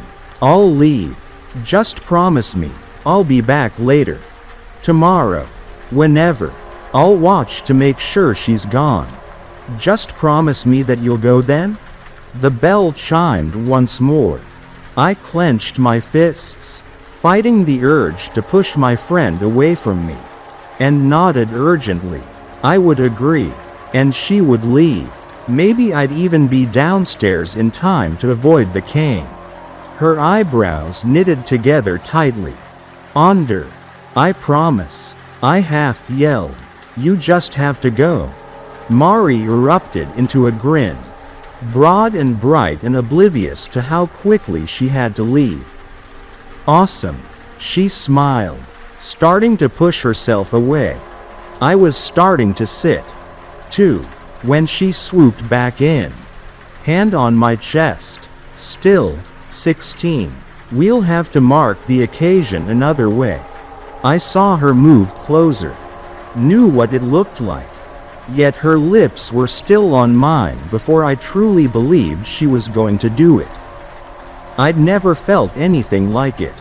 Warmth surged into me, starting with the pleasant sensation of finally getting a hot drink into a dry mouth, sliding down my throat and into my chest. So much more complete than usual.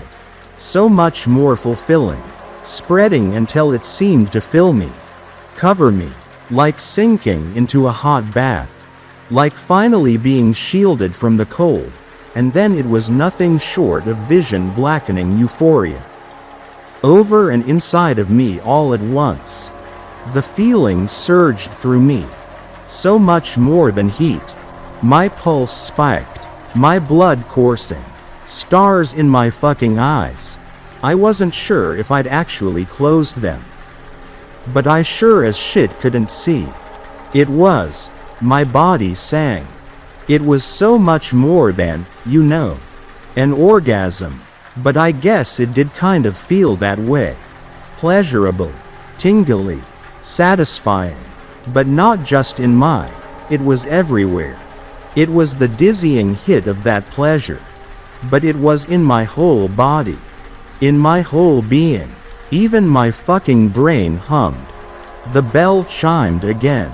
I gasped, fighting the urge to writhe, trying to claw my senses back, waiting for the feeling to finish ripping its way through me. I didn't want it to, but I knew it had to. I eventually managed to open my eyes, or to see through them again, quite sure that my blood had curdled. I panted, blinking, trying to, what had that been?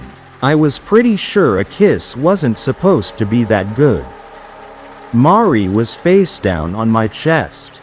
I managed to speak her name, breathless, and shook her shoulder. The bell was still chiming. "You have to go," I croaked. She didn't move. I shook her again. I definitely wasn't avoiding that cane. "Mari," I said. I grabbed her shoulder again, shook a little more roughly. "You have to."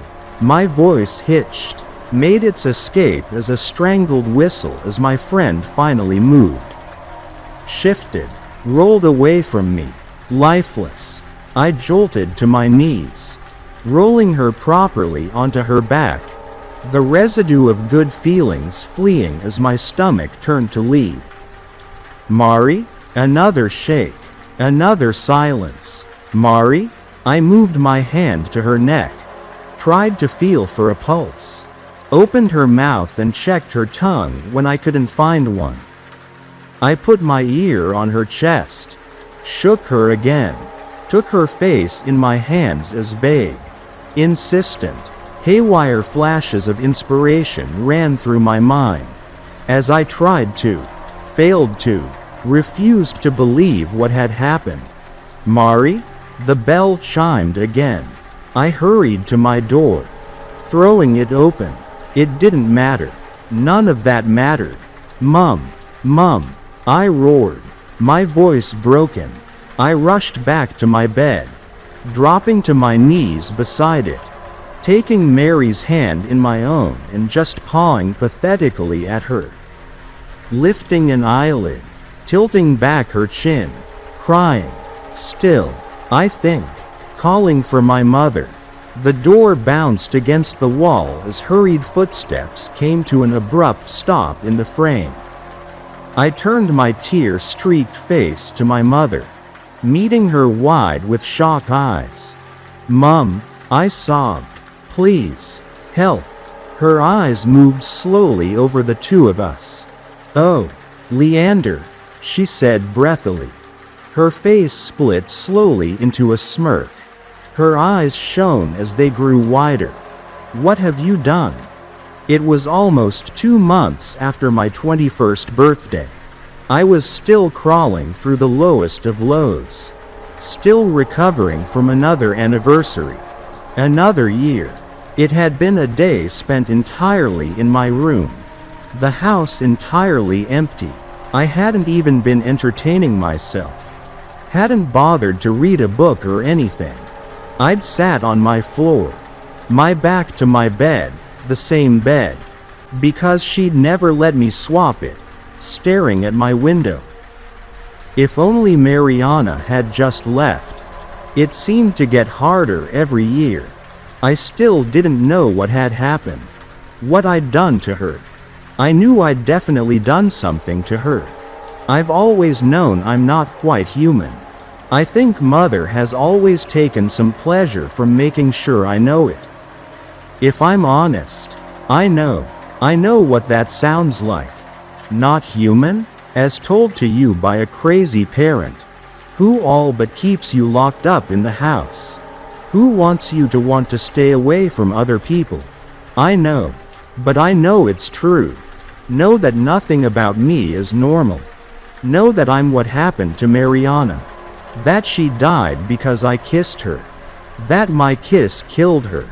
I just don't know why. How? I heard the car in front of the house, and it was only a minute until that goddamn bell chimed. I heaved myself to my feet, sighing. It wasn't worth not responding to. Jump. With how high? My mother stood at the kitchen island, glass of wine already in hand. Her nostrils flared at the sight of me. "Why are you so disheveled?" she asked sharply. Sorry, I said, skipping right to it. Her eyes narrowed, making me sure it was about to be one of those times that's not good enough. But she only shook her head. I don't suppose it's going to matter. I have a job you need to do. Okay, I said, feeling like a coward for just how wary that made me.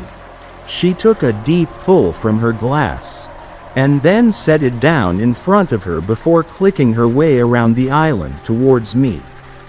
I flinched away slightly, against my will, but she was too busy glancing all around us to notice. Mariana, she said, her eyes coming to a stop on mine. The word was enough to break my heart all over again. I wanted to ask what about her, but all I could do was stare. She held it, made me wait, her eyes expectant, made me wish harder that I had a voice to use, made me worry that she was about to blow up at me. I swallowed heavily, trying to take my body back, trying to get it back onto my side, trying to make it do something. You need to move her, my mother said simply, and not even my heart was my own as it beat a rhythm that made me choke. Well, now, she prompted, making me realize I was still only staring at her. The memory, played often enough to still be clear as day, thumping its way through my mind. Where? I managed, my voice tiny. Well, it's been a few years now. So it's 5. Mother, it's been 5. I interrupted. I was sure that look meant I was about to get slapped. But again she only shook her head. Behind the gazebo should do the trick. I paused, trying to process. I should dig there first. I eventually said, robotic. Mother gave a dismissive little quirk of her mouth. Sure. She moved back to her wine, sipping, and I watched her silently. I had to ask, why? Why what? She asked, not looking at me. Why do I need to? She glanced momentarily my way. I'm having an extension built, she said airily. An extension? You know what an extension is. I do, but I didn't understand why she'd even want one. We already have far more house than we need. Rooms we hardly ever even go into. I stood, watching and internally debating, and she allowed it for a few seconds before turning sharply to me. Her eyebrows already knitted. You have tonight, she said. The men are coming tomorrow. What are you waiting for? I stared at her in utter shock, but my legs started to carry me off towards the grounds. I wasn't sure I could do it. Move her? It was my best friend, the only friend I'd ever had. To just dig her up and I viciously wiped my eyes. I definitely couldn't allow that. I made my way to the outbuilding where I was quite sure the gardener kept all of the tools. Trying to just not think. There was no way I could do it, and no way I could refuse. I still wasn't sure which was going to win. Which conviction was actually stronger than the other.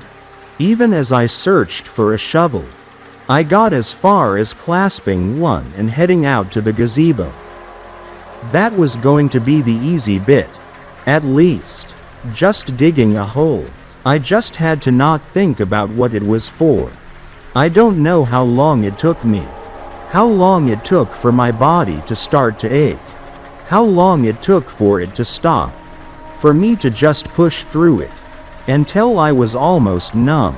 Until I only felt that dullest of aches.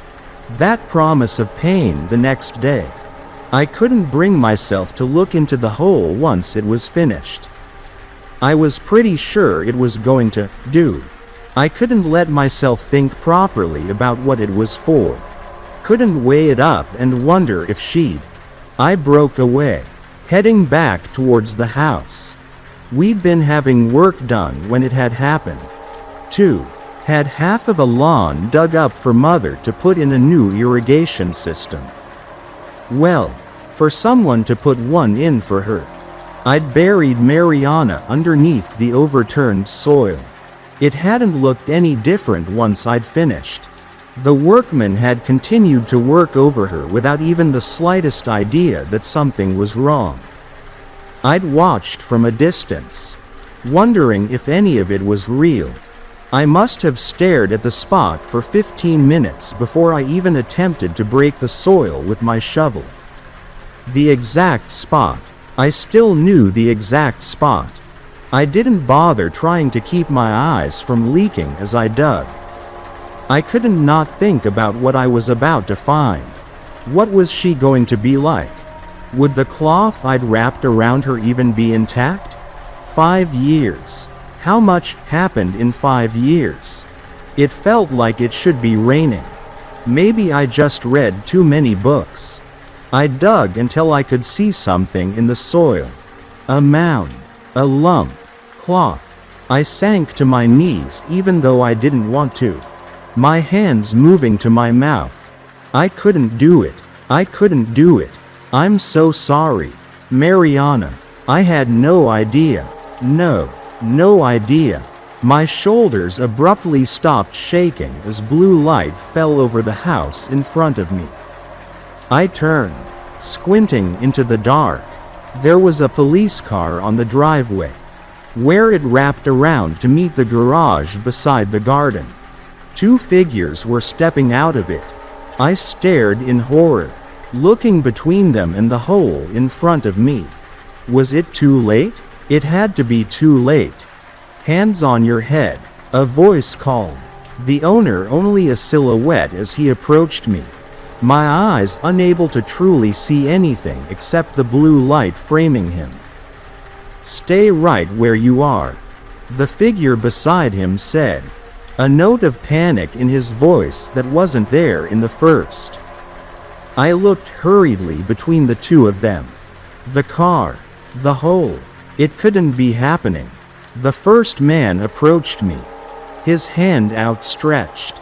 Come on, son, he started, but the word shocked me out of it, made me look towards the house. Maybe Mother. She was standing in the kitchen doorway, an expression of shock pasted on her face. I knew that look, knew it wasn't real. I turned back to the police, just in time for one of them to grab my wrist. He was still talking to me about suspicion and evidence and court. I craned my neck to look at them, both behind me. I could probably hurt them. I'm a lot stronger than I should be. I could get away. Where would I go? I looked at my mother again. She wasn't bothering to wear the expression without the policeman looking at her. They started to drag me to my feet. I stared at the cloth wrapped around Mariana. She'd get buried, at least, right? Her parents would finally know what had happened to her. I looked back at the police again. I wasn't sure I could bring myself to hurt them. My mother let out a cry of surprise. I snapped around to look at her to find her darting back into the kitchen, throwing the door closed. I was looking hurriedly around when one of the policemen soared overhead, flying halfway towards his own car, landing in the garden with a heavy thump. I straightened up, searching frantically. The other officer gave a yell of shock as he was pulled away from me, as some force dragged him backwards, his grip on the handcuffs around my wrists breaking as he cried out, an incoherent diatribe of fear. I spun on the spot, searching, panicking. I saw his feet leave the ground, saw him soar to join his workmate. Who's there? I asked, injecting more force than I thought I could into my voice. I turned all the way on the spot just once before, close to my ear. A low voice simply told me, "Run." Mysteries are everywhere, and some may be closer than you think. If you enjoyed this story, don't forget to like, subscribe, and turn on the notification bell so you won't miss the next mystery. See you in the next story.